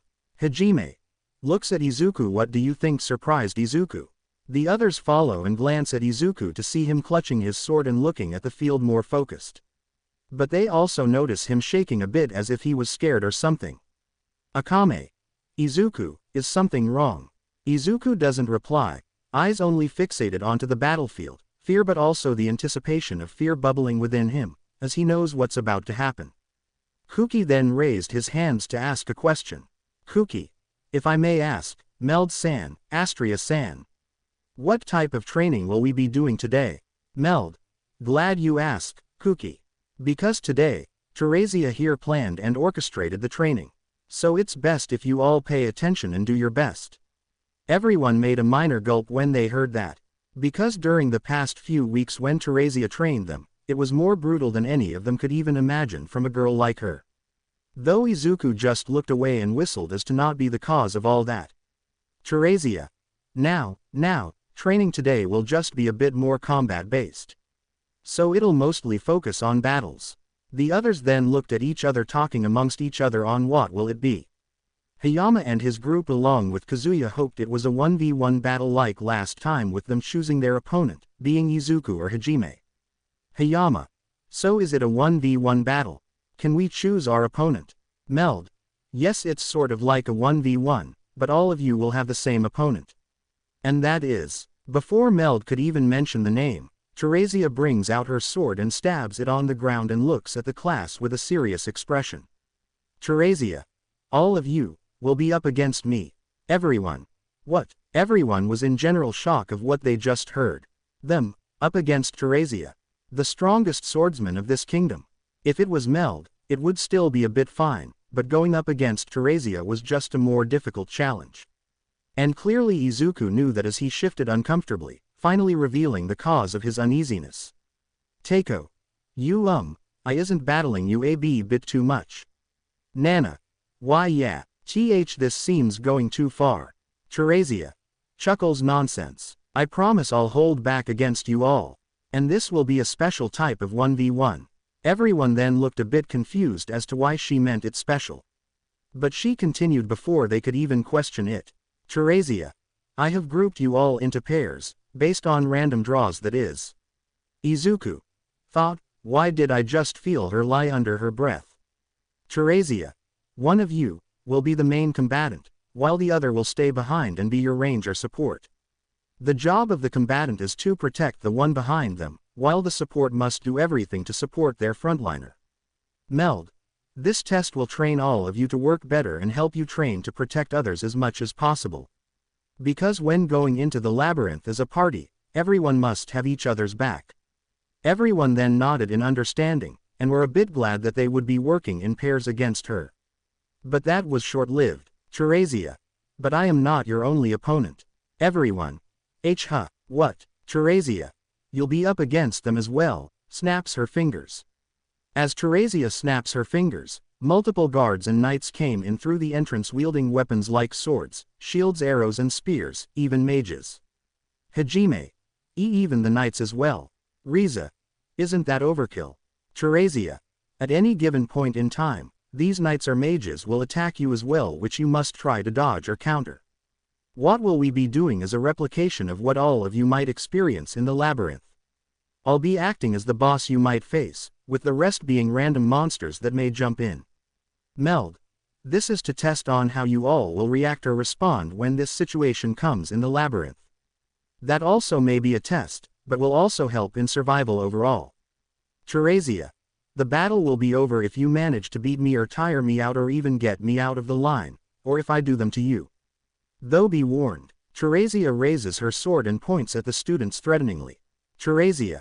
I may be holding back, but I will not hesitate to show brute force as much as possible. So do try your best, future heroes. Everyone in the stands became afraid and worried at what they might go up against. Hayama and his group were already pissing their pants. Kuki and his were a bit more calmer, but nevertheless afraid. Izuku looks at Teresia, who was pointing a sword at them, as he glances at his own, gripping it with his hands. Izuku looks at her. So this is what you meant when you said that. Flashback. Teresia. My magic is special, like I told you. I inherited it suddenly from my parents after they disappeared. It gave me immense potential with a sword and increased my overall combat ability. I basically became a warrior. Izuku. Really? Teresia nods. It made me really strong, but that also came at a price. At one point during training, I almost killed my instructor. Izuku. Shocked. What? Why you did? Teresia nods sadly. Why yeah, it was just a standard practice match, but I got a bit ahead of myself. And accidentally hit my instructor at a vital organ. Izuku. I am sorry that it happened. Teresia. It's fine. My instructor was fine after that, but they sadly passed away during battle. But that's just only one reason. Izuku. Remembers. Oh yeah, I get it. You already told me about it back then. Teresia smiles sadly in understanding before she then brings out her sword along with its sheath as she looks at it. Teresia. Which is why, every day I am afraid to wield a blade. Because one day, it might be the cause of one of the people I love. But I realized another thing after spending time with you and Lily. And after I asked you that particular question before. Teresia then unsheathes her blade and looks at it, her and his reflection on the blade. Teresia. That I am even more afraid of losing the ones I love because of my own weakness. Because of my own hesitation. Which is why I still wield a blade, as much as I prefer to just be normal, I have to, so I can protect the ones I care about and love. She then looks at Izuku, who was looking at her shocked, realizing that she has been facing her fears every day and putting aside her own desires for the welfare of others. She was someone who needed to be strong, to protect others. She smiles before pointing the sword at him, causing him to be surprised. Teresia. Can I ask you again? Do you like flowers? Izuku gets confused before, remembering what she meant before. He smiles and carefully stands up and facing her. Izuku. I don't hate them, not anymore at least. Teresia. Can you also tell me again? Why do you swing a sword? Izuku then grabs a hold of his sword, remembering all the training he did in the past and the reason why he wields it. He unsheathes his sword and also points it at Teresia. Izuku. It's because, it's the only way I can think of how to protect others. Teresia. Smiles. You're the one that showed me the purpose of wielding one. Now I want you to prove it later, when we battle. Izuku. Eyes widen. What? Teresia. Show me, the sword that will protect others. Izuku. Prove it to me, and to them. That you're more than what they see. Flashback end. Izuku clutches onto his sword, remembering what she said to him as he looks at Teresia with a determined look. Teresia noticed and smiled from the inside as she pointed her sword at him. As if they only saw each other and not the others, they know one thing, that the other won't go easy on them. Izuku. Determined, I promise. I'll show you everything I got. Time skip brought to you by Chibi. Teresia mischievously rigging the teams to face Hayama and his group to murder them. Time passed since the declaration and training begun for the entire class. Hayama and Shinji were easily one-shot by Teresia along with Raiki and Yoshiki, possibly due to still being pissed off at them. Making Izuku questioned even more if she intentionally grouped them together just to beat them. Hajime and Riza did fairly well with each other, with Hajime helping Riza as much as he could with his transmute, to create pathways or openings for her, while Riza charged in and did well as a frontliner but were ultimately defeated. Ryutaro and Suzu did their best with Suzu making barriers to protect Ryutaro, who just tried to punch forward and go for Teresia. But she effortlessly defeated them. Kazuya and Eri did well as well. But due to Kazuya being a bit arrogant and Teresia being slightly pissed because of him spouting in the middle of battle, they lost because he tried to do everything himself and protect Eri, defeated in a single strike. Shizuku did well against her with Megaman supporting her using a bit more tamed explosions due to Shizuku telling her so. She put up a better fight than most against Teresia, but she tired herself out and she was knocked out of the arena line with Megaman falling afterwards due to overusage. Kuki and Aiko were a weird duo, but he did amazing so far out of all the rest, probably due to his stats and Aiko with her abilities. But inevitably, he was defeated by a single attack from Teresia who wanted to shut him up due to spouting nonsense while battling. Akame and Yuka were an odd but really good duo up against Teresia, with Yuka either pressuring Teresia with ranged knives while Akame confronted her one-on-one or Yuka would sneak up with Akame to try and defeat her. But in the end, Teresia managed to overpower Akame and finish of Yuka next. The rest of the class all came up and fight, some doing well, while some were as bad, not as bad as Hayama and his group who did 3x worse than Hajime and Yuka. But inevitably, no one has even defeated or knocked her out. Worst part is, she didn't even break a sweat. But as the fight goes on, it left just one more duo. With one of them being Izuku the frontliner, and the other one being his partner. Kaori. Let's do our best, Izuku-kun. Izuku. Why yeah, let's. Of all people you try to partner me up with, it had to be the one on why Hayama and the others target me so badly.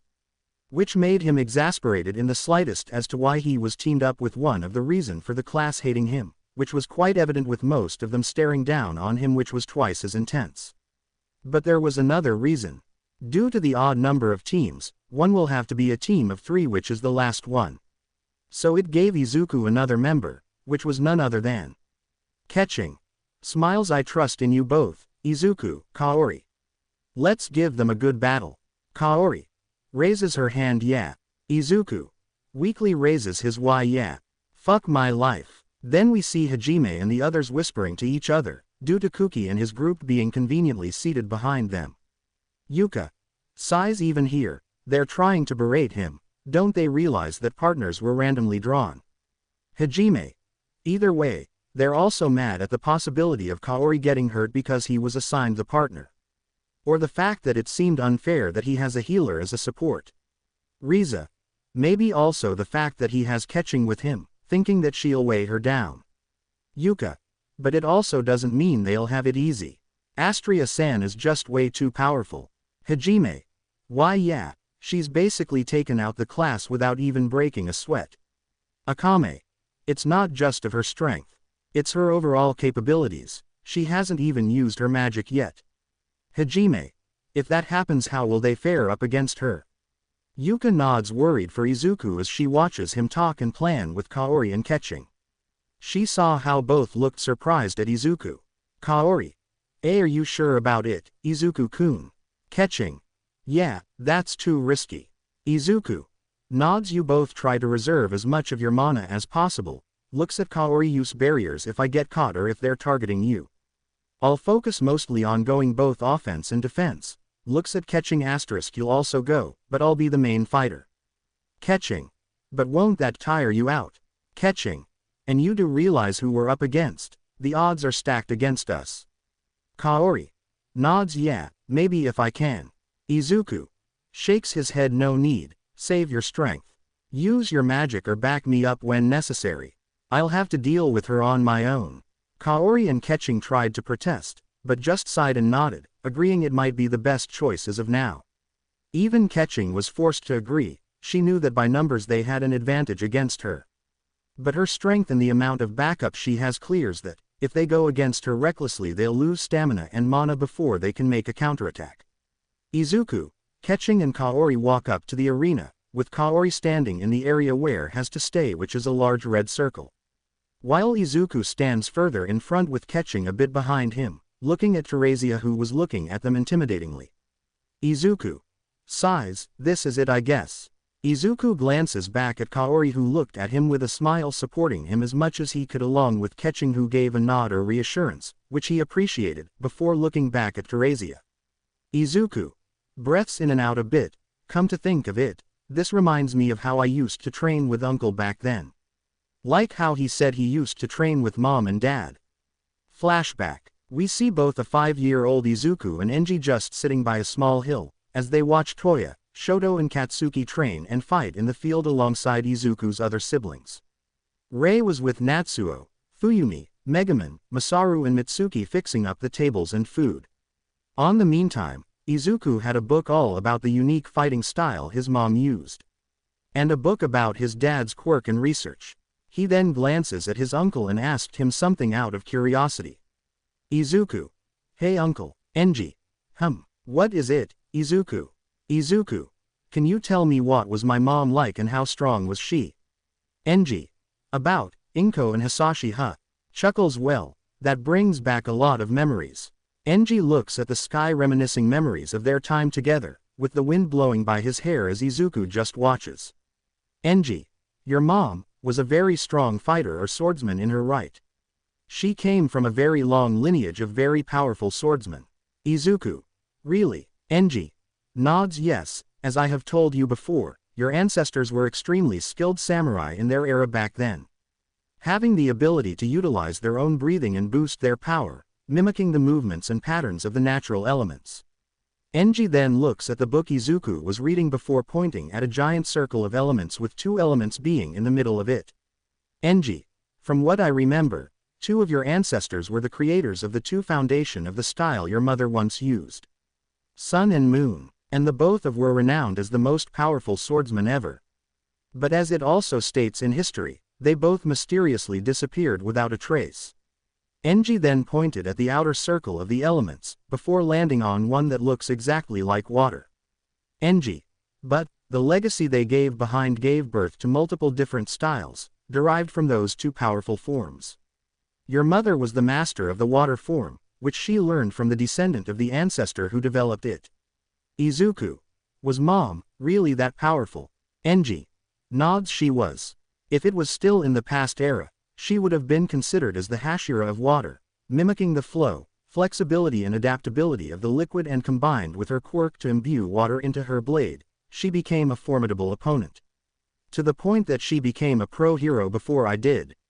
Izuku. Shocked wait. Mom was a hero. Enji. Chuckles she was. Number 2 hero. Honumazu. Having the fierceness of a raging flame yet the grace of a princess on water. That was what she was called when she was pro-hero, though sadly she passed away, along with your father. Izuku. Looks down why yeah, looks back b but how about father, then? Enji. Well, Hisashi never pursued heroics like Inko, he was gifted with extreme knowledge like you. But that doesn't mean that he wasn't powerful. A flashback popped into Enji's mind of him and a silhouette of a man fighting on a field, with the man standing still while Enji just rushed at him. Enji. Your father had a very powerful quirk, that allowed him to utilize special traits into power in the form of skeletal bones. He could even take me on, without moving an inch. Izuku. Surprised dad was that strong, Enji. He was, both mind and might in one, but he pursued to become a scientist. Though, I never judged him for it, his goal was to research far beyond the depths of where no man has gotten to. Either way, your parents were monsters in their own rights. Izuku. But can I ask too, how did they both train with you, like you said? Enji. Chuckles well I am glad you asked. Glances behind him see that large tree behind us. Further than the hill, Izuku looks behind them, to see a relatively large tree from a distance. It was really large pine tree standing at 70 meters tall and a diameter of 4 meters. It stood on a hill with smaller trees surrounding it. Izuku. Why yeah. I kinda always wondered, why is there a tree this big here? Enji.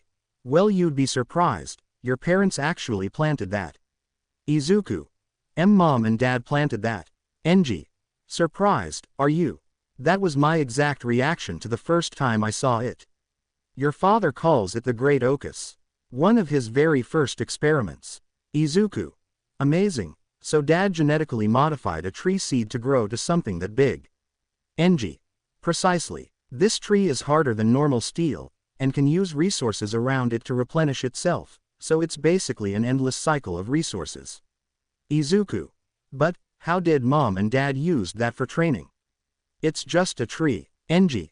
Chuckles and ruffles his hair to your eyes. It may seem just like a tree, but to them, they used it as a reference for what they call tree exercise. Flashback end. Izuku back on the field unsheathed his sword as he stepped 1 foot forward while raising his sword with one hand in the air, pointing it at Teresia. Izuku. How does it work?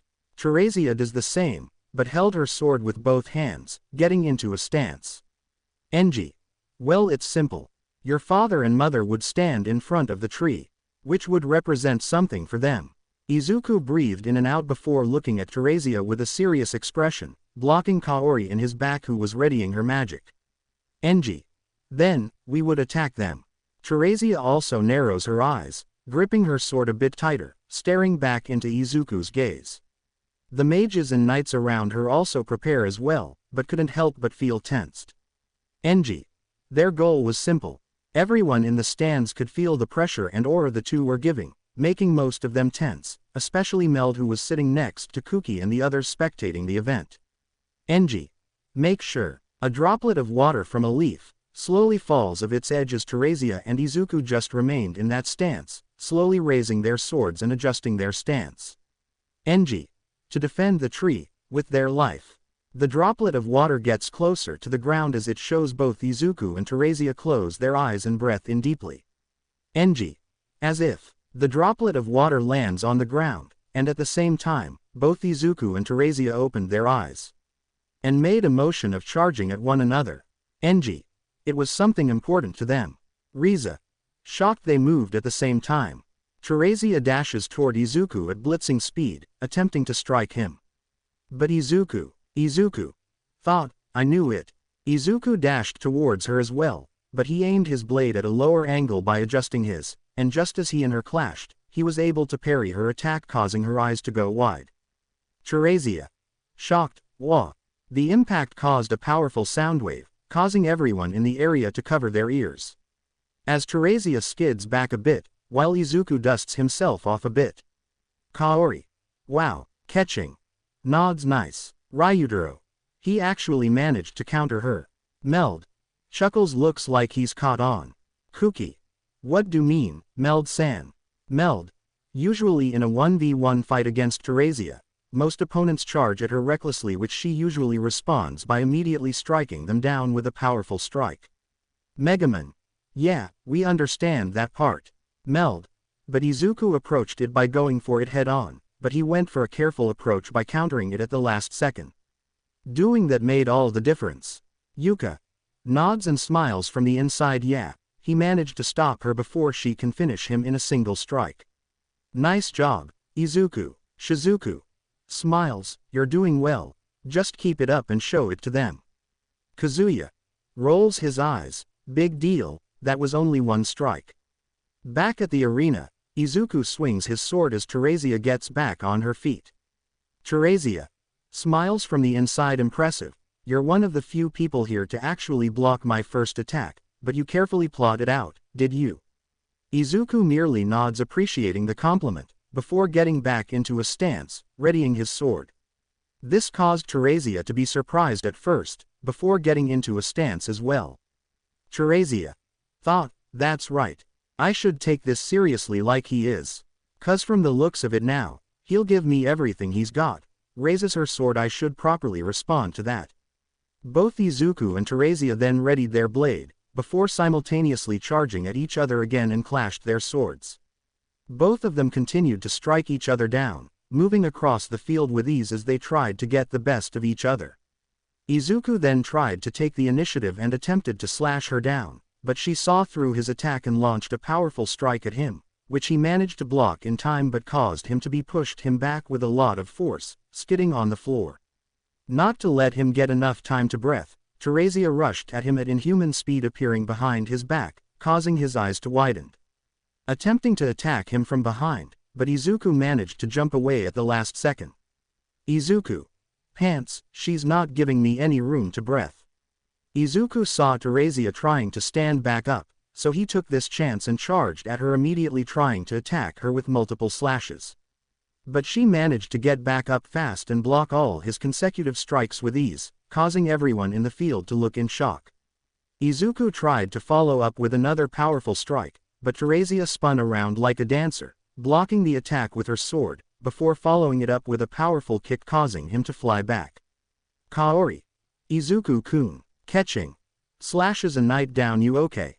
Izuku manages to stab his sword on the ground, to stop him from flying off of the field as he stood there panting before giving a nod to answer her question. But before he can even try to catch his breath again, Teresia rushed at him, so he said screw it and decided to rush at her as well. Both of them clash again in the middle, but as Izuku tried to hit her, Teresia always manages to block the attack and return a slash at his weaker side, causing some parts of him to be slashed. Hajime. Astria-san is so strong. Yuka. I guess being called the strongest swordsman isn't such a feat without proof like that. Kazuya. Scoffs. It's probably because he's dealing with someone weaker than her. Shizuku. Glares at him, says the one that lasted a single strike against her. Meld. It's not that simple though. Teresia was always born with an unnatural aptitude for a swordsman. It's due to her special skill. Kuki. Special skill. Back in the battlefield, it showed Izuku and Teresia clashing swords, with Teresia gracefully jumping over Izuku and slashing him, before Izuku follows up and clashes back with her. Meld. You see, Teresia is similar to Izuku, Akame, Catching and Shizuku. Shizuku. Me. Meld. Nods yes. Her skills and abilities are similar to the swordmaster job, but it's all in one unique skill that's passed down from her lineage. Suzu. What is it called, Meld-san? Meld. The skill is called Sword Saint. Izuku attempted to slash Teresia, but she swiftly dodges it, and blocks a follow-up attack from Izuku, before hitting him at the stomach with an elbow, causing him to stagger. She then follows it up with a powerful kick, pushing him back before charging at him again. Shizuku. What does the skill do? Meld. It allows her to increase her overall combat strength and knowledge far beyond what normal people or swordsmen can have. Basically giving her inhuman intuition and insight, alongside maximizing her own swordsmanship, even before wielding a blade. Ryutaro. That does seem really strong. Megaman. Nods. No wonder she's able to defeat us easily. Meld. It's not just that, but it also allows her to predict and understand the opponent's next move. Back at the arena, we can see Teresia looking at Izuku, who charges at her, as white lines flash before her eyes, showing where Izuku will strike her next. This allowed for her to block the attack, before launching a follow-up slash. Kazuya. Hold up, she can predict our attack. Meld. Nods. She can. She can see lines in the opponent's attacks that only she can see, allowing her to understand her opponent's next move. This combined with her inhuman intuition, she easily can break down any kind of technique or attack directed at her while simultaneously showing gaps in them for the most optimal counter. Hayama. Scoffs. So what? She's unbeatable or something. Meld. I am afraid so. Everyone gasped in shock when they heard that. They knew she was so strong, but unbeatable, they didn't believe. Meld. Even holding back, her level gap and skill level is just way beyond all of you, including me. Yuka. How many people have beaten her? Shizuku. And what level is she? Meld. Level 72. All her stats are above 1000 about now. And she has never lost a 1v1 match since she was a child. Shizuku and Yuka along with Hajime looked back at the field with worry, seeing Izuku being pushed back to almost the edge of the line as he pants heavily, looking at his wounds. Izuku. Pants. She knows how I fight. That's her ability. That's why she isn't giving me a moment to breath. Because she knows that she can't let me. But if I can't breath properly, I can't respond properly. Before he could think off anything else, Teresia just rushed at him going for another powerful strike, which he manages to tumble out of there just in time. The impact though caused a bit of dust to flow in the area. He stands back up and pants, wiping the sweat and blood off of his forehead, as Teresia stands amidst the dust pointing her sword at him. Teresia. HMPH. I am impressed. Out of all of the rest, you have lasted the longest without even relying on your support for healing or cover. You deserve a praise for that. Izuku. Chuckles while sweat dropping. I know she doesn't need to compliment me. I guess she's playing it off so the others won't know that we're friends. Izuku then glanced behind to see Catching and Kaori deal with the knights and mages around him, and yet, he noticed the worried looks they gave him. Izuku. Breaths out. I need to keep this up. Just a little more. Teresia then amped up the ante and charged towards Izuku, who took in large amounts of air before rushing back and clashing with her at the middle of the field as both were in a lock. Meanwhile, the others at the arena noticed something. Riza. Why is Izuku the only one going for Astria-san? Suzu. Yeah, doesn't he know that it's better to team up with Kawajima-san against her? Kuki. He's clearly being cocky and underestimating her. Shakes his head, he's being really careless. Kazuya. PFF'd. Yeah, does he really think he can take her on with how weak he is? Akame. Shizuku. Glares, when will these two ever shut up? Meld. That may seem like that, but you're both wrong. Almost everyone. Surprised, huh? Meld. It looks more of like he's playing her with a bluff. An imagination appeared of Izuku and catching fighting against Teresia by double-teaming her while Kaori was in the back protecting and healing them. Teresia could be seen tiring them out before they fall, with Kaori being struck down by a mage. Meld. Izuku and Ketching can't simultaneously cover Teresia while keeping an eye out for the other knights and mages. Doing that will burn up their mana and stamina faster, and would be bad for them in the end. Teresia could be seen dodging and tiring them out before slashing them down as they fall, with Kaori being struck down by a mage. Meld. Izuku clearly saw that himself. So to conserve their resources, and buy enough time even as he'll fall. Back in the arena, both Izuku and Teresia could be seen clashing their blades around the field, with Teresia pushing Izuku back. While he stumbled a bit, he spun his sword and went back at it. Meld. He'll face her alone. The others just watched the battle, eyes glued to Izuku and Teresia after what Meld said. But clearly, Hajime and Yuka know that was not the case for this one. Personally knowing Izuku, they know this was also about proving Kuki and the others wrong about what they think of him. Yuka. Worried. Izuku. Back at the fight, Izuku gets knocked back, sending almost to the edge of the while using his sword to stop himself from getting sent out of the field before flinging himself back to near middle of the arena. He was panting heavily and wiping the sweat dripping off his forehead as Teresia stood there menacingly. Izuku. Panting heavily. Crap. I can't catch a break. Teresia. You put up a really good fight. But I am afraid, we'll have to end this now. Shame. I was enjoying our little duel. Teresia got into a stance with Izuku doing the same, attempting to block whatever she may have planned. But suddenly, she dashed at him at inhuman speed right by his left side, causing him to look wide-eyes. Izuku. Shocked. Crap. I thought she was coming from behind. Teresia then tries to strike him with a powerful blow from the side, but Guardian of Light, lend us thy aid. Holy shield. A shield in the form of light appeared right beside Izuku, stopping and blocking Teresia's attack, causing the both of them including everyone to be surprised. Izuku. Surprised, barrier magic. That could only mean, looks at a certain direction. Izuku looks far beyond his right to see Kaori holding her staff, with a magic circle behind her, being the cause of the magic barrier that managed to defend Izuku. He sensed another individual behind him as he smirked a bit before letting the magic break and then slashing Teresia's sword out of her hands, causing her to look back surprised. He then backflipped as a blur of purple lightning dashed past him towards Teresia. Teresia. Shocked. Catching bursts past as lightning emits highly from her blade before launching a powerful strike towards Teresia. Just as the blade was about to hit her, she was able to dodge it at the last second by moving to the side. The impact of the blade caused the ground to crack as Catching clicked her to tongue. Catching. TCH. I missed. She then jumps back with Izuku to regroup with Kaori, who was healing him a bit, as Teresia looks at the direction where they are smiling slightly. Teresia. Such a strong barrier. I guess I underestimated what she can do. Glances at Catching *. Not only that, she's really fast. Yuka.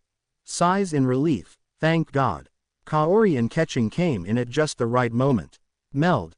Chuckles impressive. Barriers like that rarely stop Teresia, but that one managed to stop her, even if it's a basic spell. Kuki. That's Kaori for you. Meld. Not only that, the attack was also impressive and fast itself, she's clearly been training a lot. Riza. Catching still as impressive as ever. Hayama. Scoffs Izuku, just got lucky they're both his partner. It would have worked better with me. Megaman. Deadpan says the guy who got KO'd in one shot. Shizuku smiles, nice one Kaori and catching. Now Izuku's got some room to finally relax for a while. We go back to Izuku and Kaori with Kaori using a skill to slowly heal Izuku's wounds and slowly restore his mana and stamina as catching just arrived. Kaori. Sorry, Izuku-kun. I knew you told me to. Izuku smiles while panting, it's fine. I just said to use your magic leisurely. But thank you, you too, you both saved me back there. Kaori smiles back, no problem. Catching smiles a bit, of course, we're a team, right? Looks back, but I guess it's best to work together now. The both of them then look back at Teresia, who was just looking at them menacingly, readying to attack at any moment. Kaori. Astria-san is really strong. Can you still keep up with her? Izuku. I'll try my best, but maybe it's best now to try and focus on her now. Glances at catching. Asterisk, can I count on you on that? Catching. Yeah, I got your 6. Kaori. But how will you both go against her? Izuku. Because of the opening you both gave me, we can now counterattack. Kaori looked confused while catching stared with interest as Izuku stood up properly, holding his sword with 2 hands, as he stares at Teresia before closing his eyes. Izuku. Breaths in and out. I've practiced many styles from that book for as long as I can remember. By applying a little bit of magic at the tip of the blade, I can replicate. Izuku suddenly opens his mouth slightly, breathing in air, causing everyone's attention to focus on him, especially people who know what's coming. Yuka. Surprised, so he's finally going to take it more seriously. Megaman. Smirks, about time you started to show off. Hajime. Thought, go for it, Izuku. Shizuku. Smiles, show them, Izuku. The results of you training every day. Akame. Smiles a bit, here we go. Izuku. Let my blade strike like the tides. A magic circle suddenly appears on the hilt of Izuku's blade, before it stretches out towards the blade, as a veil of water surrounds the tip of his blade. Catching saw this and smirked. Catching. Smirks, show them what you can really do. Izuku. Let your grace flow to punish my foes. Water blade. Izuku stands there, as his blade was engulfed in water, flowing from the tips to the end of the blade. Everyone looks stunned and surprised at what he showed them. Kaori. Izuku-kun. Sugu. Whoa, Kuki. How did he do that? Meld. Surprised. I've read textbooks regarding swordsmen back then having the ability to engulf their blades in certain elements, but never thought someone could actually do it. Amazing. Back at the field, Teresia looked surprised on the outside, but was screaming with joy from within. Teresia. Thought, you finally managed to easily pull it off. Those training we had really paid off. It then flashed a scene of them by the fields, with Teresia laying her head by his shoulder as they read a bunch of books regarding past swordsmen and what they can do. It also showed him and Teresia sparring, trying to get it to work, but failed with either of them getting splashed by water. Teresia sighs in relief. I've seen him practice his abilities before, but this will be the first time I'll see them in actual motion. But before Teresia could do anything, 4 knights popped from her side rushing towards Izuku ready to attack. Teresia. Surprised, that's right, I forgot about the surprise attacks. The 2 of the 4 knights rushed towards Izuku ready to attack him. But Izuku suddenly got into a stance and breathed in air from his mouth again. While catching got into a stance of her own to fight her own pair. Izuku.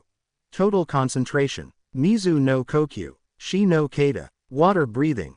4th form. A figure of his mom doing the move from the video he watched flashed before his eyes, before his body moved in sync to the flashback. He jumped and moved swiftly in midair and performs a multitude of slashes in a flowing fashion at the knights with his water-imbued blade, just enough to knock them out as he lands back on the ground. Izuku. Uchishio. Striking tide. Everyone in the area looked shocked and surprised at what Izuku did. They never expected something like that from him, never in a million years.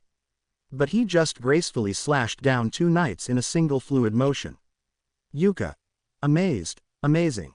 It looked as if he was literally flowing water. Kuki. Shocked. I impossible. How did he? Shizuku. It's like you said. Kuki. Shizuku. He should be training, right? That's the result of his training. In here and back in our world. Ryutaro. What in the world was that technique? Megaman. That was one of the styles that he learned from training.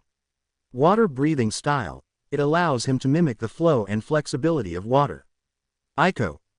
How does he do it, then? Shizuku. It's not easy to pull off. Kazuya. You seem to know a lot about this. Akame.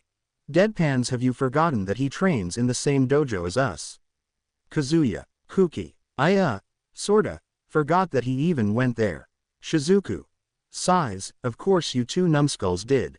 Anyways, he's able to do it by utilizing total concentration breathing. Meld. Total concentration, what now? Megaman. It's total concentration breathing, Meld-san. It's basically the heart and core of the styles Izuku's ancestors use. Akame. It's a breathing technique which involves expanding one's lungs to intake as much air as possible, accelerating one's blood flow and heartbeat while increasing their inner body temperature, resulting in their bones and muscles becoming more excited. Yuka. Acts to not know, so even if he doesn't train his muscles and strength, all he's doing is increasing his lung capacity. Shizuku.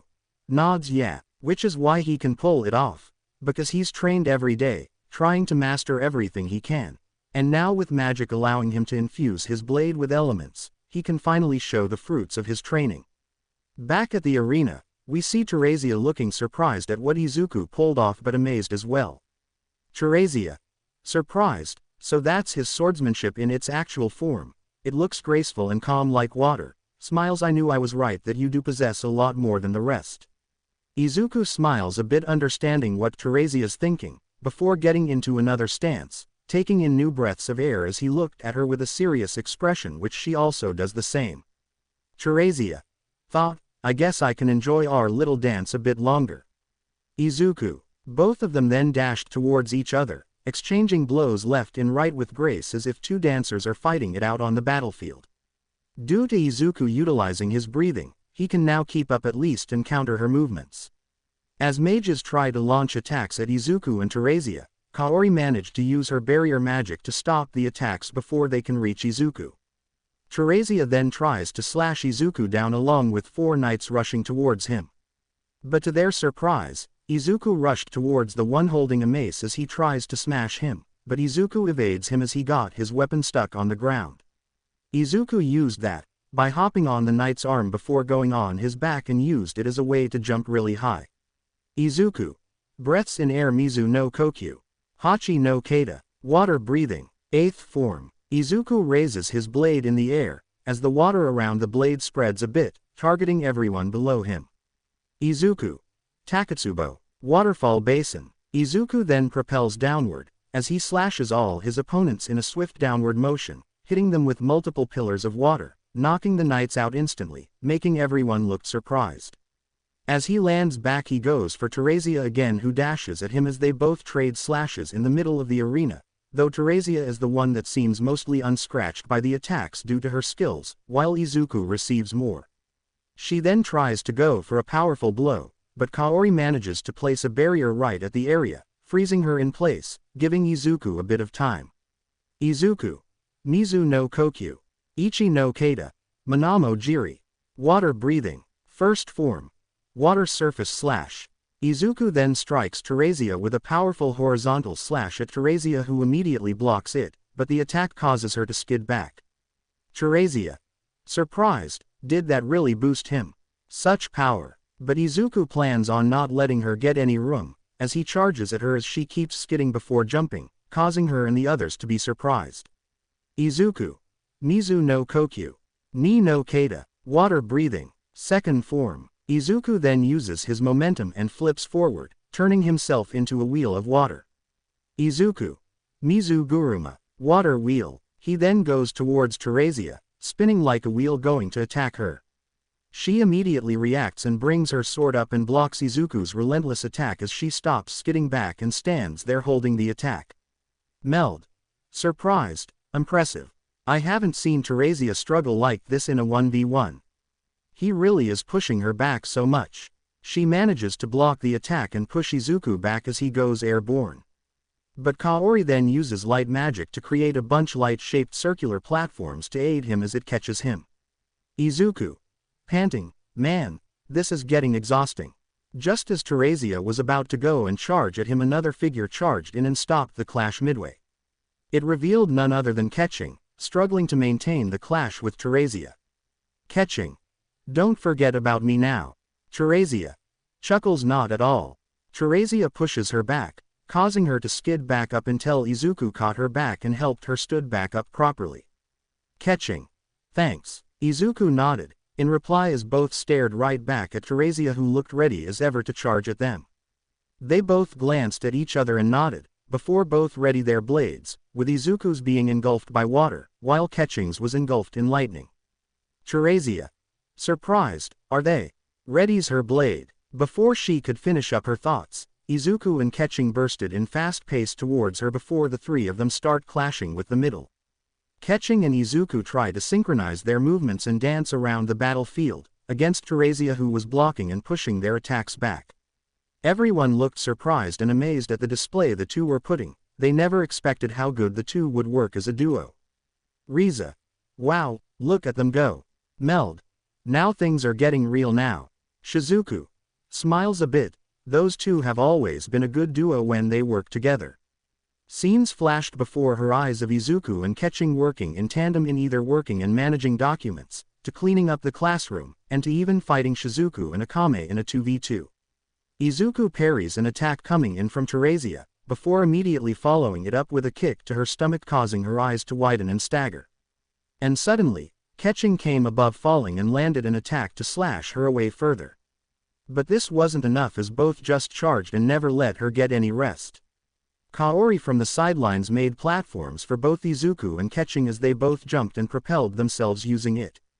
Before Teresia could stand back up, a bunch of knights from all her sides came out and charged forward to protect her. Izuku, seeing this, glanced at Ketching, both understanding what to do, and nodded as Izuku then readied his sword and charged ahead. Izuku. Mizu no Kokyu. Shi no Kata. Water breathing. Fourth form. Izuku took in breaths of air, and prepared his blade just as the knights jumped forward. He then started to twist his body in a flowing motion, releasing 4 consecutive slashes at the knights, perfectly aimed at their torsos as they were sent flying back. Izuku. Uchishio. Ran. Striking tide. Turbulent. As the knights were falling down, Ketching used their heads as stepping stones to get closer to Teresia faster while charging her blade with lightning. Ketching. Take this. Ketching bursted forward towards her, as Teresia was prepared and blocked the attack head-on. The both of them maintained the clash until Izuku. Mizu no Kokyu.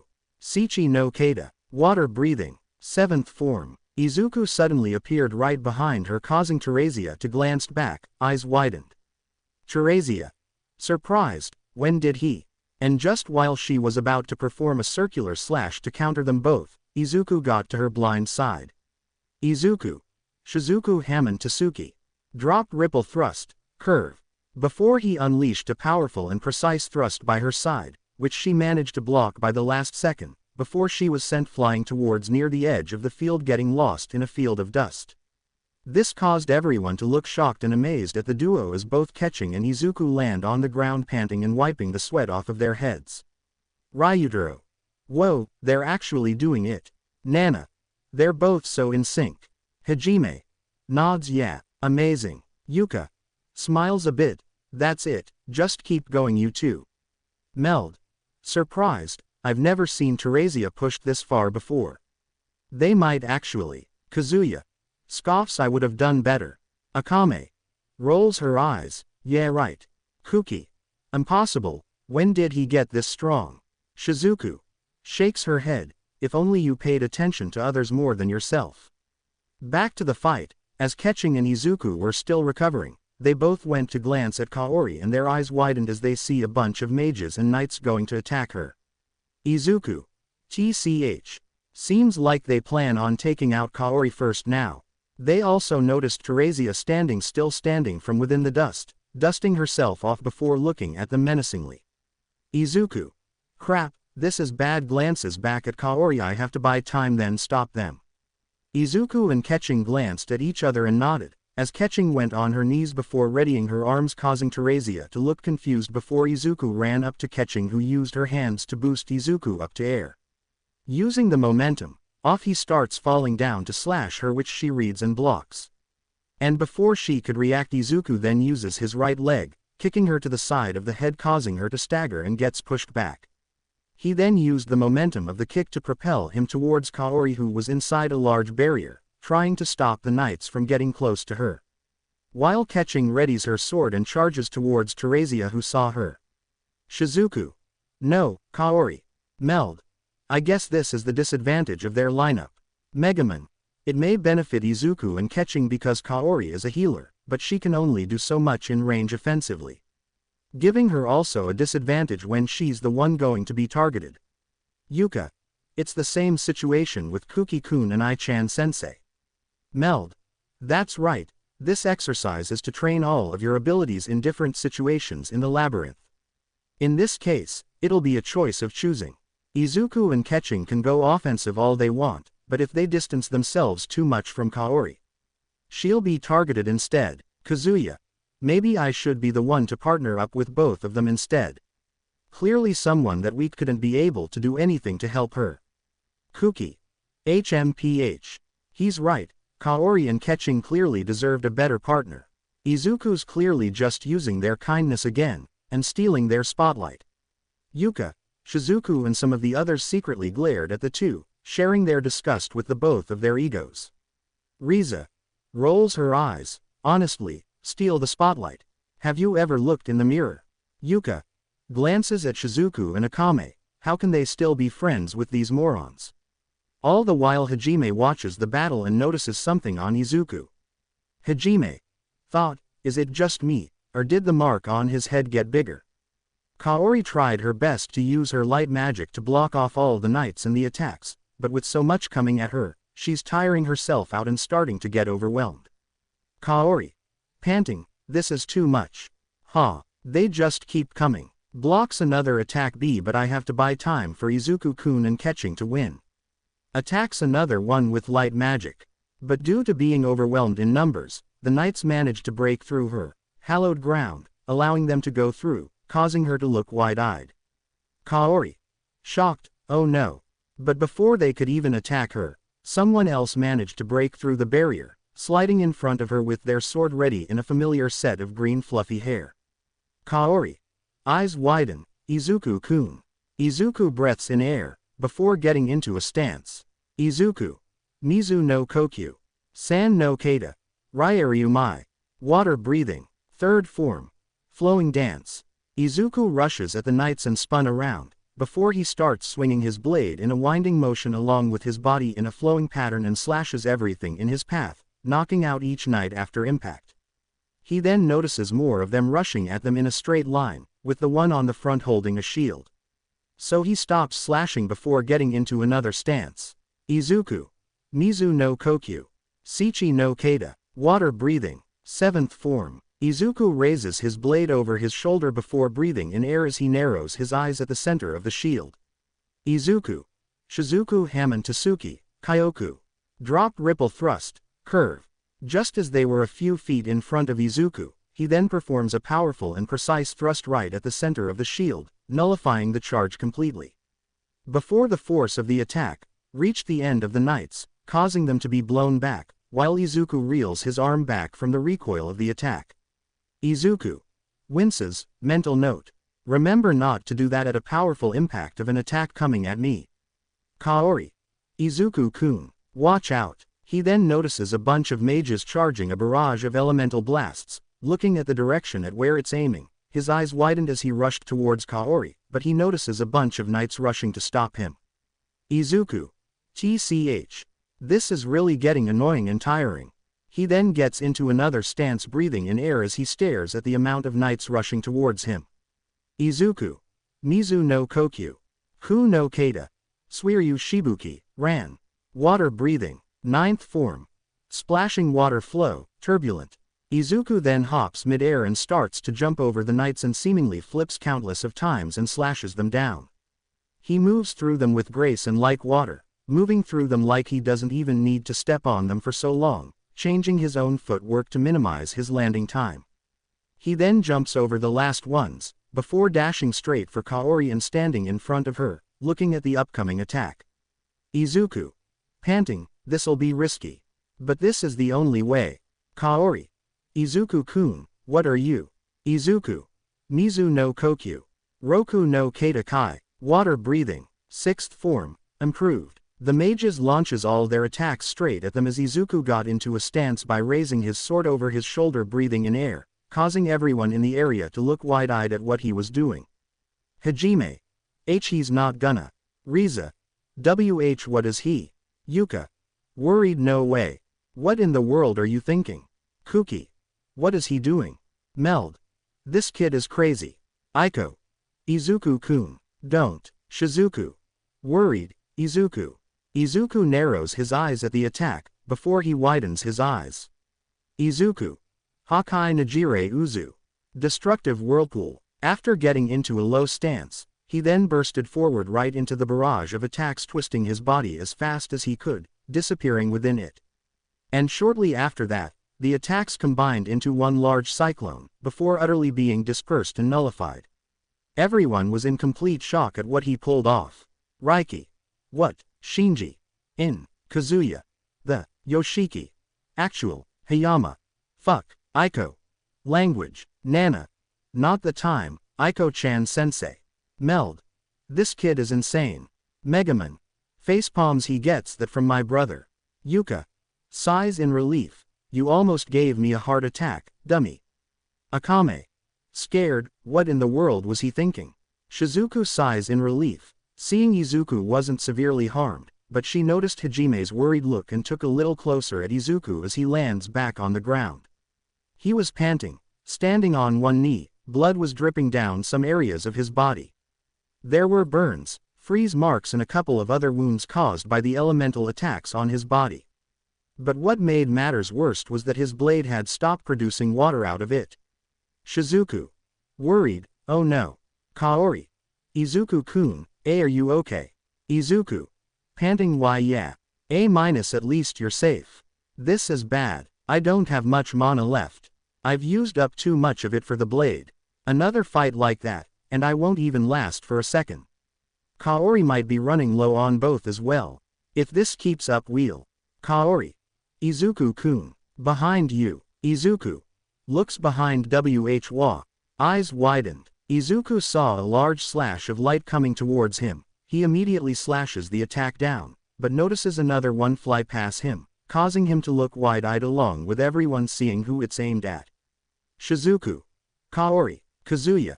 Get back. Kuki. Get out of there.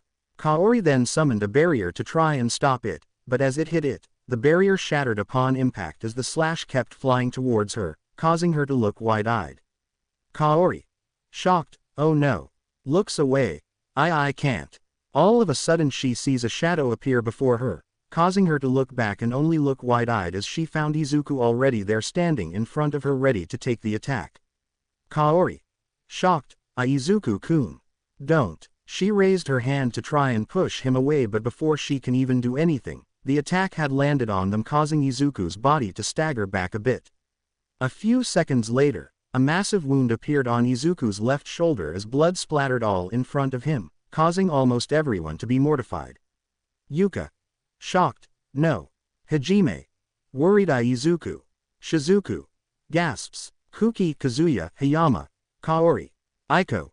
Izuku-kun, Shirasaki-san. Izuku's gets his knees as he tries to stop the bleeding of his shoulder. Izuku. Winces in pain, that really hurts. I can feel every part of my body, especially my shoulder, screaming in pain. He glances back to see Kaori still fine, only taking minor damage from the attack. Izuku. Struggling, at least she's fine. But where did that attack come from? Winces where? Izuku looks around only to be shocked as the others as they lay their eyes on the person responsible for the attack. Izuku. Shocked, Teresia. They see Teresia, standing a few meters away, raising her sword in the air as it was glowing in bright light. Meld. Shocked, they actually forced her to use her magic. She doesn't use it unless it's necessary. Izuku realizes something. If she's there, then where's? He scanned the field only for his heart to sink, when she found Ketching laying on the field near Teresia, really tired and injured, as she struggled to get up and pick her sword. Izuku. Eyes widened. Keqing. Kazuya Kuki. Ketching. Riza. Oh no, Ketching. Akame. She must have lost her duel to buy enough time. Megaman.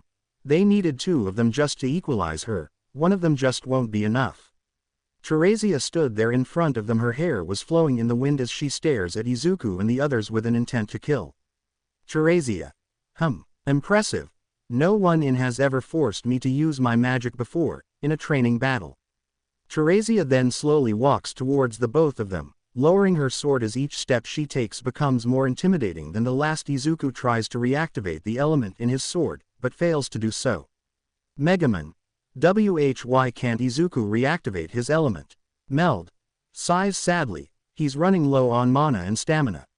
Shizuku. Meld-san. Meld. It seems like the technique he pulled off with that requires a magic circle to engulf the blade in the chosen element, but it also requires a ton of mana to sustain the element. Flashbacks then flashed, showing Izuku doing different sort of techniques with his water-coated blade. Meld. He's been constantly using the blade over and over continuously. Though he's managed to get far, it also became a double-edged sword and used up almost all his stamina and mana to even reuse it again. Aiko. So he can't use it again. Meld. Afraid so. Kaori's also used up a lot of mana trying to defend herself and restore Izuku's and Ketching's strength, so I doubt she has any left. And with Ketching already at her limit, this is already over for them. Yuka. What do you mean, over? Meld. They pushed Teresia to use her magic. No one has ever pushed her in a training battle to use it. And worst of all, no one has even ever won against her when she pulls that out. Everyone looks back at the field, extremely worried as Teresia inches closer to the both of them, staring down at them as Izuku wobbly stands back up holding his sword in front of him. Teresia. Is this all you truly have? Shame. Let's make this a bit easier, shall we? In a blink of an eye, Teresia disappeared from her, leaving behind a trail of wind. Before a second later she appears again, with Kaori by her arms, causing Izuku's eyes to widen. Izuku. Kaori. Kaori. Struggling Izuku-kun. Teresia points a sword at him, before directing it back and pointing it at Kaori. Teresia. Your choice, Izuku. Both of your teammates are down. You can surrender now, or we let this continue. This is your choice. Izuku stood there conflicted as he tried to rationalize the situation. At this point, even if he fights on, with Teresia having Kaori and Ketching almost knocked out, it'll be more difficult because the last thing he wants is to see her get hurt. He can try to get her out of Teresia, but he doesn't even have the strength to go with it anymore. Surrendering is an option, but he could see Kaori shaking her head, not agreeing to surrender, even Ketching glancing up at him and pleading for him to not. The rest were watching this, most of them whispering in anger for him to just surrender already. Yuka and some of the others, on the other hand, were even more worried at Izuku and his choice. Meld watches, questioning what in the world Teresia is doing, but knowing what she's done in the past, she wouldn't indirectly harm or go as far as to kill a trainee over something. But in truth, the reason why Teresia is doing this is to stop Izuku. She's had enough seeing him get hurt or push himself to exhaustion. When she saw Izuku jump towards the attack earlier to protect Kaori, she became extremely worried and afraid that it might happen in a real situation as well. But also because she doesn't want to hurt him as much anymore, she's afraid that her power will cause him more harm than she did now. She didn't intentionally slash him or Kaori to hurt them, but to scare them enough to stop. She made it weak enough to be blocked by Izuku, but she should have expected that he'll try and sacrifice himself again to defend Kaori. Teresia. Thought, please. Izuku. Just stop. I hate doing this to you. Even if it's my duty to train you. I can't. All of a sudden, her thoughts were cut off as Izuku was suddenly hit in the head with an orb of wind, causing everyone to look shocked before looking at where it came from, to see Hayama standing among the crowd looking at Izuku with Shinji, who has an orb of wind in hand. Kaori. Surprised, Hayama-kun. Ketching. looks up weakly. What in the world are they doing? Hayama. Just surrender already, you fuck. Shinji launches another orb of wind, hitting Izuku square in the head again, causing his eyes and face to be covered in shadows. Shizuku. Hayama-kun. What are you? Hayama. Aren't you worried, Yagashi-san? Shinji. Yeah, you clearly can see that he's thinking of fighting again in his condition. He can't even protect Shirasaki-san at this point and he's still thinking of fighting. Hayama. And Kawajima-san is already down. Does he really think he can win this by himself? Shinji then launches another orb of wind, hitting Izuku square in the head again, causing him to skid back but remain in the same position. Hayama. Just stop fighting already, you moronic loser. Can't you see that you're just causing Shirasaki-san and Kawajima-san to be more in danger because of you? After you clearly used the both of them for your own benefit. Megaman. What are you talking about, you? Kuki. There's no point in denying Megaman, he's clearly right. Shizuku. What are you talking? Kazuya. Scoffs. Just stop defending him, Shizuku. It was obvious from the beginning of the fight that he planned to use Kaori and catching to prolong the fight just so he can win. He's basically just abusing their kindness again. Kuki. Nods indeed. I knew they deserved a better partner, especially Kaori. She would have had a better chance if she was teamed up with me or one of us. Ryutaro. They doesn't deserve a worthless prick as her partner. Almost everyone agreed with their statement, not even trying to second guess or deny it. Because it was coming from them. Kuki and Kazuya were always seen in high regard as very smart and always right, due to their charisma and charm, despite being the complete opposite. But it was also because it was Izuku. They never liked the fact that Kaori and Ketching always spent her time with someone like him. They always assumed that he was using the both of them. The others then started screaming at Izuku to stop, while Yuka, Megaman the others lightly glared at all of them, especially at the two dunceheads, expressing their hate for their stupidity as Hajime just looks worried for his best friend. Hayama. You hear it now, loser. Shinji. Just stop fighting. Shinji throws a couple of more orb of wind, hitting him square in the head again a few more times, the impact causing his head to bleed, making Kaori, Ketching and Teresia look worried. Kaori then screamed for them to stop, but it was deaf in their ears. Kaori. Tearing up a bit. Stop it. Stop hurting him. Ketching. Tries to scream. I can't. Scream. I can't stop them. Tears up a bit. Izuku. Hayama. Now I know why your parents left you. Because you're worthless and weak. You and Nagumo are so weak that you both can't even do anything to protect others. Just like those two girls you both always hanged out with. The moment he said that, Yuka, Megaman, Kaori and some of the others looked wide-eyed, gasping at what he said, while the others just looked confused. Aiko.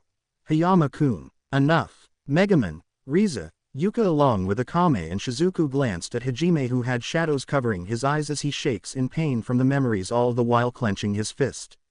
Megaman and Riza then pats his back and whispers comforting words to him, which worked. But they were more worried about Izuku, because this was a sensitive topic. Izuku's eyes widen as his pupils shake and breathing becoming erratic as memories flood his head. Aiko tries to stop Hayama and Shinji, but Shinji manages to throw one more orb of wind directed at his head. Shinji.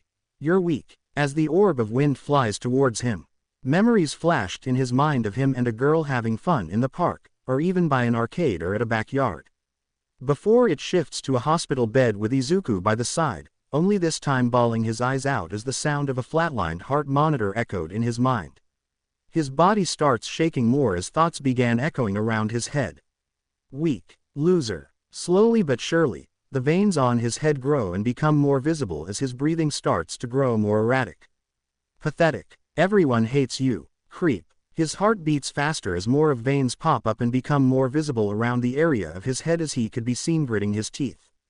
Everyone you love will die.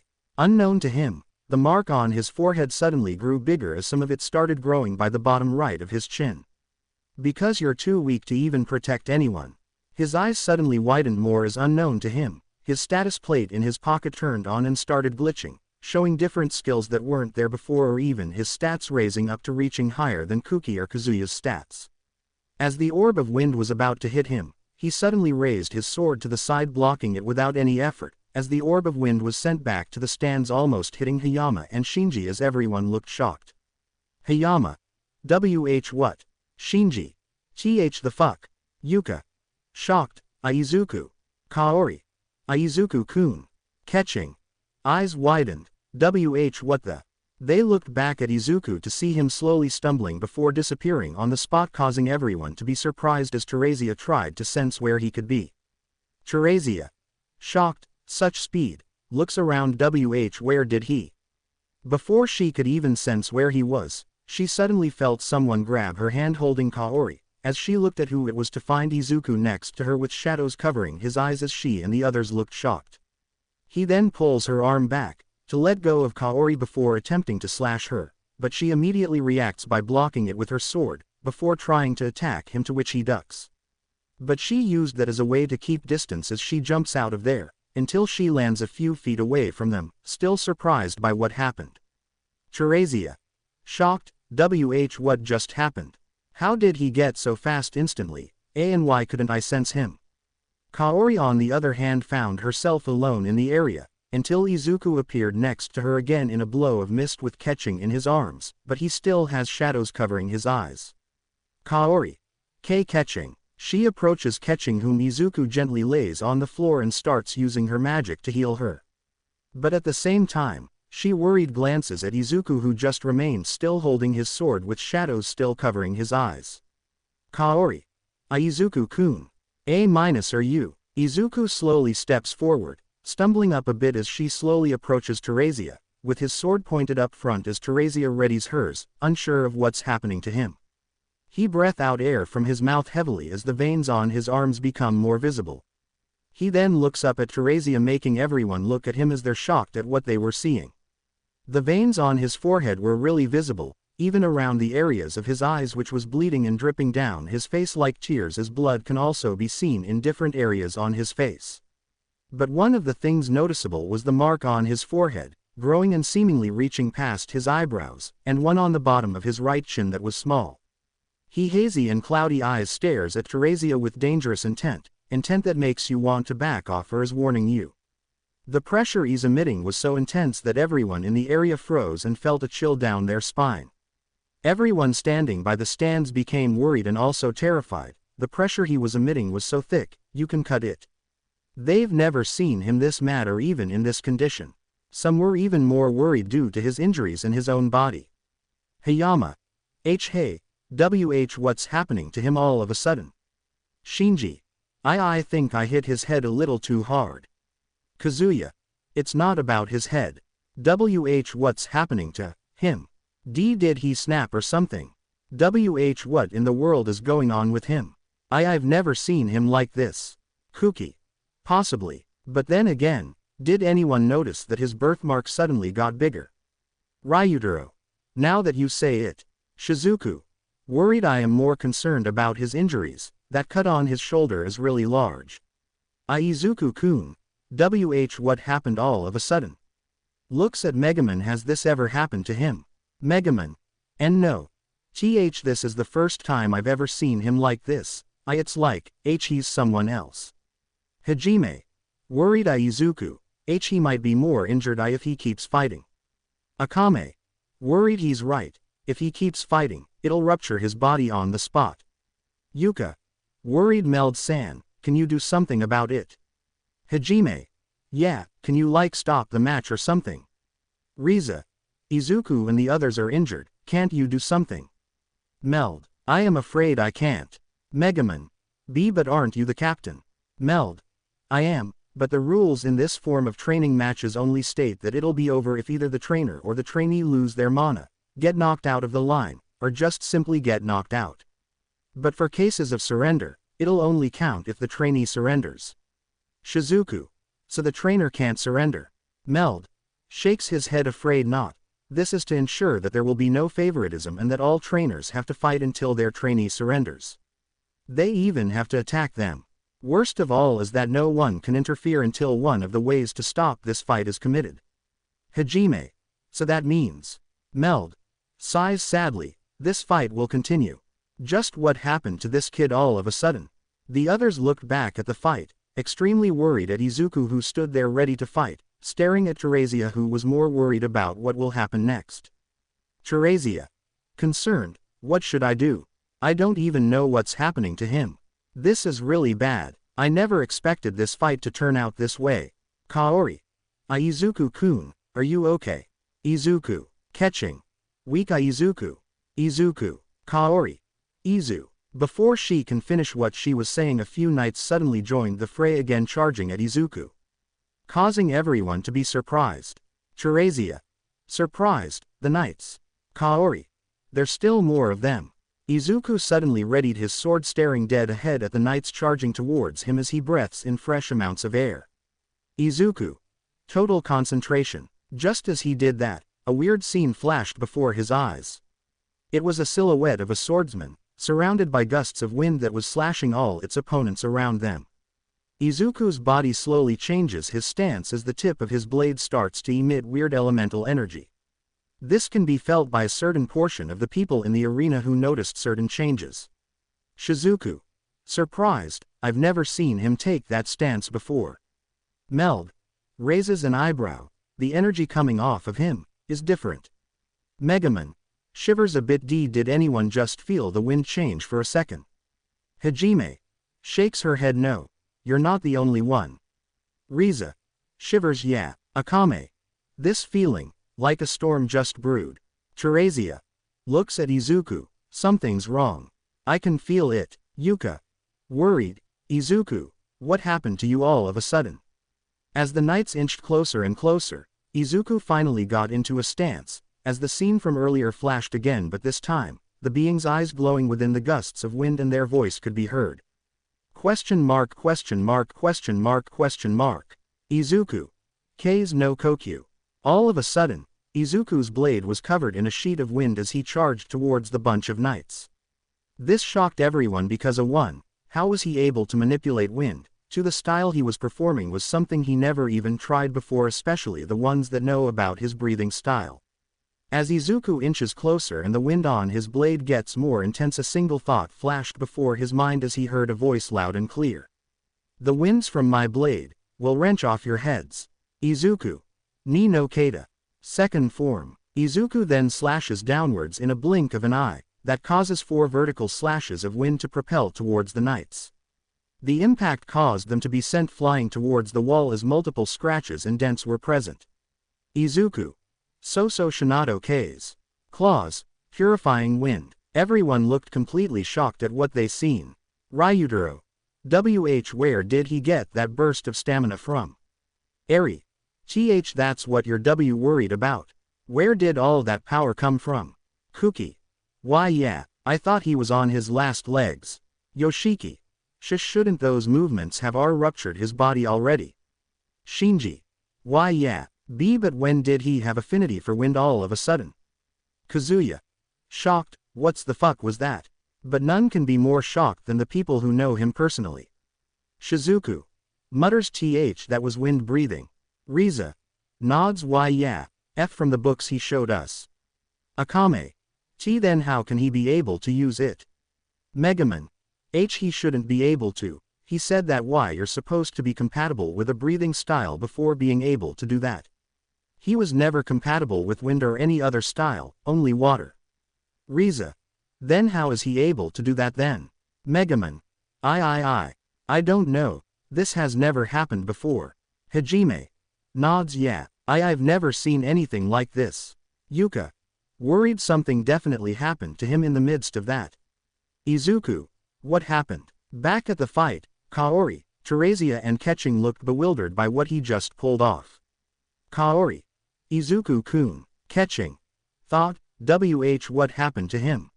How did he use wind breathing? Teresia. Izuku. Senses something and gets in a stance. This feels different. Something's wrong. Teresia could feel something weird coming off of Izuku. The aura around him felt even more intense. Yes, she knows about this style and other styles, but it's his presence now is what gives her goosebumps.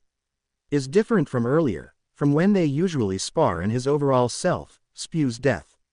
Izuku was standing far away, facing away from them as Teresia clutched her blade and prepared herself for what's to come. He suddenly looked over his shoulder and Teresia and almost everyone felt their skin prickle at his gaze. His eyes were hazy and void of any emotion whatsoever, but they could feel the silent fury within. Tears of blood dripping down his eyes as his veins were visibly bulging on his face. But to everyone, his face spelled one word: death. And before Teresia could even ponder what was happening, Izuku. K's no Kokyu. Wind breathing. Izuku disappeared before her eyes, causing her to look around warily. Teresia looks around. Where did he? Suddenly a line flashed before her eyes, showing her an attack in front as she looked back and saw Izuku coming straight for her. Izuku. Roku no Kata. Kokufu Enrin. 6th form. Black Wind Mountain Mist. Izuku rotates his body in an upward motion before releasing a powerful upward, arching slash directed at Teresia, who manages to step back a bit just in time before the attack could reach her. But the wind from the attack lightly grazed her cheeks. Teresia. Shocked, where did all this speed come from?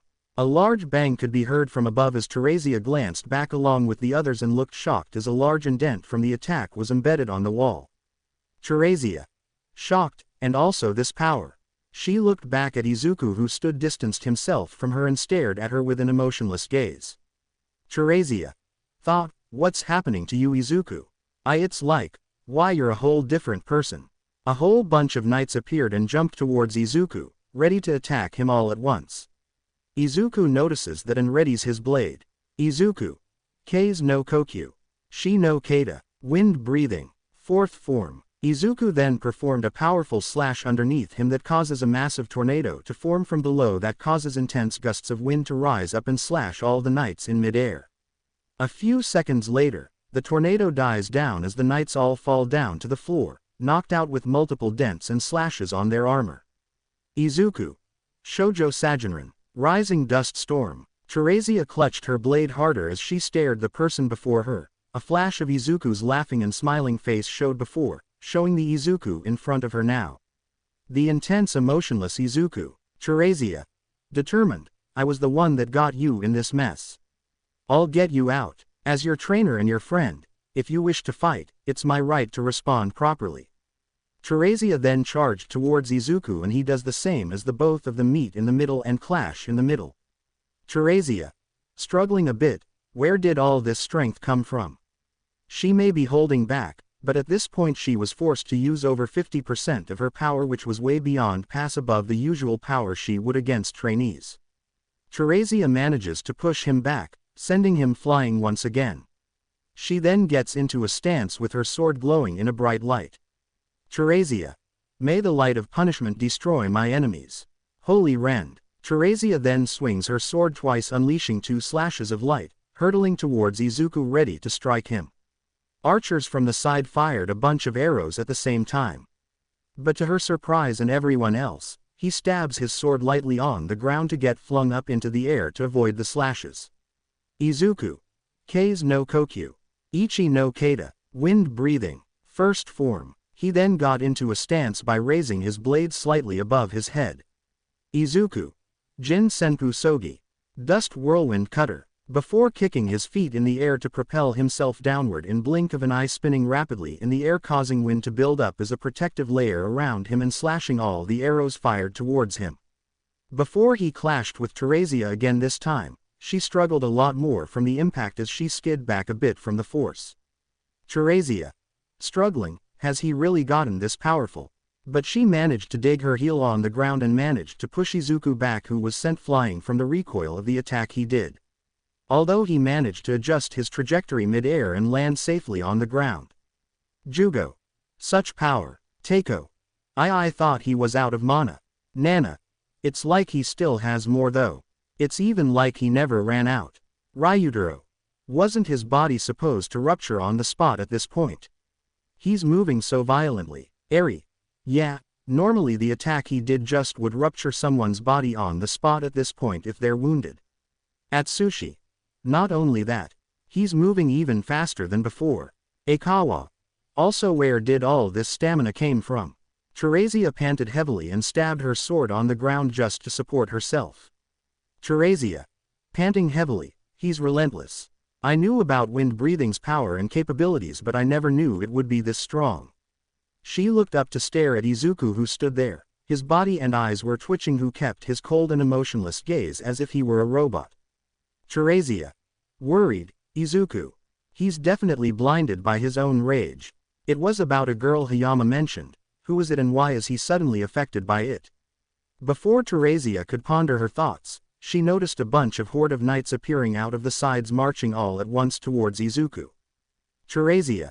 Surprised, they're going at him all at once. Kuki. Are they going to dogpile him? Meld. It seems like the best way to stop him. He's been defeating a bunch of them either alone or in small groups, so jumping and charging at him all at once in multiple directions is the best bet. Kazuya. And with how tired or fatigued he must be at this point, along with all those injuries, he won't stand a chance fighting all of them at once. This is already decided. Serves you right, for trying to be something you aren't, loser. Hajime, Yuka, Megaman, Riza, Akame and Shizuku look back at the field, worried as the knights all charge towards him in huge numbers, ready to strike him down. Kaori tries to fend off as much as she could using her magic, but she already lost a lot of mana, as Ketching also tried to stand up, but her injuries and fatigue proved to no avail. Izuku just stood there looking around at the horde of knights charging towards him. Then a voice of another individual flashed before his mind. Even the strongest attacks are pointless if they don't hit. He then took into another stance before taking a deep breath, causing the intense winds on his blades to disappear. He then takes on another breathing pattern. Izuku. Kasumi no Kokyu. His blade was then covered in a thin layer of humid smoke that leaked down to the field below him. This surprised everyone watching as he glanced behind to see the number of knights charging towards him. Izuku. Shichi no Kata. 7th form. The smoke continues to spread around the battlefield, causing Teresia, Ketching and Kaori to look surprised. Kaori. What is this? Ketching. Is this mist? Teresia.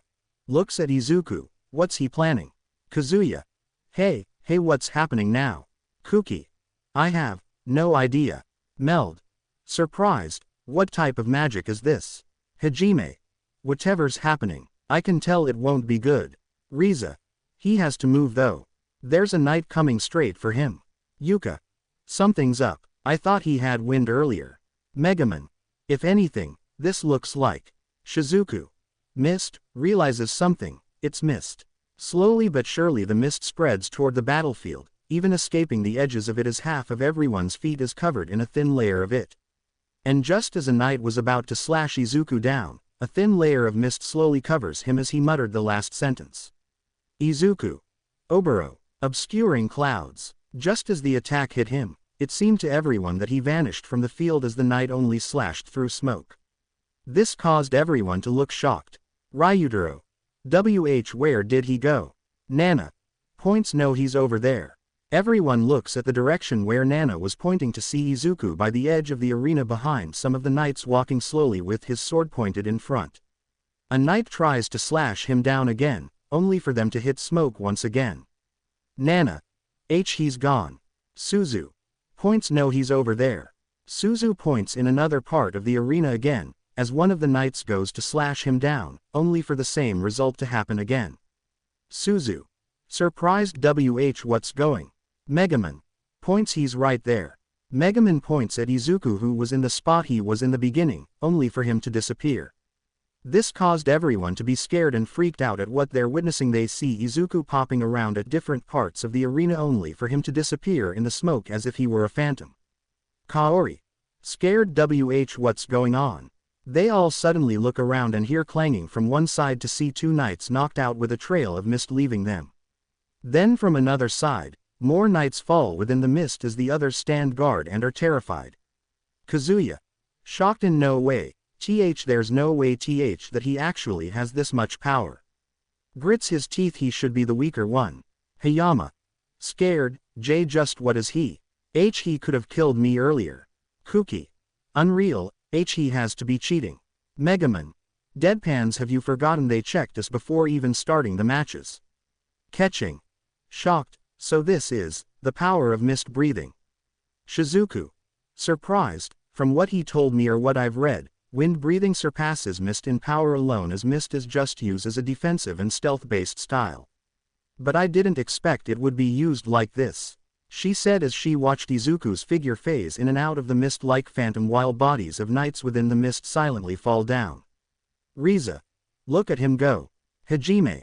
It's like he's in god mode or something. I haven't seen him like this, or has he told what is this? Akame. How is he even doing this? Meld. He's using the mist to hide his movement patterns. Kuki. Meld-san. Meld. It may look like he's disappearing to the untrained eye, but if you look closely to what he's doing, he's using the mist to conceal his abnormal movement patterns.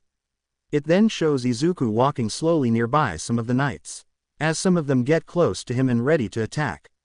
Meld. He really is moving in a slow pace within the mist whenever he reveals himself. It then shows the knights slashing him down and he disappears within the mist, causing them to look confused before two of them fall down unconscious as a figure with red eyes creeped away. Meld. But the moment he's about to be slashed down, he changes his tempo again and moves at incredible speed as if he disappeared. This lowers their guard and he uses that to his advantage and knocks them out before disappearing. It then shows Izuku moving across the field, slowly before moving fast within the mist as the knights stay wary. Meld.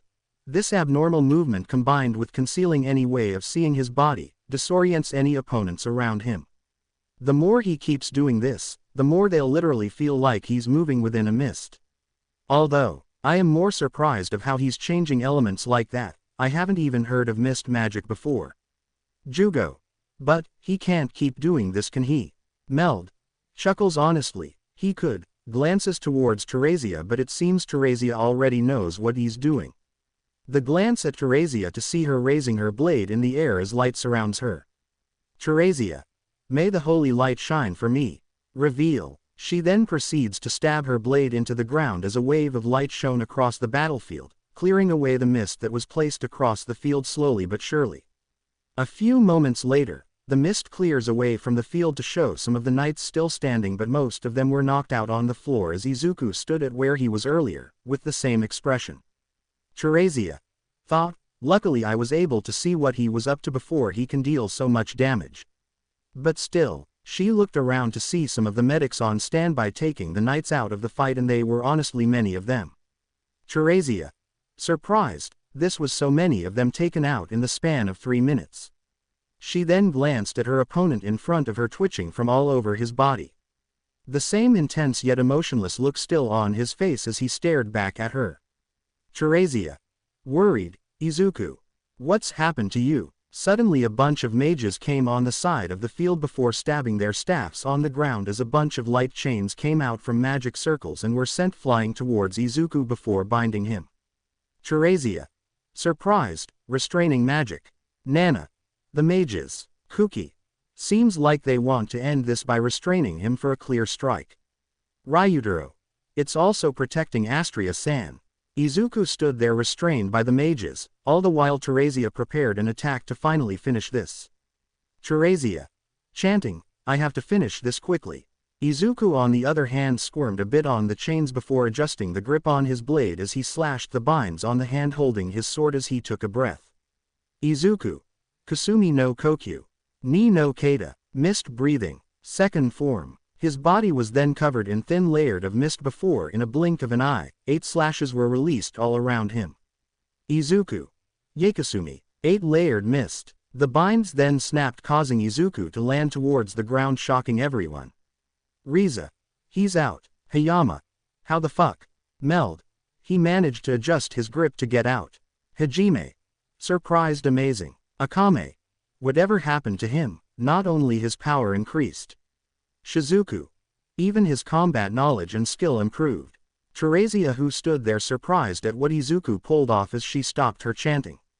Teresia. Amazed, amazing. You really do surprise me a lot, Izuku. If that is you. But suddenly, the mages behind her launched a bunch of binding magic to restrain him again. But Izuku this time got into another stance, readied his blade which was coated in mist alongside his legs before he started running towards Teresia, moving in a zigzag pattern. Izuku. Kusumi no Kokyu. Go no Kata. Mist breathing 5th form. Izuku started to slash everything around him as he started to increase in speed before a large amount of binds gathered up in a single area. Izuku. Kan no Umi. Sea of clouds and haze. Before in a split second, he bursted right towards the binds covered in a cloud of mist and slashing them all in an instant, before appearing in a sea of clouds in front of Teresia and ready to slash her, who looked in shock as well as the others. Kaori. Shocked. Oh my god. Catching. Shocked. Izuku. Meld. Shocked. What in the Kuki. Shocked. There's no way. Kazuya. Shocked. What the fuck. Hayama. Shocked and pissing his pants. Is he even human at this point? Shizuku. Shocked. Izuku. He just closed the distance between them. Riza. In an instant. Akame. How. Megaman. Shocked. What in world is happening to him? Hajime. Shocked. I've never seen him like this. Yuka. Shocked. Izuku. What's happening to you? Teresia was shocked and was in complete disbelief at what he was able to pull off. Teresia. Shocked. In no way. He was so fast. He slashed them all in an instant and closed the distance between the both of us. Just how strong did he get all of a sudden? She notices Izuku swinging his sword toward her neck. She snaps out of her thoughts before parrying his sword away. Then using Holy Ren to push him back by sending 2 slashes towards him. He gets back up on his feet by tapping the tip of his blade on the ground to fling him to the side. As he stood there taking a few seconds of breath, as she did the same. Teresia. Panting. What is he planning now? He's so unpredictable. I can't even know what he'll possibly use next. I haven't been pushed this far by anyone. She glanced back at Izuku to see him standing there, panting like her, but she noticed his body starting to wobble a bit as it twitched more often. She also notices the veins on his body start to bulge more, making her more worried. Teresia. Thought, I have to finish this battle off now. If we keep this up, who knows what he's forcing his body to do. Izuku then looks at Teresia as she notices it and got into a stance, to prepare herself, using her magic to strengthen her blade. Teresia. Light of Judgment, smite mine enemies. Holy Blade. Her blade then gets coated in radiant light, boosting her attack power. Before she dashes towards Izuku as he does the same and they both clash in the middle. She tries to slash him down but he dodges at the last second before he backs away a bit and follows up with a slash that she manages to parry. They both kept the intense clash in the middle, exchanging blows and trying to get the best of each other. But it all came to an end when they locked swords again, with Teresia stopping it to try and push Izuku back a bit before following it up with a powerful slash down. But to her surprise, he moves like mist and disappeared at the last second before launching his own powerful thrust, which she manages to block as she was sent back a bit. Teresia. Pants. In this form, compared to earlier, he's more defensive and evasive, like the nature of mist. She then glances at the mages behind her preparing an attack, as she adjusted her grip a bit. Teresia. Gets ready. If he's being like that, then I should try to overwhelm him then before he gets his chance to strike. She then bursts forward as the mages behind her launch a variety of magic projectile at Izuku, who stood there and raised his sword as he breathed out air from his mouth.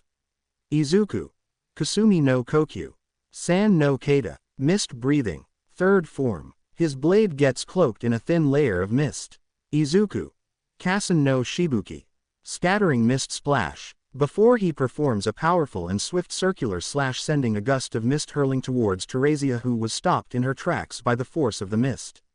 Teresia. Struggling. What is this gust? I was blown back by it easily. She then looked up and saw the gust collided with the projectiles, before it got reflected and pushed back, sending it towards the mages, putting them out of commission. Teresia. Struggling. Even the mages were taken out. And suddenly Izuku got into a stance, taking his sword and going on a low stance. Izuku. Kusumi no Kokyu. Shi no Kata. Mist breathing. Fourth form. He then gets covered in a thick layer of mist before disappearing in front of Teresia's eyes as she managed to get back on her feet and look around and getting ready for what may come. Before a white line appeared in front of her as a thick cloud of smoke engulfed her. Izuku appeared from within the smoke, dashing towards where Teresia was ready to slash her. Izuku. Iryugiri. Shifting flow slash. But when he tried to slash her, she managed to jump high into the air to avoid his attack, causing him to look up. He then sees her charge back down with her blade, attempting to slash him down. Only for him to disappear in a cloud of mist and appearing back where he was. Teresia lands back on the ground and adjusts her sword before looking at Izuku. Teresia. Bring it on. Show me more. She then rushed him from a far distance, as everything in Izuku's vision seemed to slow down for a sec as a voice of another person popped in his head. If you bare your fangs at innocent people, my bright red flame blade will burn you to the bone. Izuku then took a deep breath before getting into a stance, as the mist on his blade disappeared.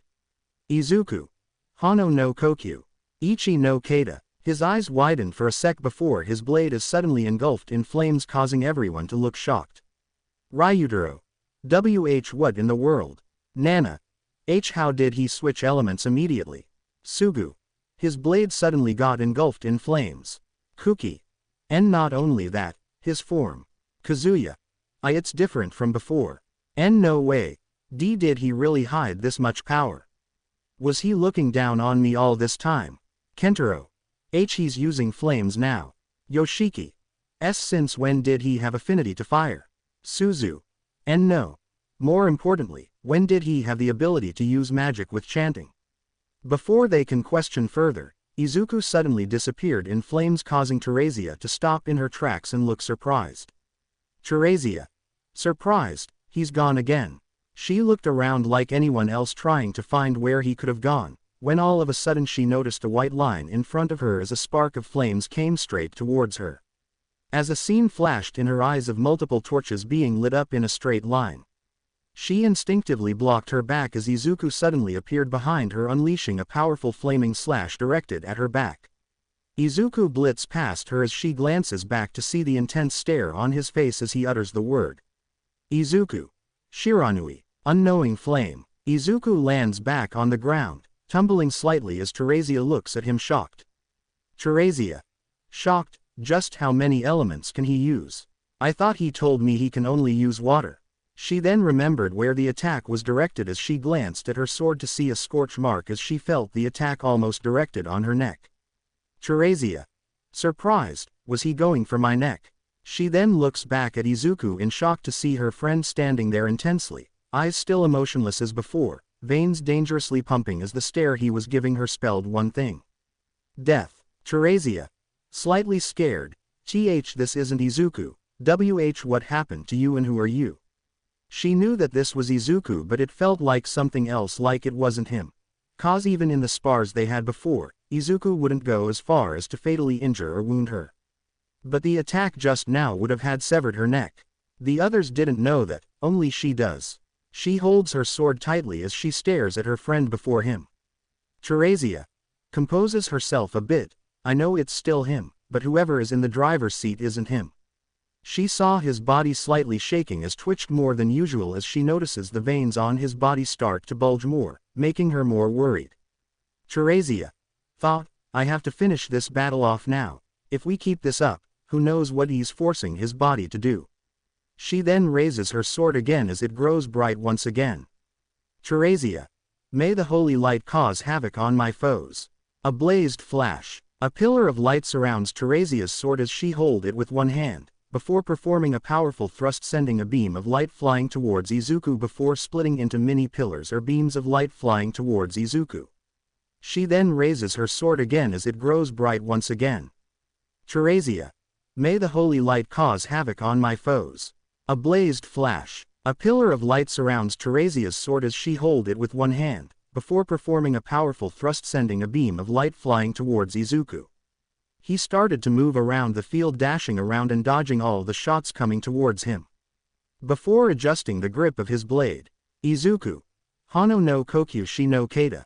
Sei-en no Unari. Flame breathing forth form. Blooming flame undulation. He then gripped his blade hard before swinging it in a singular fluid motion in a circular form, causing the flames from his blade to burst forward and slash her tendrils coming towards him. Teresia used the opening to charge forward and hit him with a powerful blow which he managed to block, but it caused him to be sent flying. He took another breath as he refocused himself. Izuku. Hano no Kokyu. Flame breathing. before slamming his blade on the ground to stop him from going back and send him upwards instead as he took another stance. Teresia saw this as well as she readied her blade by raising it up to the sky. Teresia, light of judgment, smite mine enemies. Her blade started to get covered in an aura of light as it grew a bit bigger. Izuku, San no Kata, third form. The flames on his blade grew more intense as he stared down as Teresia, who was also staring at him, both knowing what's next. Teresia, holy blade, Keen Bansho, blazing universe. Teresia stomped her leg on the ground, causing it to crack before she swung her sword upward with tremendous force. Before Izuku charged down towards Teresia, swinging his blade down. Before Teresia did the same, but she held her blade properly before swinging it up towards him with equal power as both of them clashed in midair. And as both of them clashed, the pressure of their clash was felt through the entire arena from how intense it was. This caused everyone in the arena to brace themselves as they try not to get sent flying. Kaori, hugging catching *h hold on.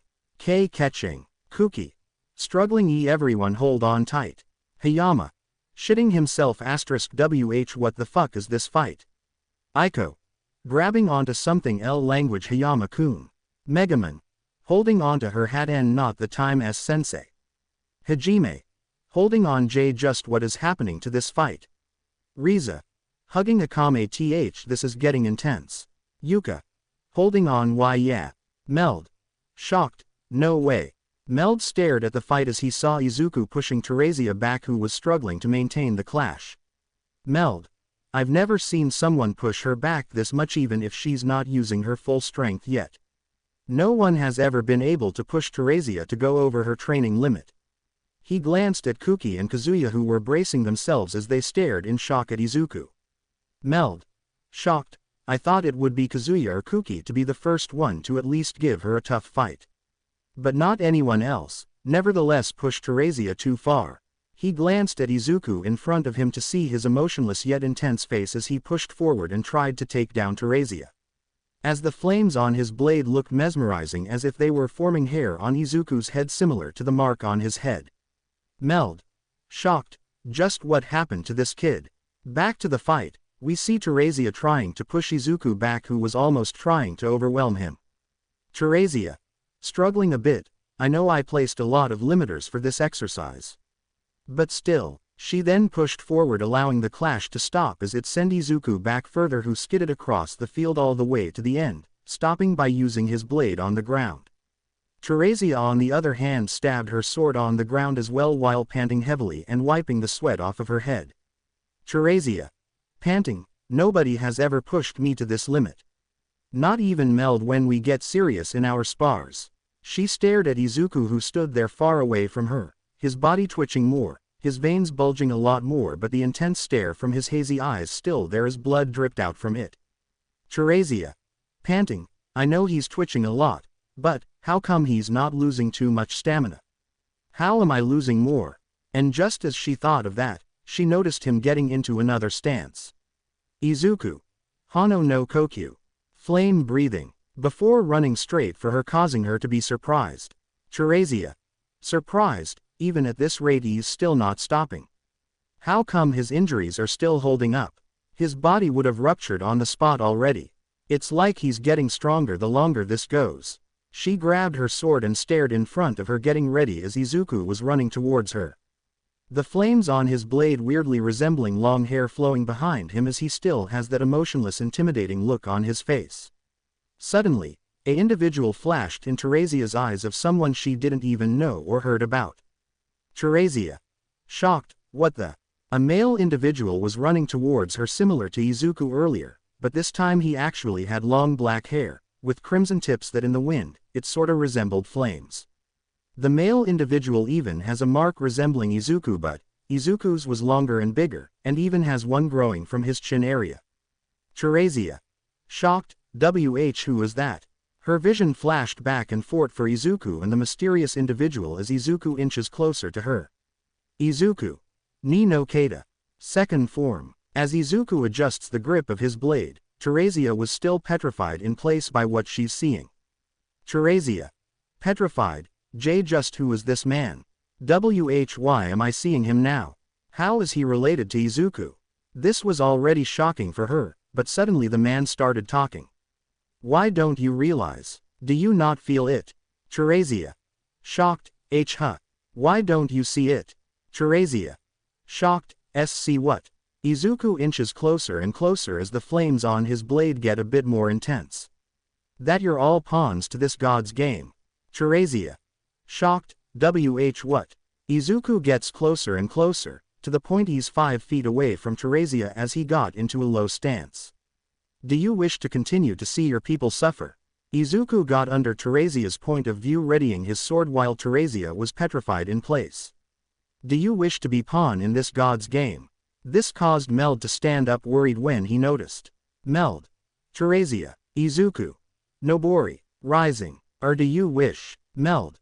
Teresia. Snap out of it. To defy. Izuku. N10. Scorching sun. The god responsible for all of this. Meld. Teresia. Teresia finally snapped out of it in the last second as she looked at Izuku beneath her, unleashing a powerful upward arching slash for her face. She managed to swing her blade in front of her to block it just in time, before performing a spin and kicking Izuku back to keep distance as he skid away from her. Teresia. Panting, that was close.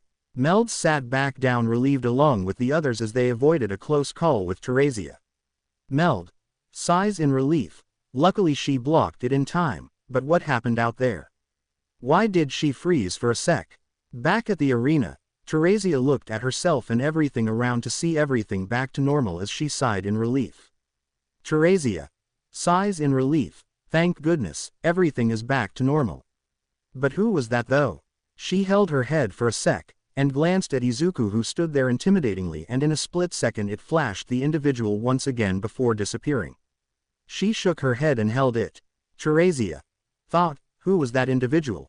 And what did he meant by pawns? Is he referring to Ihit? And how come he looks like Izuku? Many questions boggled her about the man she saw in that moment. Many were asking what was she referring to, why did she see such a thing, how come Izuku is similar to his look, and many more.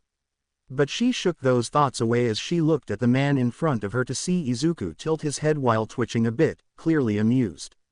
She got to a stance of her own and composed herself. Teresia. Serious, I have many questions I need answered. But right now, I should focus on the battle right in front of me. Maybe I can get some of my answers there, but to do that. Izuku got into another stance as Teresia held her blade with both hands, one on the blade and the other on the grip area, before chanting. Teresia. I have to end this fight. May the light swallow the darkness. Lamp of Avalor. Orbs of light appear on top of her blade and around Teresia. As Izuku took another breath and adjusted his stance. Izuku. Kusumi no Kokyu. Roku no Kata. Mist breathing. 6th form. Teresia swung her blade to send the orbs flying as Izuku kicked off the ground and flew towards the attack. Before he started somersaulting while swinging his blade. Izuku. Tsuki no Kasho. Lunar dispersing mist. As he swung his blade and launched a multitude of slashes, it started to decimate each orb that was sent flying towards him instantly. He kept this up until every orb of light was destroyed. As Teresia sent another bunch in the air, Izuku noticed it, and adjusted his body in the air as he took another breath. Izuku. Kei's no Kokyu. Go no Kata. Wind breathing. 5th form. He raises his blade horizontally over his shoulder as the mist on his blade changed to intense winds. Izuku. Kogarashi Oroshi. Cold mountain wind. Before swinging his blade in a powerful circular motion that released several circular arched slashes out of wind that continued to increase in size as they fly straight towards Teresia. She then raised her hand to the air and opened her palm. Teresia. May the light repel all the who may cause harm. Regulus Bulwark. A large dome then surrounded Teresia, protecting her from the intense winds that were launched at her. After a few seconds, as Izuku was falling back to the ground, she closes her palm to a fist, making the barrier disappear, before she reeled her fist back. Teresia. Regulus counter. Before punching hard and sending a powerful beam of light towards Izuku. As Izuku falls, he took another breath again and raised his sword in the air. Izuku. Mizu no Kokyu. Hachi no Kata. Water breathing. 8th form. The winds on his blade changed to water as he then fell down faster while slowly swinging his blade down. Izuku. Takatsubo. Waterfall Basin. When his blade made contact with the ground, multiple pillars of water sprouted from the ground, blocking the attack. Teresia remained vigilant as Izuku was obscured by the pillars of water. Before noticing clouds of mist surrounding the pillars of water as a few seconds passed, the pillars in front of her disappeared along with Izuku. She got ready. She knew that he was gonna use mist to attack her on an unexpected angle. Or so she thought when all of a sudden her senses told her something in front of her as she saw Izuku in front of her, using wind as he rotates his body in upward motion before releasing a powerful upward, arching slash directed at her again. Izuku. Kokufu Enran. Black Wind Mountain Mist. Teresia's eyes widened as she manages to step back a bit barely just in time before the attack could reach her, but she gained scratches and wounds from the attack, before she slashed it down to destroy it. Teresia. Shocked, he used mist to trick me. But Izuku wasn't finished as he spun around mid-air and launches a powerful kick. She was able to cross her arms to block it, but the power of the kick sent her reeling back. He used the momentum to prepare another attack as he raised his sword. Izuku. Kei's no Kokyu ni no Keita. Soso Shinato Kei's. Wind-breathing second form. Claws. Purifying wind. Izuku then slashes downwards that causing 4 vertical slashes of wind to propel towards Teresia. She manages to swing her sword just in time to block it, but she winces a bit due to the force of the attack. Teresia. Winces. He's getting faster and stronger as time passes by. I can't even read him anymore. Teresia gets back on her feet but Izuku wasn't done and got into another stance. Izuku. Hano no Kokyu. Ichi no Keita. Flame-breathing first form. Flames engulfed his blade as kicked off the ground. Izuku. Shiranui. Unknowing flame. Before bursting ahead towards Teresia and attempting to slash her down. But she managed to block the attack and clashed with Izuku. Seconds later Izuku broke the clash before blitzing and moving around her and attempting to strike her down. She tries her best to react as fast as possible to block his attacks and counter him, but it was becoming difficult for her to even know where he's attacking from and also what type of form he was using. Constantly changing between forms and styles was making this even more difficult to her. This shocked a lot of the people who were standing and watching. Even the mages and knights had to stop because of the fight that was ongoing. Kaori and Ketching even had to move away from the field and into the sidelines to avoid what was happening. Kaori. Wow. Izuku-kun. Ketching. Incredible. Meld. No way. Kazuya. Hey. I thought Astria-san can read our attacks. Ryutaro. Why is she struggling now if she can read it? Isn't she supposed to be the one dominating right now? Meld. She can read it, but there's a drawback to it. Kuki. Drawback. Back in the battle Izuku manages to dodge consecutive slashes from Teresia, before using 8-layered mist to slash her down with his own consecutive strikes. Meld. Nods yes. If she is fighting an opponent with equal or greater skill than hers, the lines that allow her to foresee and predict attacks become distorted, making it harder for her to predict the attacks. Teresia looks around as Izuku blinks out right before her eyes, trying to find where he could be coming from, but the white lines in her vision shake and distort, not showing any clear patterns. Izuku appears behind her and tries to slash her, only for her to block it in the last second with a sword made of light. Meld. But that's not the only reason, as well. Hajime. Meld-san. What do you mean? Meld. It's also due to how unpredictable Izuku's become for her. Nana. How? Izuku backed away and got into a stance using water breathing, making Teresia think he's using striking tide to slash her down. Only for him to dash above her and use flame breathing, blazing universes both of the locked-in clash once again. Meld. With the amount of forms and abilities Izuku's unleashing against her, he's able to continuously switch his abilities to confuse her or even pressure her. Izuku breaks the clash and kicks Teresia back as he engulfed his blade with wind unleashing claws, purifying wind on her which she managed to block but he immediately followed up with mist's shifting flow slash from the sides. Meld.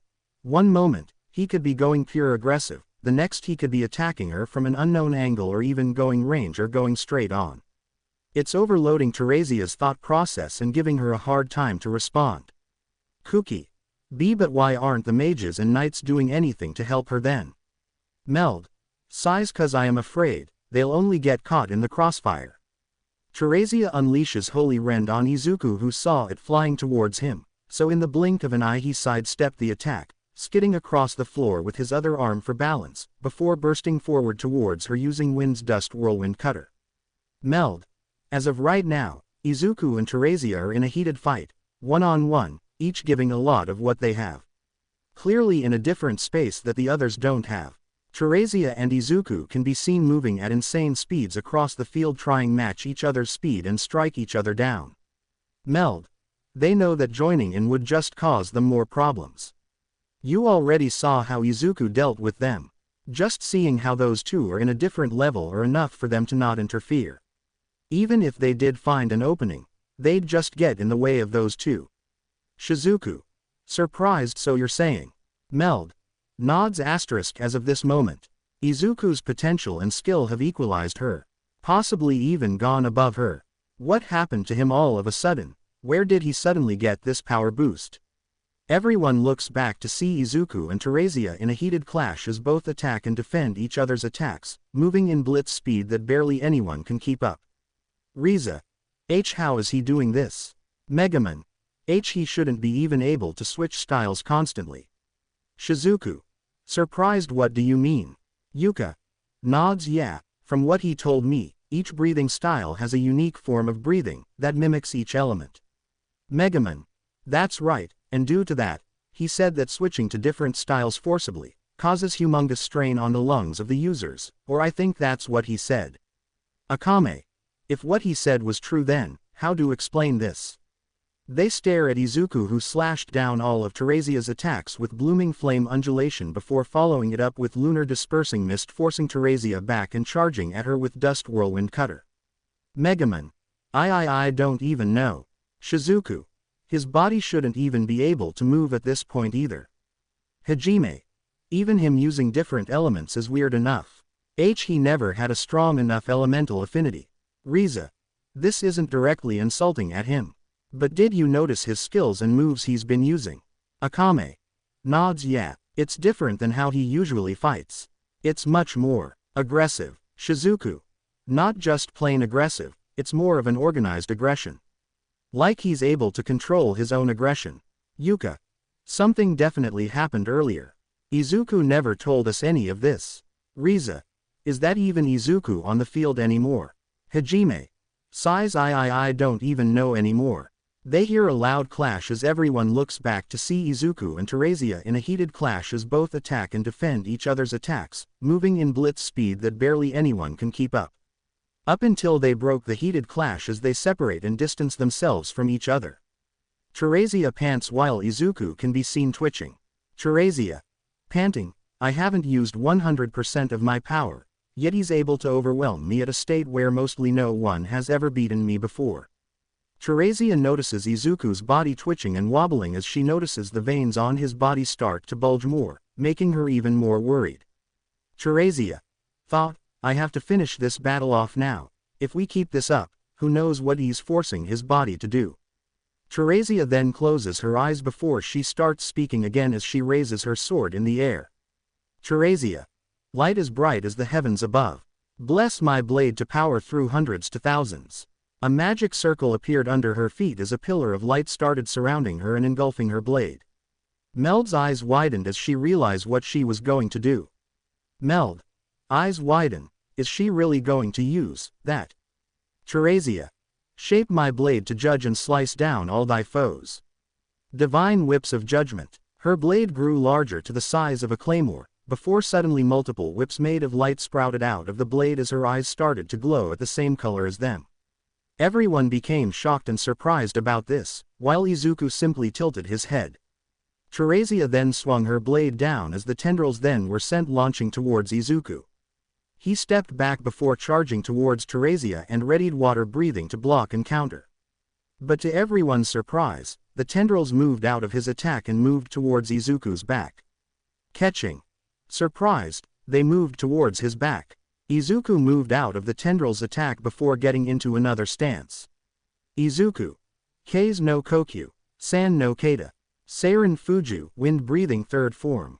Clear storm wind tree. Wind engulfs his blade before he started unleashing a whirlwind of slashes all around him, defending and slashing down the tendrils. But Teresia kept up the attack before sending a barrage of them surround him again as he starts to try and block the attacks using different styles. Everyone watches as Teresia charges at him and tries to slash him down with the tendrils attacking him from all sides, as he tries to block and counterattack. Shizuku. He can't find an opening. Kuki. Just what type of magic is that? Meld. That's Teresia's light magic, but most of her spells are self-created. And the spell she's using is one of them. Divine Whips of Judgment. Yuka. What does it do?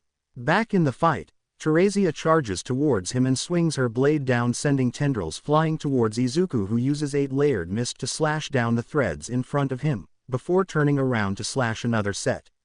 Meld. By engulfing her blade in light magic, she conjures up multiple tendrils out of her blade. And by utilizing her own mastery in it, she can willingly control the tendrils coming out of her blade. Yuka. And by utilizing it, she can reduce the openings she might have and basically slash down anything in her path. Meld. Nods. It's a way for her to simply shut down her foes with a barrage of attacks on all sides. It also allows her to deal with really large opponents more effectively. Shizuku. Although what, Meld-san? Meld. She never uses this attack unless she has to. She only uses it for extremely large opponents, for efficient clearing or against really strong foes. It's one of her most powerful spells. The fact alone that he forced her to use it, is already a feat itself. Even better of a fact that he's actually doing well against it is another feat. Everyone looks back at the battle to see Teresia jumping before sending tendrils flying towards Izuku, who uses Striking Tide to slash all incoming attacks. It destroyed most of the tendrils, but the ones who survived just kept coming for him. He backflips while spinning around, slashing the other tendrils coming for him as he lands a feet away from Teresia as he stands there and looks at her, who was holding her sword with the tendrils wiggling around it. Izuku can be seen looking and glancing at his blade and Teresia's up until a voice came on his head. A good offense can make a good defense, and a good defense can make a good offense. Just find balance with both.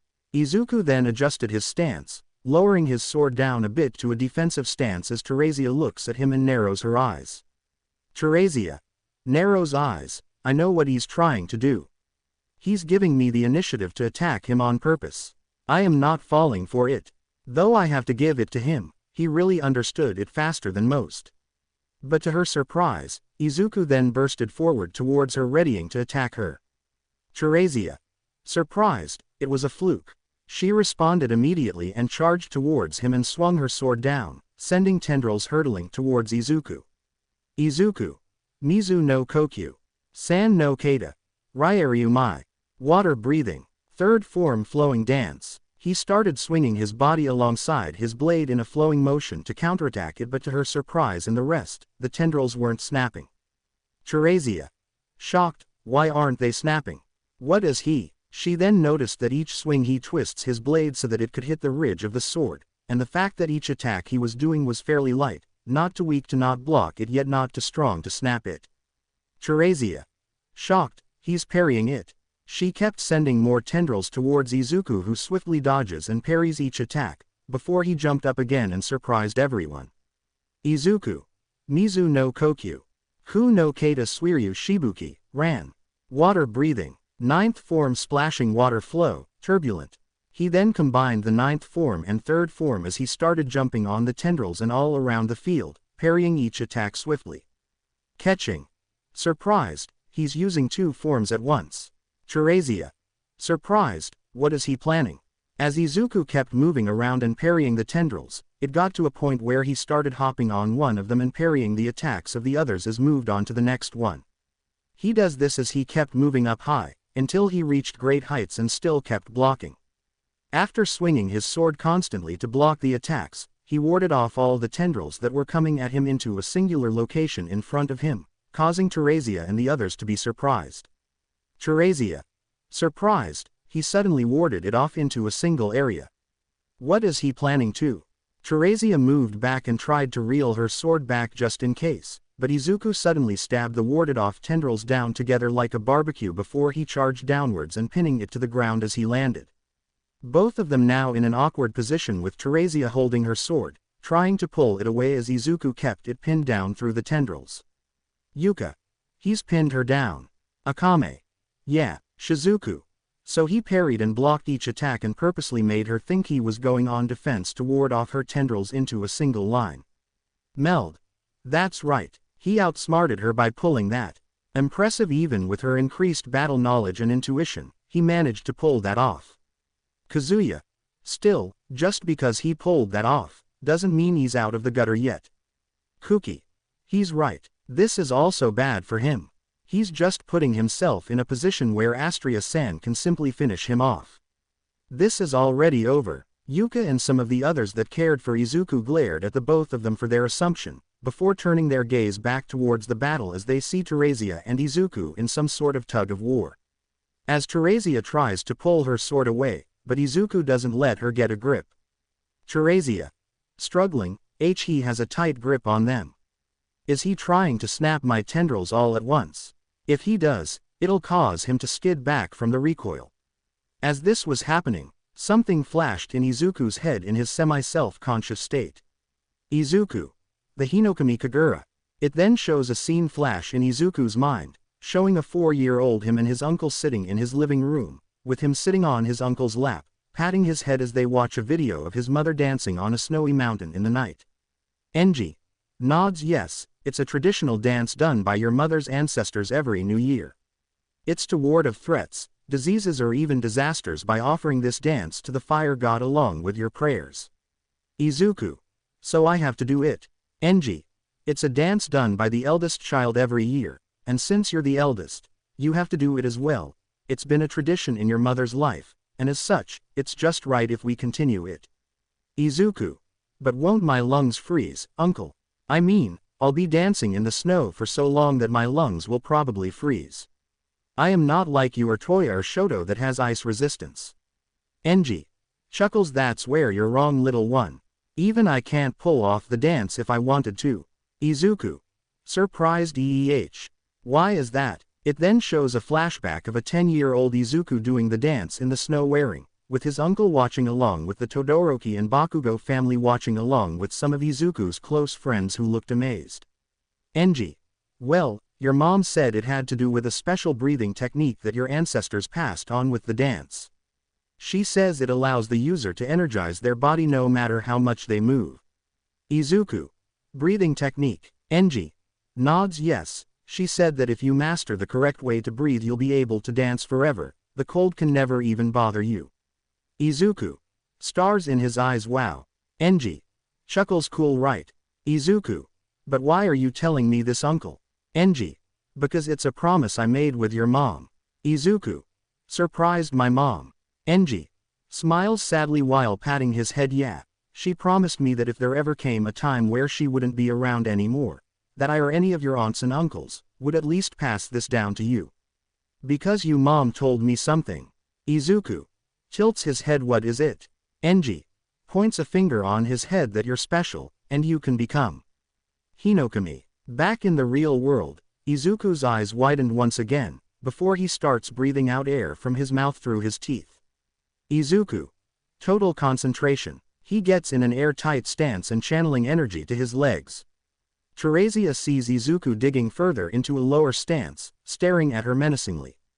Teresia narrows her eyes. As soon as I lessen my grip a bit, it'll be over for him. I'll be able to control the tendrils again and slash him down in an instant. I'll end this Izuku. Hinokami. As soon as he said that, a new set of flame engulfed his blade as he suddenly bolted into the air, loosening hold of the tendrils.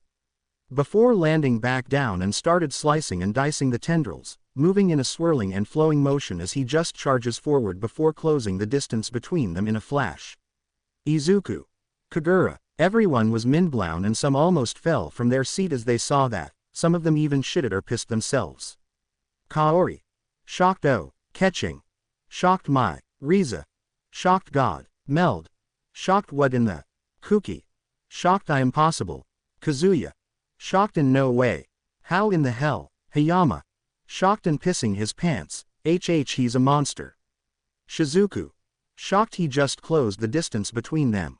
A- again. Megaman, shocked how did he? Akame, shocked that form though. Hajime, shocked why yeah, that wasn't flame breathing. Yuka, shocked I heard him say. Hinokami Kagura, Riza, isn't that his traditional dance? Megaman, it is, he never mentioned it being a breathing form though. There was nothing on the textbooks he had. Yuka, what is this then? They had a lot of questions, and all of them were shocked to say the least, even Teresia, who stood there frozen as time moved slowly for her as Izuku slowly swung the ridge of his sword aimed at her neck. Teresia, shocked, what form was that? It wasn't flame breathing. It was stronger and faster than it. I've never heard or seen anything like it. She stared at Izuku, who was slowly inching closer towards her, with the tendrils behind him being sliced and diced and even scorched to cinders. Teresia, shocked and no way. He's actually going beat me. But to her surprised and everyone else, all of a sudden Izuku got on his knees with his arms shaking as the blade barely reached Teresia's neck, causing everyone and her to look at Izuku as they notice his body started shaking. Teresia, Izuku. All of a sudden, Izuku dropped his sword to the ground as he placed his hands on his mouth and started coughing out blood which passed by his hand as it landed on the floor and even some on Teresia. Everyone became shocked and surprised. Some were worried by this as Izuku stood up wobbly, moving back while covering his mouth with both hands as he was shaking and convulsing on the spot. Before his pupils dilate as he vomits blood through both his hands, and collapses on the floor. He lays on the pool of his own blood as he still convulses and vomits more. Teresia looks down and drops her own sword, looking worried at the sight as Hajime and some of the others rushed towards them from the stand or from the field like Kaori and catching to help them. Teresia, Izuku, to be continued. I hope you guys enjoyed this video and make sure to like and subscribe to the channel. Now we will see you in the next video.